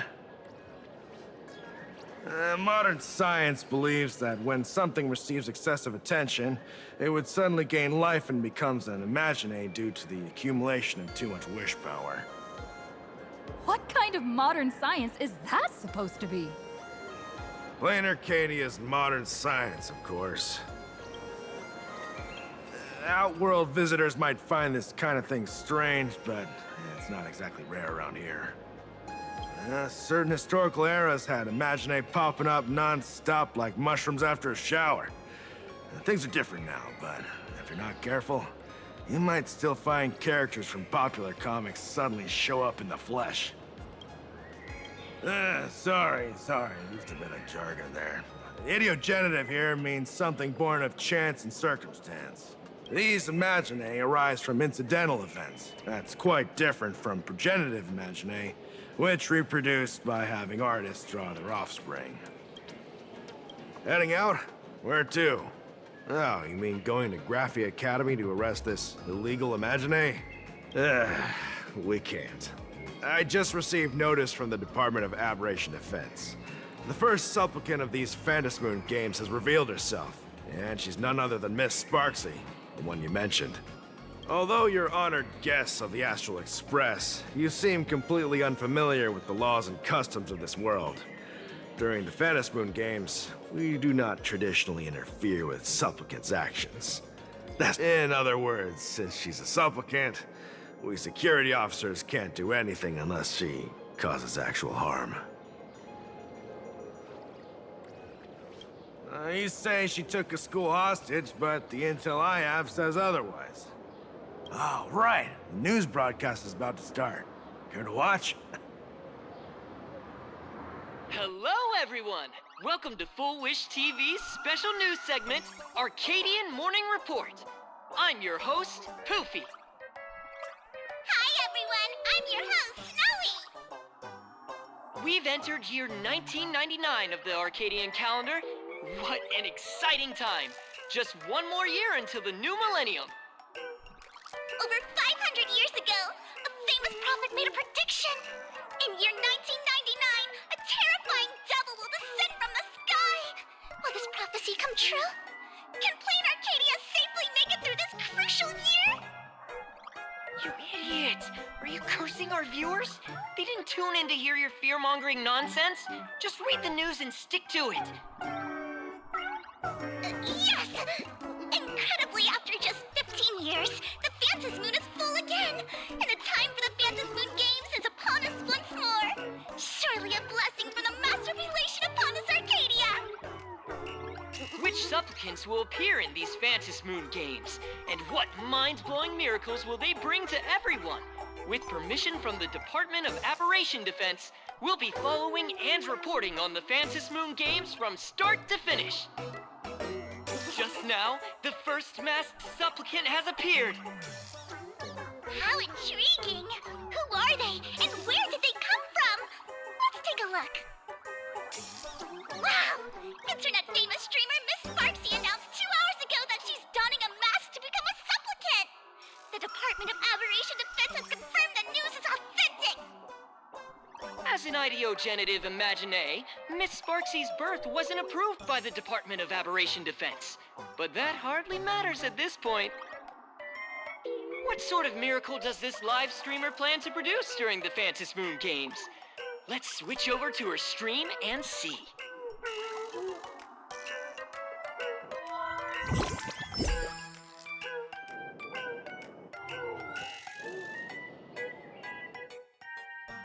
Yoo-hoo! And we're back from the commercial break. A big thank you to Love Insurance for being the title sponsor of today's Sparkstacular Arcadian Adventure. One person, 1,000 faces. 1,000 faces, one person. Who will Sparksicle become today? Ta-da! Time for the big reveal! Everyone, follow along with Bean Sparksy of Graphia Academy as we check out how our new transfer student is settling in. Marge, say hi to the camera. Sparksy, don't you dare mess with me. I, March, am not someone you can easily push around. I'll have you know I'm the disciple of General Jing Yuan of the Luofu and General Huayan of the Zhu Ming. I've undergone rigorous Xianzhou sword training. Others might fear you, but I sure don't. My, March seems quite worked up. Is it because she's a bit nervous about her first live interview? All right then. Now, let me interview my colleague, Mr. Yang.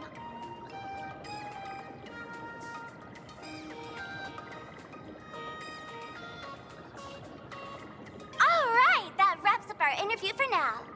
Let me give you all a sneak peek at what's coming up in our next live stream. Thank you all for your wholehearted support. Sparksicle will work hard to repay your kindness. In 3 hours, I'll be hosting a special live stream performance, Sparksicon, alongside our special guests, the legendary Nameless from the Astral Express, who have carved countless legends across the cosmos. Tell your friends, your family, even your enemies. Let's set aside all grudges and meet in the stream to witness the most dazzling sparks light up plain Arcadia!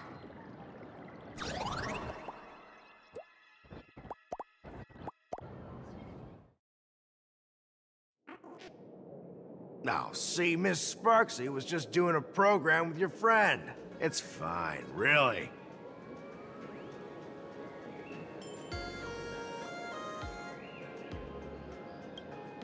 Have you seen shows like that before? You know, where celebrities go somewhere to do everyday jobs, like those reality shows where they trade places with regular people. She picked Graphia Academy as a target. That school had its fair share of trouble 15 years ago, too.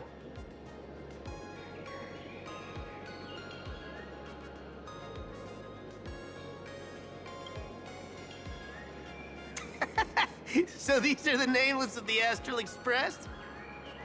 That's hilarious! I heard they're supposed to be great heroes who saved other worlds. Look at them now! Switching to comedy in a heartbeat.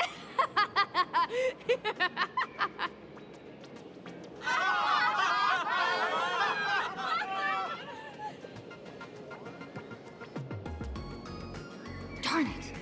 Soon the whole of Plain Arcadia will be saying Sparksy caught the Astral Express crew in one go and made us the butt of jokes. Our reputation would also turn into her trophy. Oh, right. Please keep this Phantom Moon Games emergency response guide safe. Some sections in it might come in handy.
If there's nothing else, I'll be going now. See ya. See? I told you so. Even calling the police was useless. Right now, you're their only hope. And that red boss lady of yours, she's here too. Are you all right? Did you get hurt when you ran away?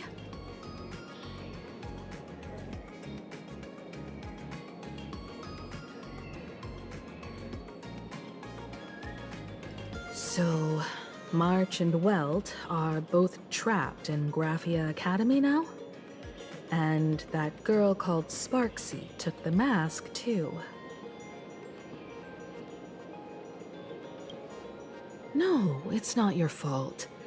I underestimated the complexity of the situation behind these games. Coming back to my homeland was meant to be a relaxing vacation for everyone. And I also wanted you and March to experience the atmosphere of elation in this world. Throughout the history of the Phantom Moon games, there have been many instances of cooperation between supplicants. But this time, forces from across the cosmos have turned this into their own high-stakes poker table. Rather than honoring the elation, these players are far more eager to savor victory for themselves, itching to knock everyone else out of the game. Sparksy is one such troublemaker. It's dangerous to rush back to school on courage alone, when we don't know what Sparksy has done and what she's planning to do.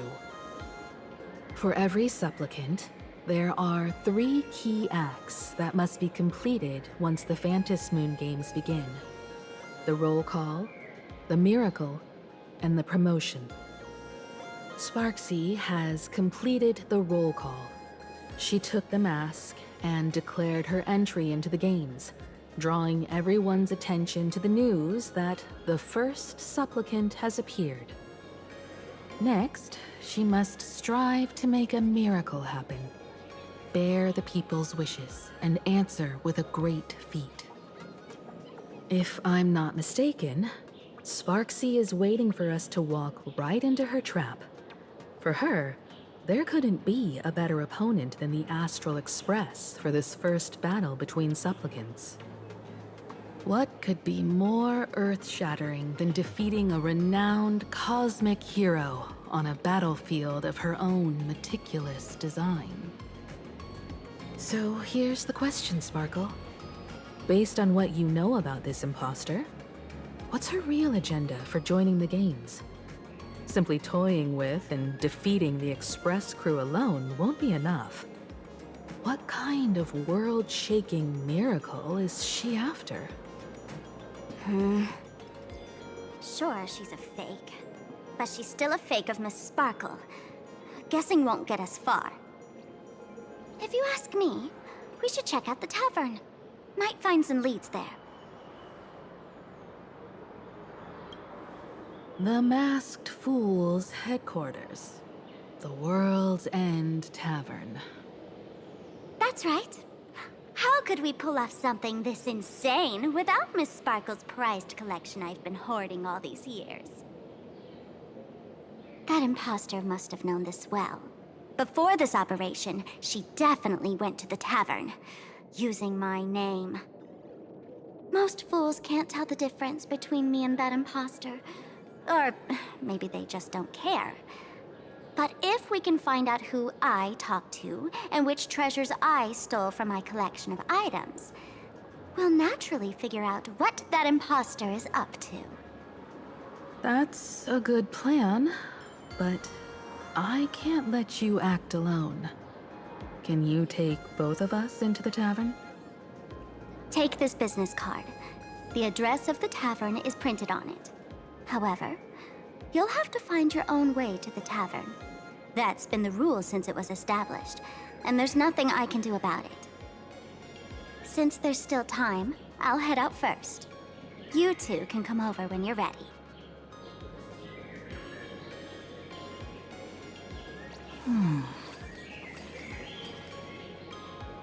I'd say she needs us more than we need her. Relax. To step into the elation's right, what you need the most is ease. Don't dance to your enemy's tune. Find your own rhythm. Now it's our turn to set the steps. Dovebrook District. It's been a while since I've been home. Perfect timing. Don Hung and Sunday have made some new discoveries. I asked them to meet up with us later. Don't get your hopes up too high. Looks like this vacation trip has gone right back to our usual trouble magnet mode. Now this is the kind of vacation the Nameless just has to savor.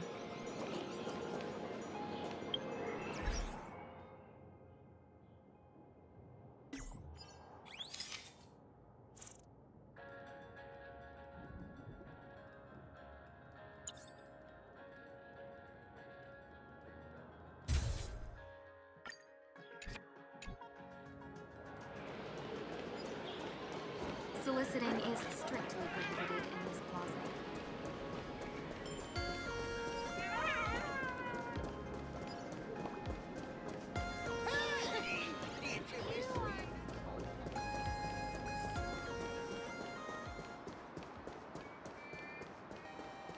Anyone with a high-level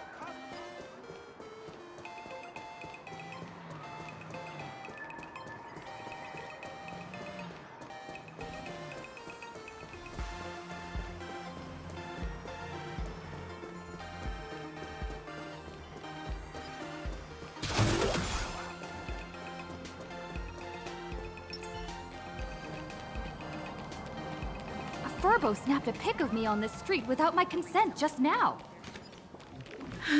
Fame isn't exactly good news for the Nameless. Is this the store? So confident. We're almost at Dovebrook District. This store when I was alive.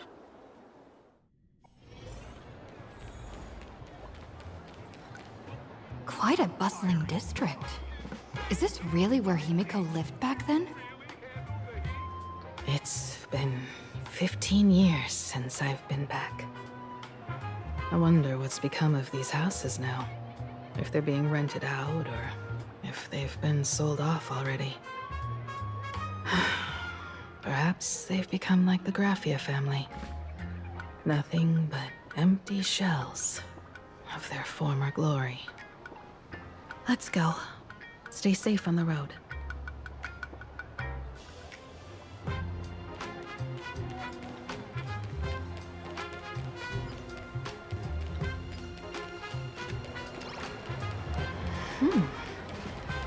This place seems to have changed a lot.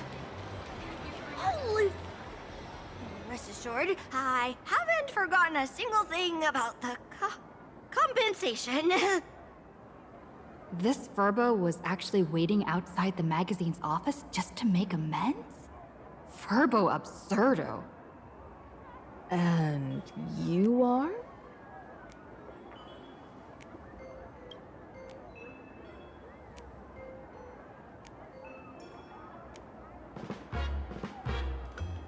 Would you mind coming into our magazine office to talk?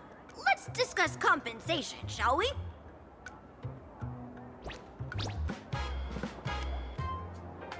It looks like the magazine publisher has taken over this entire building. Strictly speaking, the entire street where this building stands belongs to my family's estate. It's said that, in their heyday, the Graffia family owned property all across plain Arcadia. But by my generation, very little was left. When my journey reaches its end, will anyone in this world be able to inherit anything from me?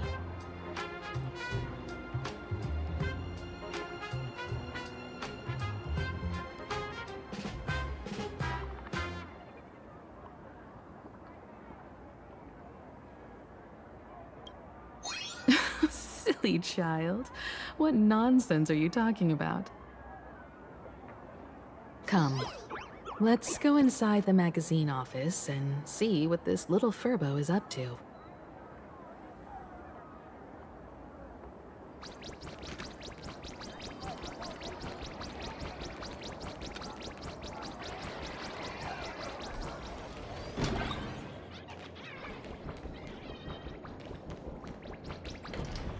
Hey there, Paraprince! I brought quite an impressive creditor to visit you. Beep beep. Debt collector signal detected. I'm out of here. Don't run! It's the Great Raccoon from the Astral Express! Furbos and raccoons. We're all one big family. Beep boop. Family or not, you're all just here to collect debts, aren't you?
Great Raccoon, that jerk of a company president ditched everyone to dodge the debts.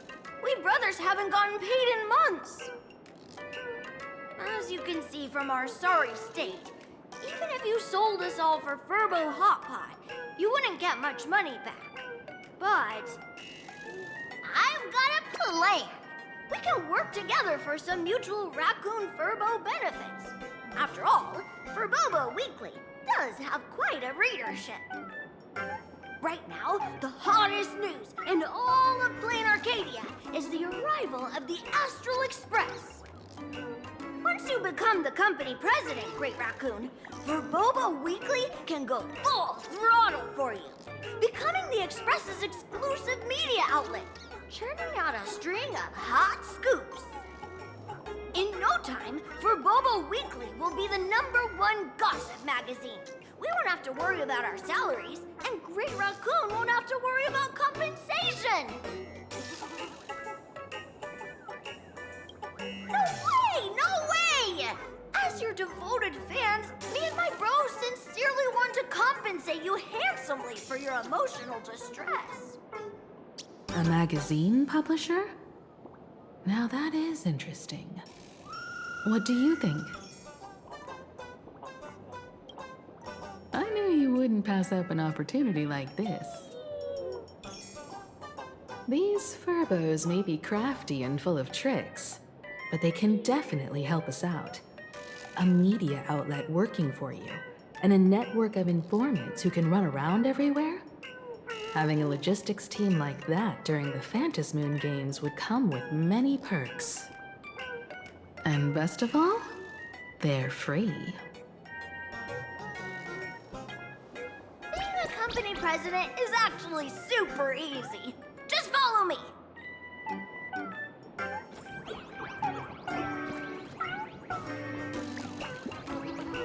Please, take a seat in front of the computer, President.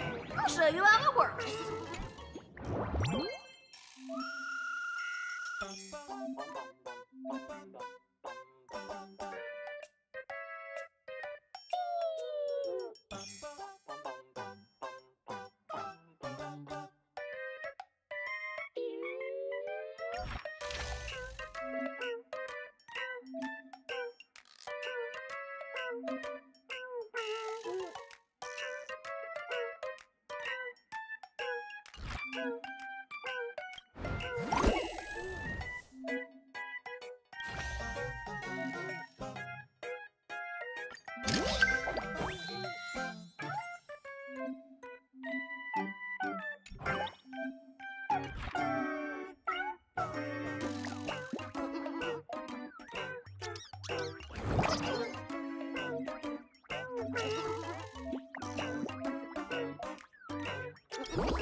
That's all it takes? Okay, from now on, I'm your new company president. Woohoo! Green Raccoon is our new company president! Ha! Whatever mission you assign, we brothers will get it done for you. Anything else you'd like us to do?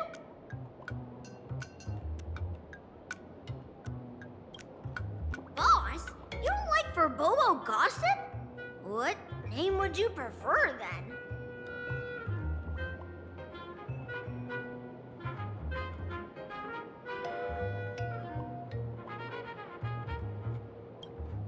Oh, that's quite a unique name. Are you sure? Boss, you don't like Ghost Ship Grove? What's that supposed to mean? Are you sure? In return, make sure you create some big news stories. Oh, and that journalist Furbo who wrote that slander about you? HR will fire him. We don't need an employee around here who's got beef with the company president. I heard a supplicant has appeared at Graphia Academy. Should we have him take some pictures there for you? No problem. I'll arrange it right away. This Furbo will issue the order. Stay tuned for his first-hand report. Looks like you're already getting into the groove of being a company president. We're pretty much done here, and Don Hung and Sunday should be arriving soon as well. I'll just have them meet us here at the publishing house.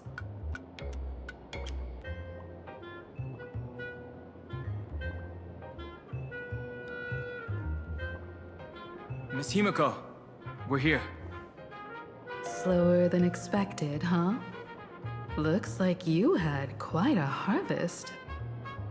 That's, difficult to say. Ah, Miss Himiko. And Benefactor is here too. It's been a while. I've missed you all dearly. Miss Tingyun, are you representing the Xianzhou on this diplomatic mission to plain Arcadia? This is a matter of great importance. A humble girl like me doesn't have that kind of standing. I'm just tagging along with General Yao Guang of the Yuchui to help out with odd jobs. I happened to run into these two on the way. The seer strategist. What happened on this journey? Sorry, there was a bit of a hiccup. I accidentally put on a mask of elation. Now I'm a supplicant in the Phantom Moon Games. Well, that's quite unexpected. I know the Express has been seeking to join the Phantom Moon Games, and I've been quite curious about that. Sorry. Did I make things more complicated than they needed to be? No need to apologize, Sunday. You are a companion of the Trailblaze. No nameless would ever stop a companion from finding their own path. Many thanks. But wait, did you just say accidentally? It's a long story. I'm afraid we'll have to wait for General Yao Guang to explain it herself. She was with us just now, but somehow disappeared without a trace. Madame Yao is always like this. She probably disappeared suddenly to deal with something urgent. This seer strategist is just as elusive as the rumors say. Should we wait for her? No need. I wouldn't dare impose. The tides of fate shifted. I had to delay my steps to arrive at the proper time. I asked for your understanding. Oh my. Counting me, we make exactly 6. Let me do some calculations. Your fortune in the coming days looks grim. You'd better watch out. Wheel. Makes sense. You got what you wanted today. The fates spell danger. This matter is most likely connected to that blade. Ah, the little fox's misfortune has overflowed into good luck. She's blessed with constant good fortune, a true harbinger of prosperity. Huh. That's weird. I can't see yours. So, you're that trailblazer Fushuan mentioned. Your reputation precedes you, seer strategist. I'm Himeko, navigator of the Astral Express. Whatever's on your mind, you can discuss it with me. My sincerest apologies. When a diviner encounters someone whose fate is unfathomable, we can't help but feel 3 parts excited, 3 parts flustered, 3 parts curious, and 1 part awestruck. What do you mean by unfathomable? My eye of Ishvara can scan the aura of fortune surrounding each of you, manifesting as weal or woe signs above your foreheads. I'd like to divine your fortunes as a welcome gift. However, this person really surprised me. I can't see anything from her at all. Are you really free to try any choice? To do anything you want? Does an Ishvara like you actually exist in this world?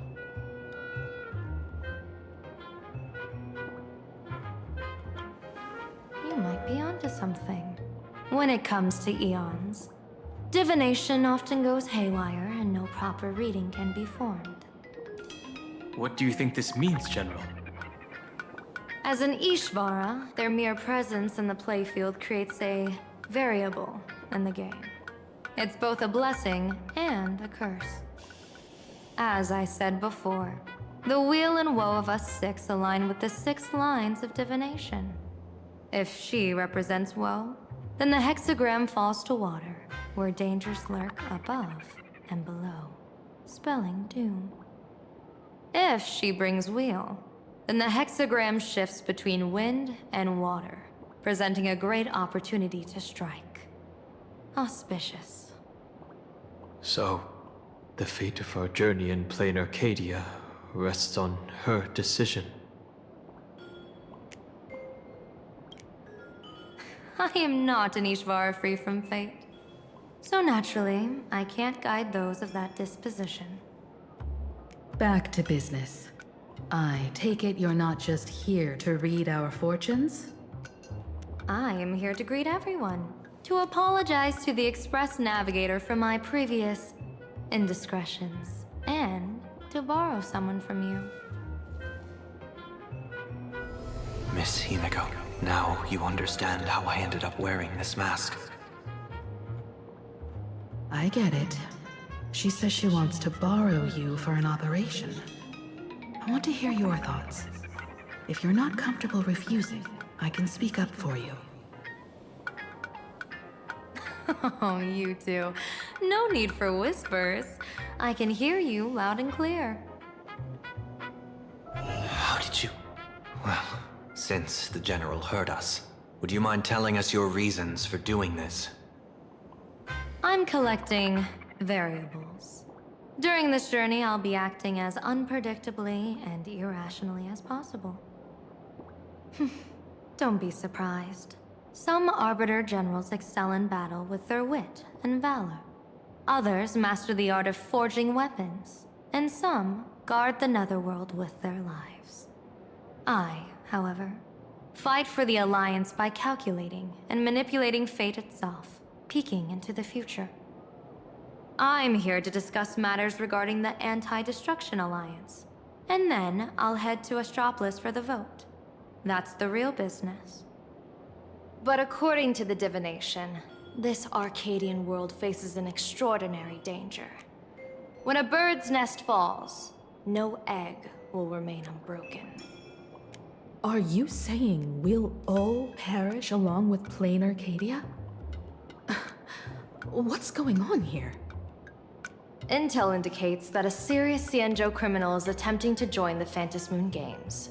This individual has been infected by the flesh of Shuhu, the emanator of the abundance, and is extremely dangerous. According to my interpretation, his long-suppressed violent nature will eventually become uncontrollable, bringing catastrophic disaster to everyone. There's no way he could do that. That's the divination's answer. Rather than asking whether he could, we should ask, how would he do it? My divination shows dragons clash in the wilderness, their ichor dark and yellow. While the term dragon clash could simply mean fierce battle, could it be foreshadowing a great calamity from your conflict with Blade? Perhaps this prophecy has other interpretations. But with my limited intel right now, I have to prioritize Blade, this most volatile and dangerous factor. I've heard that different interpretations of prophecies can lead to completely opposite outcomes. Until things become clearer, it's better to reserve judgment. Let's put that aside for now. In any case, I've brought along a creation forged by Blade himself. If things get out of hand, it might temporarily restore his sanity, giving us a brief chance at victory. What is it? I'm sorry, but fate has shifted once again. I must take my leave. To put everyone on the Express at ease, I solemnly swear that Mr. Sunday won't be obligated to do anything for the Xianzhou. On the contrary, our delegation will give him every ounce of aid within our power. What did you say, General? Aid within our power? She's gone. Whoa, that was quick. Madame Yao must be really busy. Has she vanished into thin air like this before? Yes. I don't know the details myself. With Madame Yao, it often happens and no one knows when she'll return. She doesn't do it on purpose. Allow me to apologize on her behalf. No worries. At least we know what the Xianzhou is up to. Right now, 2 companions from the Express are still trapped somewhere. She and I must head to the tavern to uncover some clues. If Miss Himiko needs my help, please don't hesitate to ask. Are March and Mr. Yang in trouble? I'll go with you. No, you and Sunday will act together with the Seer strategist. We're not at the point where we need to call in reinforcements yet. The situation with Blade is unusual. That Seer strategist's concerns aren't just baseless worries. I don't want to see the Phantasmoon games bring catastrophe to my homeland. So this is also my request. To put it in the General's words, please do your best to introduce new variables.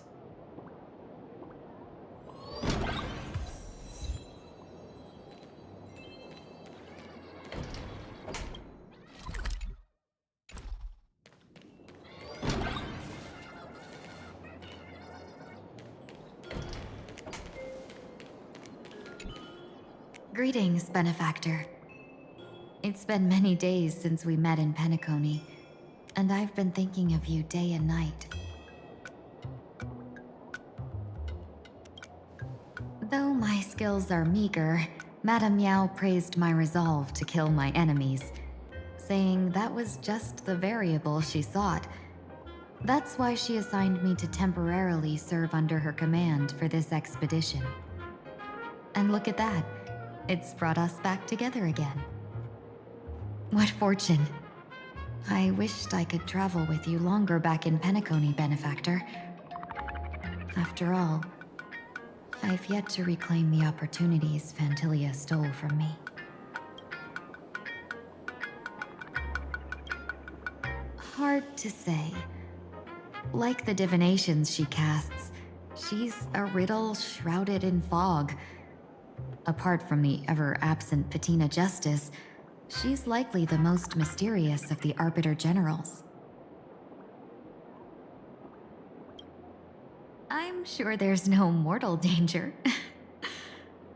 Please forgive my jest, Benefactor.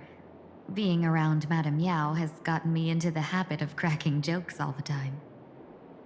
Her actions may seem inscrutable, but she always provides what you need ahead of time.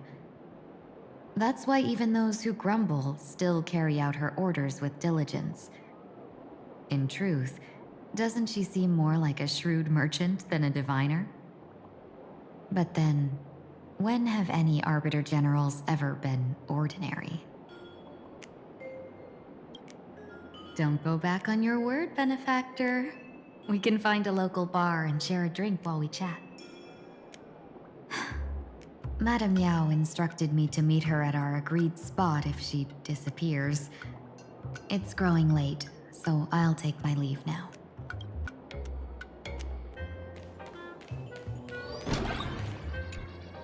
The IPC, Masked Fools, a Xianzhou General, the Stellaron Hunters, and the Nameless. Some came for the Alliance. Some for the Eon's game. Whatever their reasons, a storm is brewing in the skies over this world. But at least we got some good news. Sunday has joined the Phantasmoon games. He can help us in our showdown against Sparksy. Let's rendezvous with Sparkle at the tavern. We must uncover why Sparksy entered the Phantasmoon games, and what sort of Sparksicon she's got planned for Graphia Academy. When I was little, I heard a few urban legends. They say the entrance to the tavern exists behind every single door in this land. But those who aren't invited, or haven't found their destined path, can never step inside. This time, we already have the Fool's invitation in hand. As for the key to open the door, there's a silly rhyme on the back of the business card. For revelry and drinks galore, no need to search from door to door. Heed the fool's riddle with care to find the key that leads you there. So, about the fool's riddle, got any leads?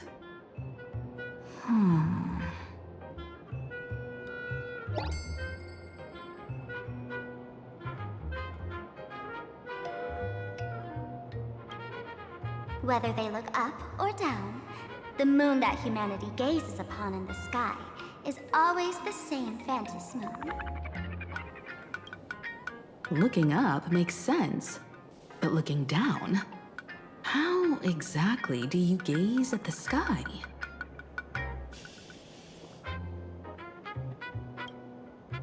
Oh, it seems fate ties you to the tavern.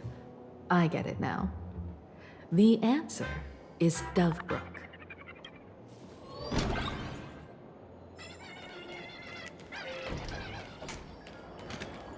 Many generations ago, the Dovebrook was already...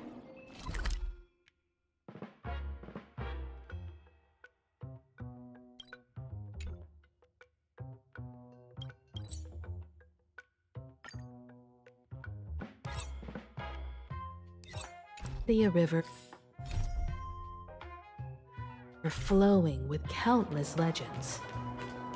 It's no surprise the door to the tavern lies hidden among them.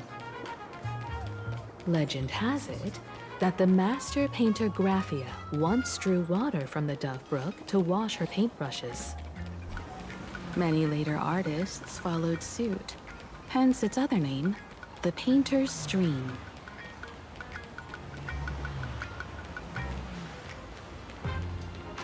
Looking at Dovebrook's scenery. Memories from my student days just come flooding back. They're not exactly interesting memories. Back then, Dovebrook District was teeming with gangs. There were hooligans running around everywhere, and some really loved messing with the students.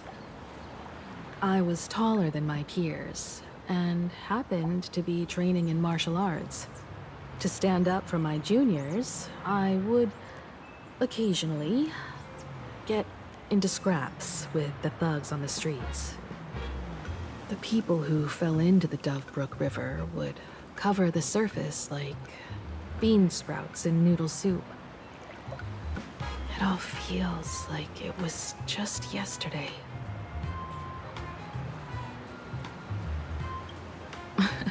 Sometimes the thugs fell in. Other times, I took the plunge myself. Back then, I was a bundle of restless energy. The teachers always said I was like a wind-up toy that never stopped banging its drums and cymbals, stirring up a commotion wherever I went. In the blink of an eye, 15 years have passed. Hard to believe someone as reckless and willful as me became the navigator of the Astral Express. Now's not the time to wax sentimental. We've reached the banks of the Dovebrook. So, where's the tavern entrance hidden?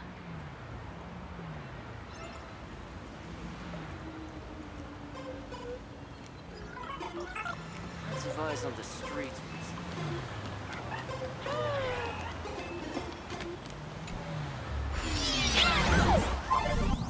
According to the business card,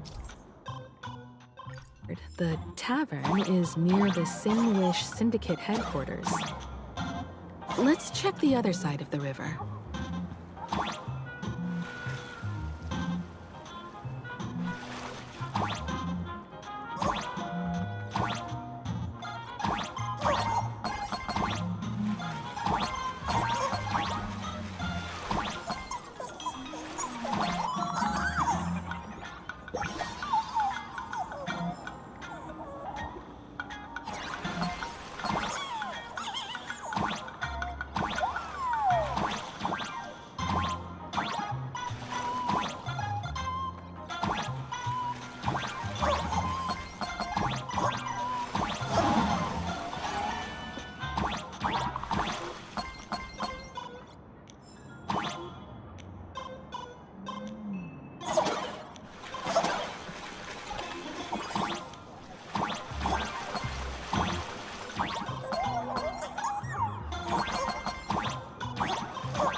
everyone. Hey, folks! Have y'all heard the joke about the Dove Brook?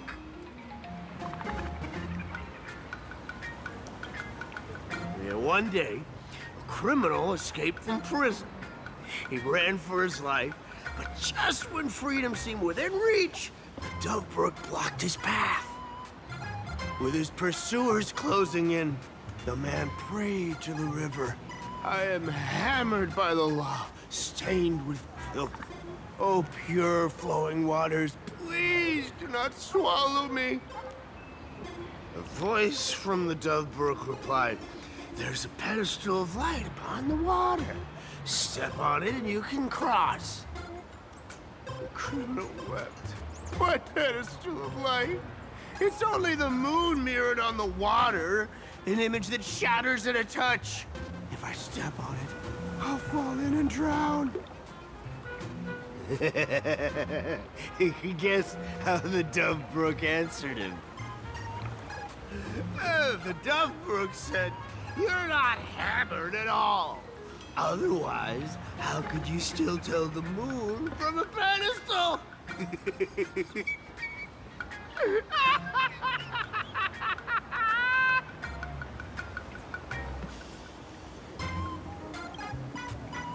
It's fine. You don't have to buy me a drink as long as I can make you laugh.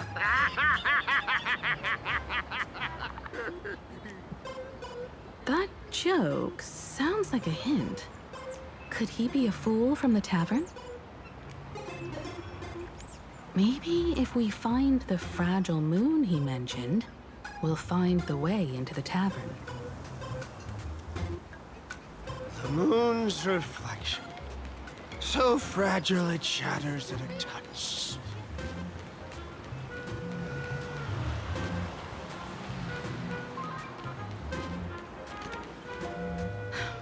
Sparkle's riddle says this. Whether looking up or down, they all see the same phantom moon when gazing at the sky. We've gazed at the sky already, so next... From this angle, the moon's reflection is right here. It does look strange in the water. If what the card says is true, and the fool's riddle is the key to entering the tavern, then this moon must be the door lock. Come on, let's take a closer look at this strange moon.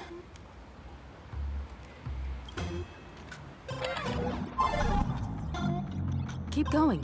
Chase that moon's reflection.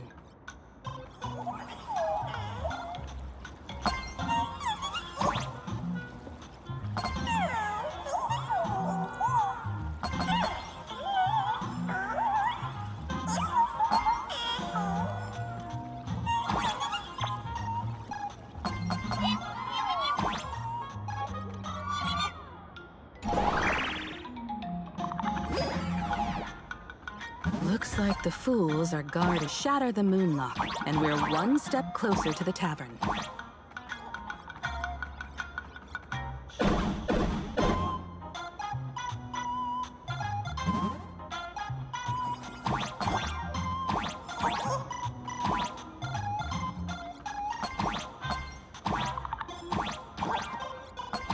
Let's try again.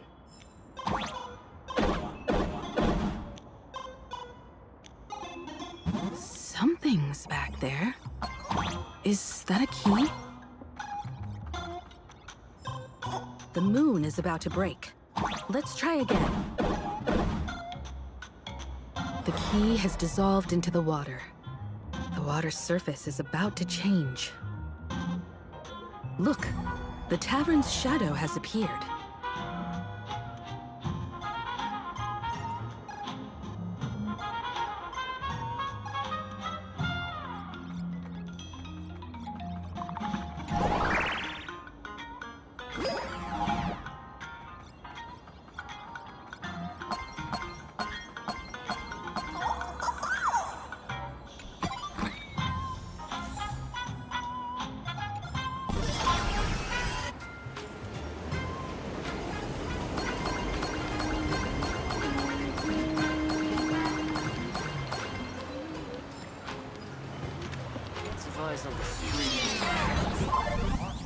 If we follow this path ahead, we should reach the tavern.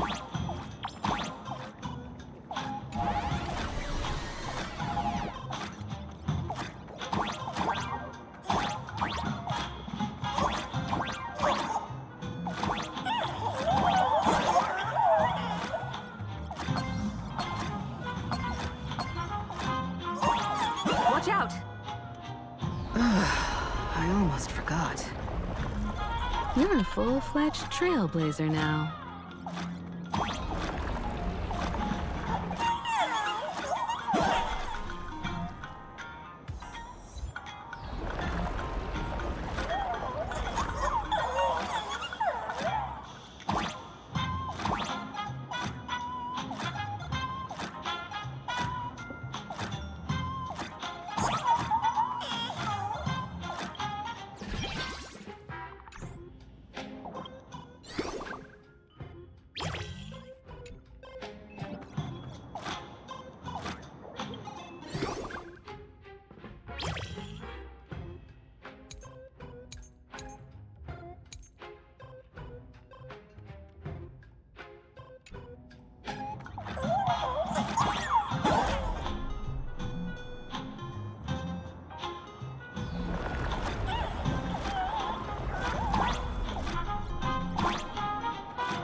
So this is the World's End Tavern. No. Allow me to correct you. If you think this is all there is to the tavern, you're sorely mistaken. Like a single grape on a great bunch, this is just the part where the tavern connects to this world. Sorry, but this looks like a regular lounge. The so-called plain Arcadia isn't really an Arcadia either, but who's complaining? Life goes on, doesn't it? If you're looking for something that's true to its name, take a ride on the Astral Express. Funny thing is, it's literally a train. You know, can't find a single trace of astronautical engineering on it. Wait, you two are navigator of the Astral Express and the raccoon on board, right? I've seen you in the news.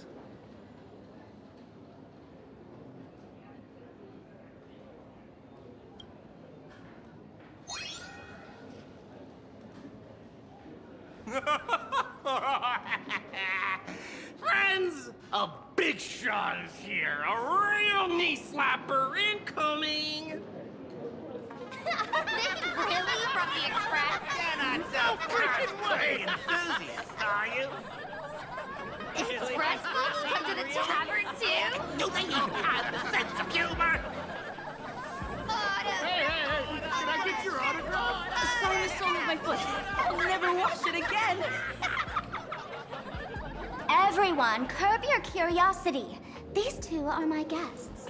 Even the most mischievous among you should know when to stop and mind your manners. Well, if it isn't Little Sparkle. We've all heard your joke. Take the mask from a masked fool, and what's left but a fool?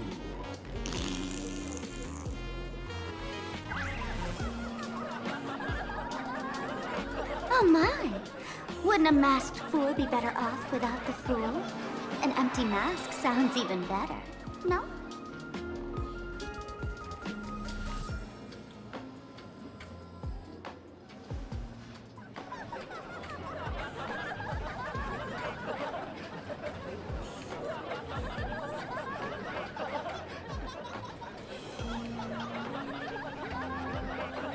Don't take an idiot's words too seriously.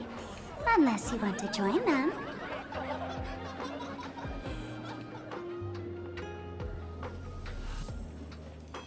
All right. Now I can finally entertain my guests without interruptions.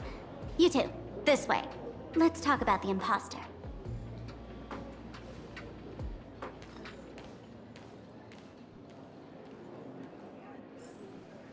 Please laugh to your heart's content.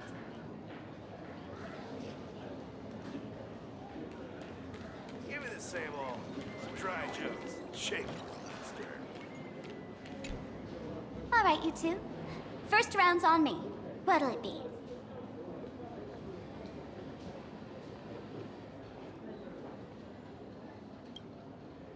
We're not here to drink. Time's ticking. Did you find anything on Sparksy? Don't pull a long face. You'll sour the vintage in the cask. While you were gone, diligent little Sparkle was gathering intel non-stop and didn't waste a single minute.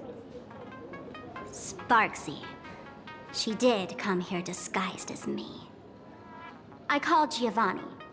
You might not remember him. He's the poor sap who drew the short straw to manage the storage area recently. Old Gio told me that a week ago, I came here and took a few things. Among them was a vial of mimetic virus. A mimetic virus. No wonder she could take over Graphia Academy and distort March and Weld's cognition, making them believe they're a student and teacher.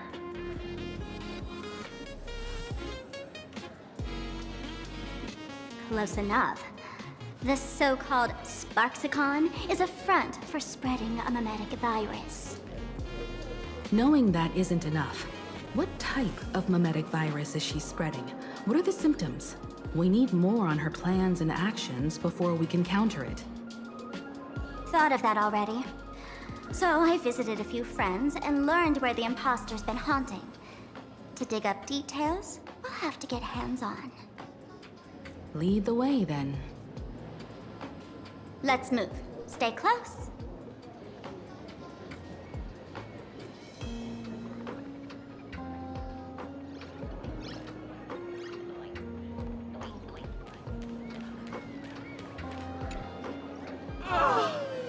Abandon all despair, ye who enter. If you want to pass, then amuse me. By the way, hate to ask, you're not Aha themselves, are you?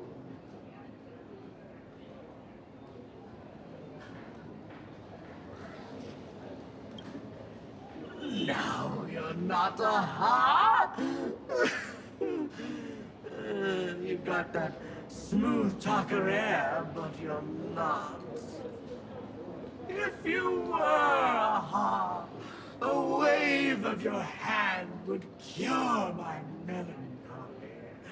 You can't do that, can you? Isn't this the Tavern of the Elation? Don't you welcome the laughter, gracing you with their presence? You're wrong. It's not that they're unwelcome. See that? The fools put up a sign over there. Aha! And morning actors stay clear from the door.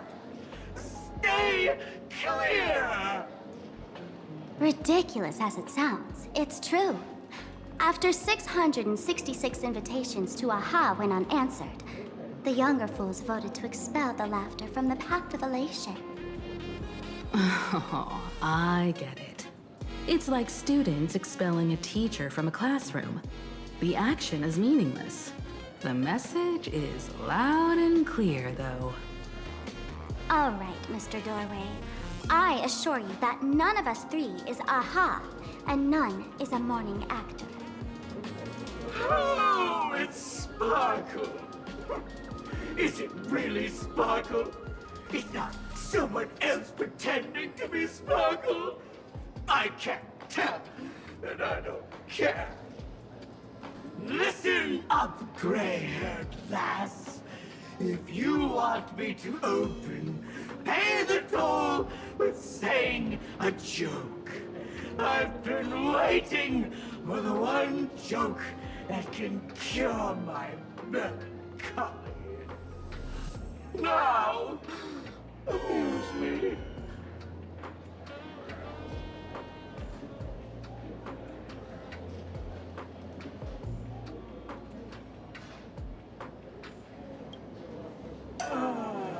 And then? I said it.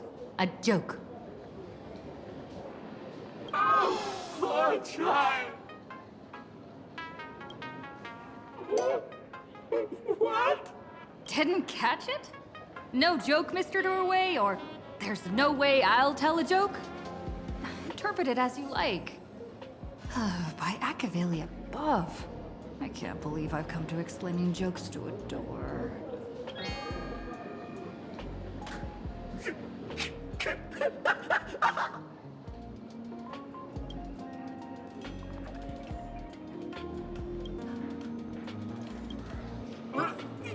What are you going to do? I'm gonna break you open.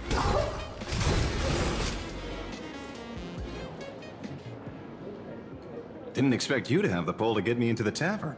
As expected of a detective's assistant. Back when I still had a sense of humor, a fool gave me an invitation. You can thank him for that.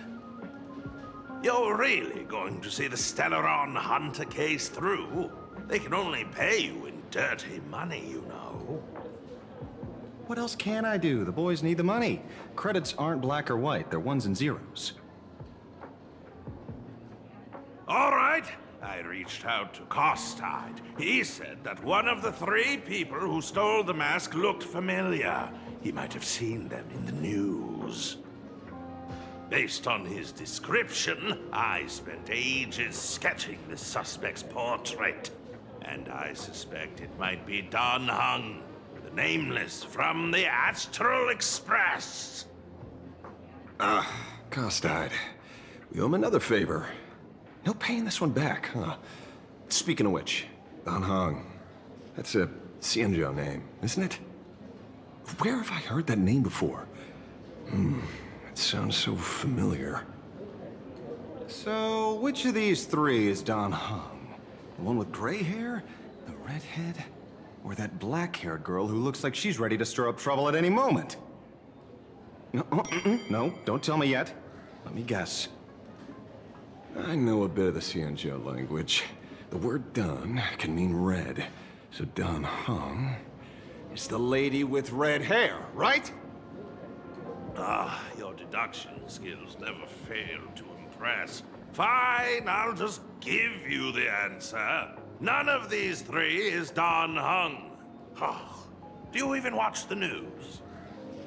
TV, newspapers, the internet, it's all fake news. What do you expect me to look at? Let's get down to business. I couldn't find any trace of Don Hung's actions. It's like someone wiped them clean.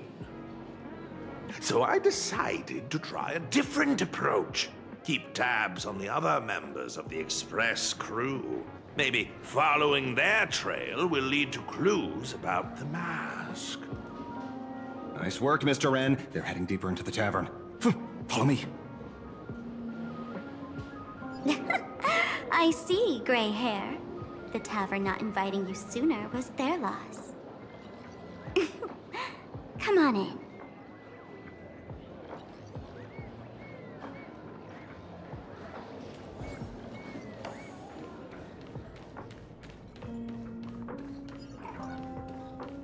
Is the drink in these barrels really brewed from jokes? Yep. You know your stuff, man. Just heard some rumors, that's all. Where's this? Ta-da! Welcome to the dazzling lights of the Bliss Star. The heart of the tavern, plain Arcadia's dazzling dance floor. There are some tasteless masked fools who consider this place the secret to keeping the laughter going. If life's cruel, don't beg for fairness. Dance! Shake away that sadness until it's all well mixed with the joy in your body. That huge light orb up there. For a tavern, it's as essential as the faintest moon in the sky. If we get the chance, I can take you inside for a real eye-opener. Speaking of which, 2 months ago, some idiot, after downing hundreds of drinks, had the bright idea to knock it down with a super overlord spinning top. So, we had to reinforce the Bliss Star with a steel frame around it and seal it inside the world in canvas.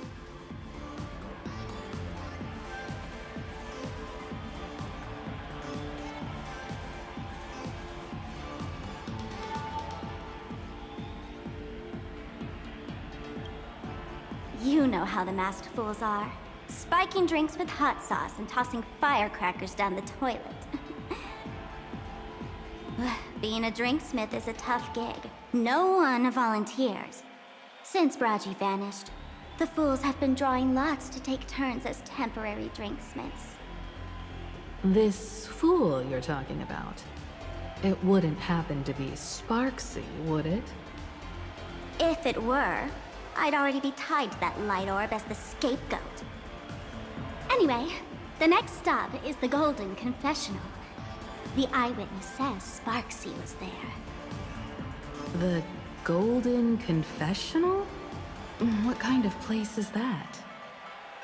A place where you can let go of all your worries. Well, words won't do it justice. Let's go see it for yourself.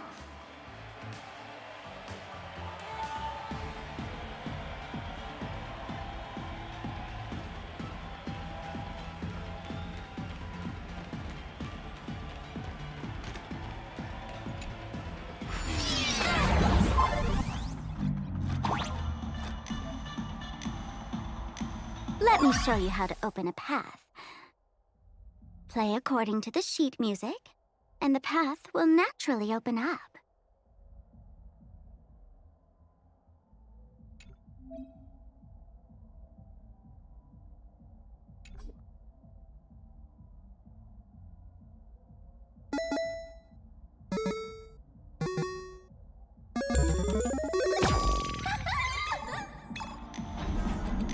The steel frame actually opened.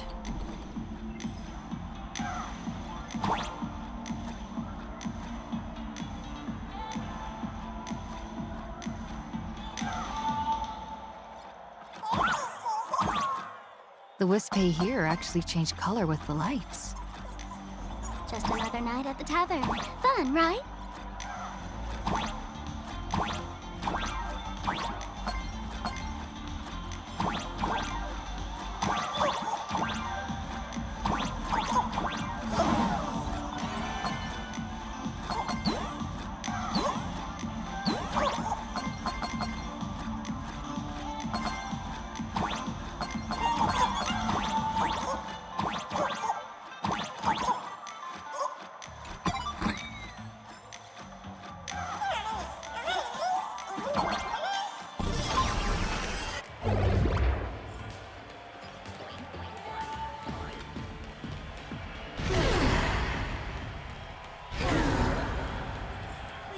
So many sinks? Why bring us here?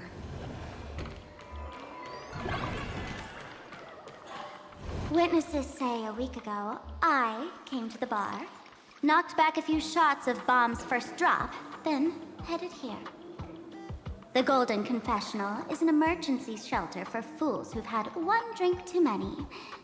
Here, we shed our excess baggage before marching light-footed into the next second.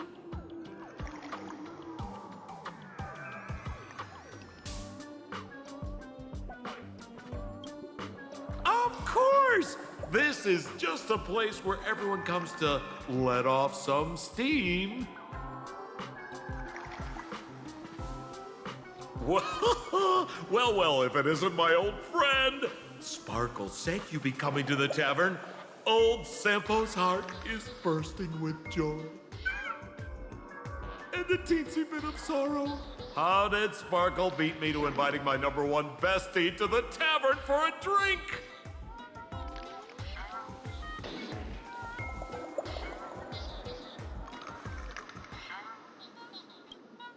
You knew?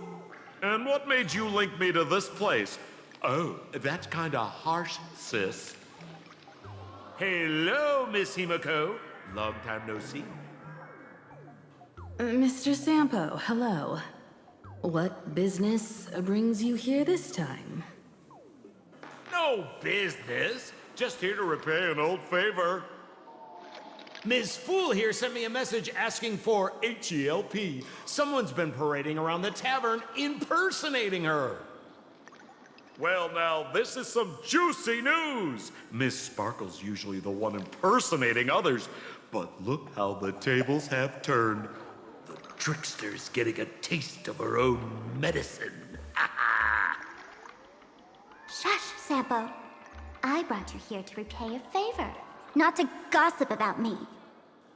Oh, I've suffered the embarrassment of losing my mask myself. Thanks to Miss Sparkle's mercy, I didn't end up stranded, so here I am today, ready to help you out. No questions asked. All right then, let's get to work. Get to work? What are we doing? Naturally, we'll fish around in these thrones where humans dump their worries and find the worries that Miss Sparksy left behind. You want us to unclog your toilet?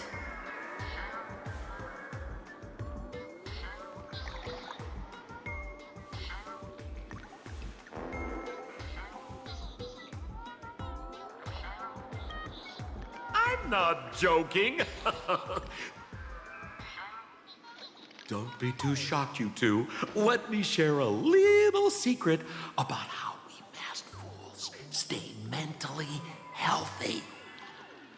Drink a mood lifter like Bomb's First Drop, and all the harmful memoria in your body, you know, the pain, the worries, gets purged in one go.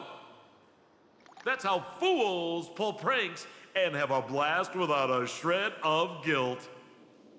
So, all that memoria has settled under this bathroom. And you want to sift through it to find Sparksy's worries and catch her thoughts before she acts? If luck's on our side, maybe we'll even dig up the secret to beating her. What's wrong, ma'am? You don't look so hot. I've got no objection to the task, but doing this barehanded, I refuse.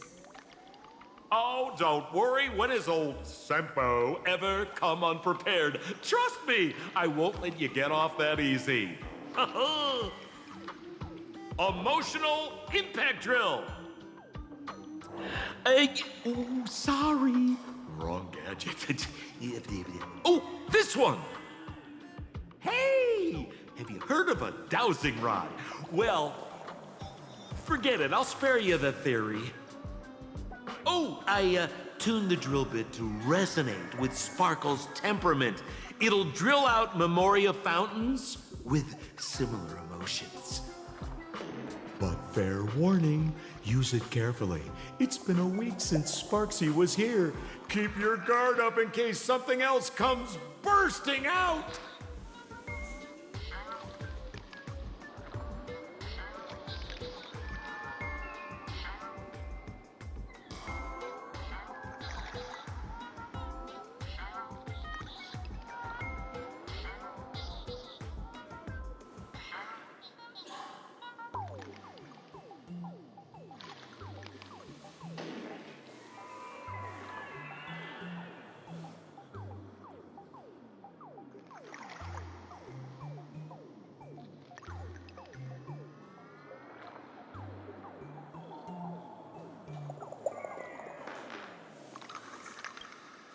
Well, if you ask me, leave it to luck.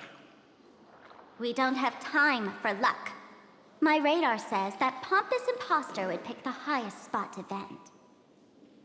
Exactly. The Golden Throne. Give it a try. Girl, pick a spot to drill and start mining that gold. Sampo, does this thing even work?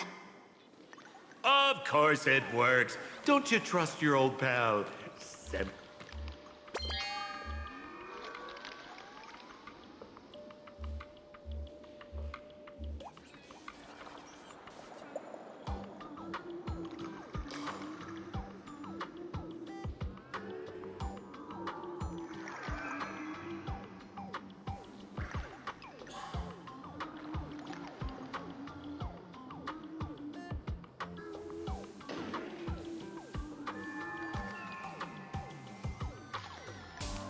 Sampo, how did you get up there just now? All right, silly me. Through that pipe on the side.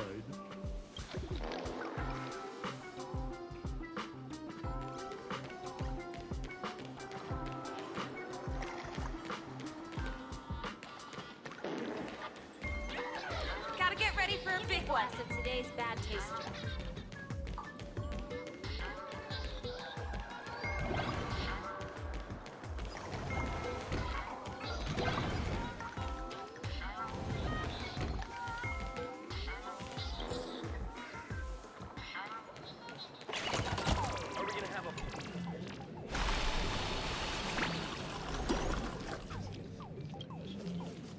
Watch out, sis! Must be some weird thing a fool dumped into the sewers, huh? Which irresponsible exorcist did this? The tavern sewer system is not a dump.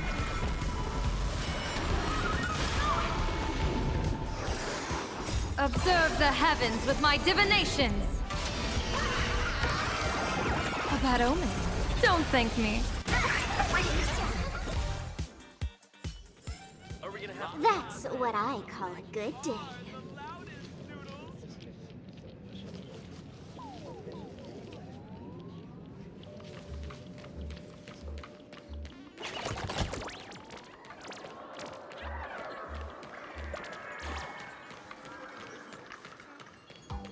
Give me a glass of today's bad taste.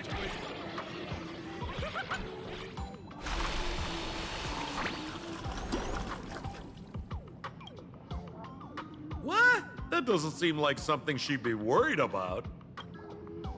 After going through all this trouble to sneak in, thought I'd go down in a blaze of glory if I got caught. What the heck is going on with this place? Have the masked fools really fallen this far? Me? I'm a morning actor. Isn't it obvious? Can't you tell? I'm very sad right now. Let me tell you about my tragic mission. After the tavern issued a ban on morning actors, I painstakingly snuck in here to reveal to them the truth that destiny is eternally sorrowful. I failed. I smashed every obstacle during the infiltration, only for the outcome to smash me. Yesterday, I went on stage at the bar and revealed my true identity to everyone and told them a tragic tale, bracing myself for their harshest punishment and farthest exile. But these fools kept whistling from below, and some bought me several rounds. Someone even came up on stage to hug me, praising me as the unprecedented masked fool. This is utterly humiliating. today's bad taste joke.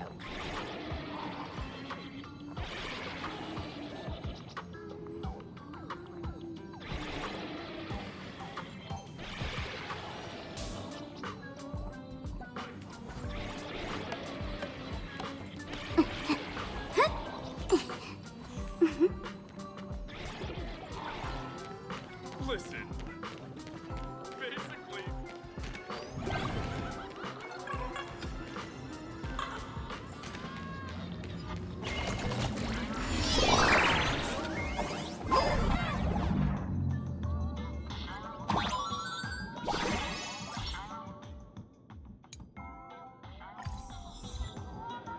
What's this? A plunger?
See? What did I tell you? The imposter's worries have appeared.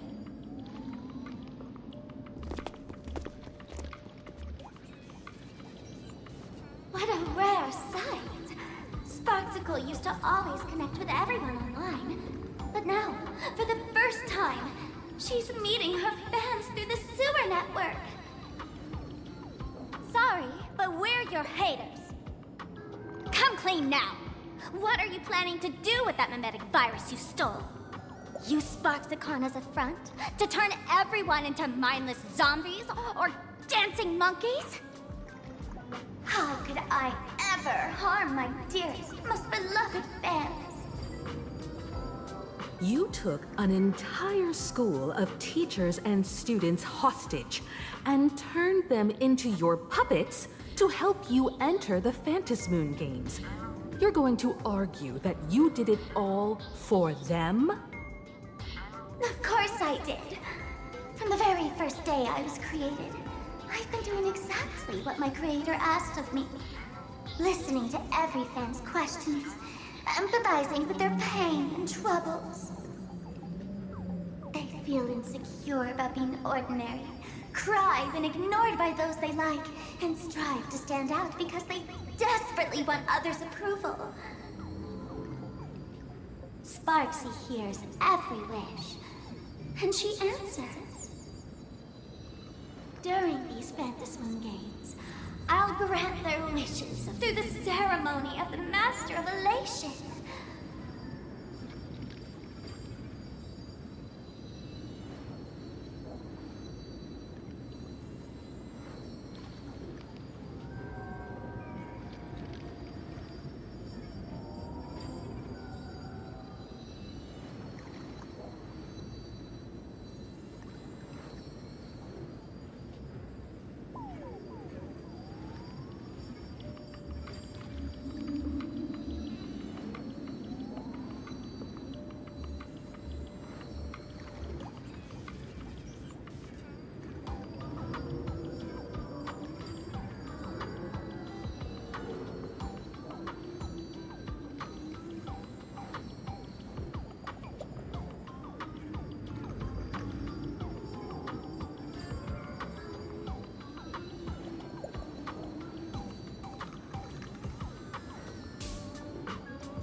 each of them a choice.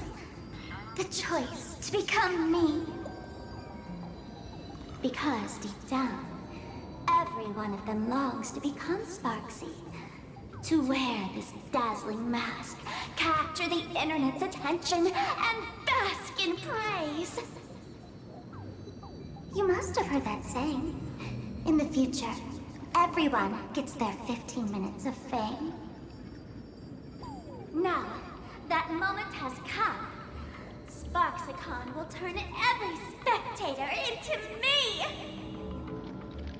For reals? She plans to use a mimetic virus to turn everyone into herself? Oh, the answer was right there in the riddle all along. You know, I gotta say, that's very Sparkle. As expected of my imposter, you're absolutely bonkers! Sis, is now the time to be tooting your own horn, just thinking about being turned into a copy of you? I can't even force a smile.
Oh? And who gets to define elation? The laughter, the fools, the IPC, or every me seeking joy on the Arcadian internet? Contrary to popular belief, the masters of the Phantasmoon games were never us, the supplicants, but the spectators watching us. Sadly, the Inter-Astral Peace Network showed people other worlds in the cosmos. Once horizons widen, expectations climb. Nothing they hear or see feels fresh, interesting, or thrilling enough. And everyone fears that they're outdated, uninteresting, or unexciting in others' eyes. So the world's like a derailed train, racing toward thrills and madness. Nameless of the Astral Express. Am I wrong?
Bingo! You got it. I'm a part of her.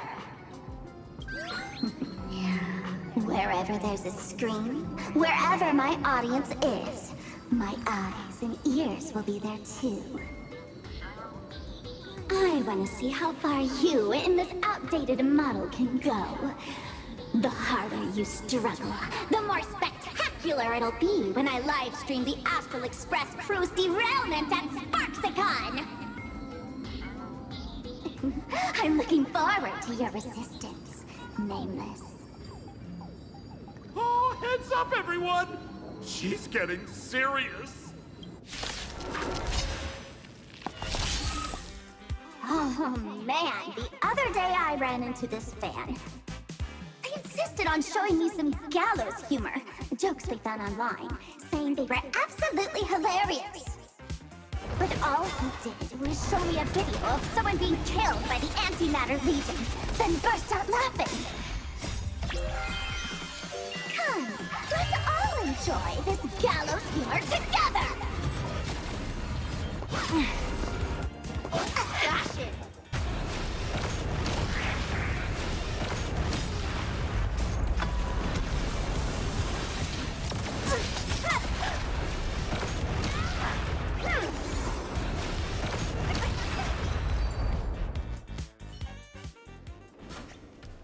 Listen, Sparkle, you only asked me to do your dirty work, but you never said anything about being your thug.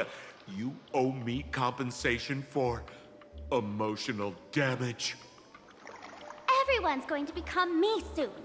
Sampo, crawl out of your money pit for a moment, will you? To think, plain Arcadia's elation would end up like this. Back when I still lived in this place, the internet was just for sharing information. Live streaming and virtual idols, we'd never even heard of them. Coming back now feels like stepping into a foreign land. Like returning home, only to find home isn't where it used to be.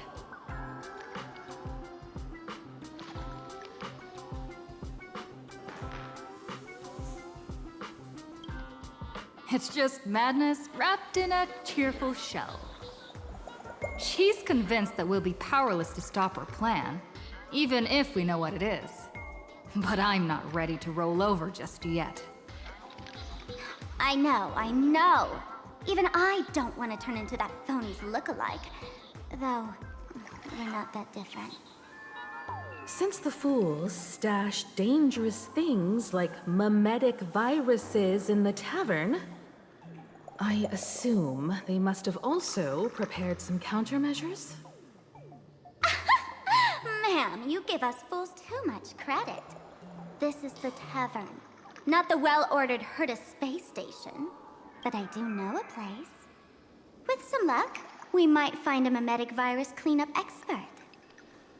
All right. Now that you folks have a lead and no shortage of fighting spirit, old Sempo's calling it a day.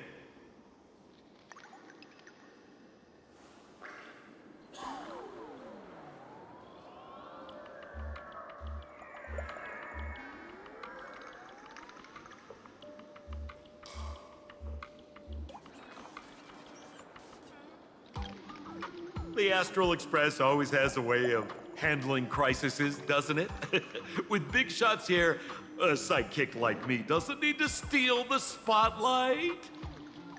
Oh, if you run into trouble, you can always ring old Sempo then. I'll even give you folks a special discount, sort of. Well then, farewell, everyone. So, where are we heading next?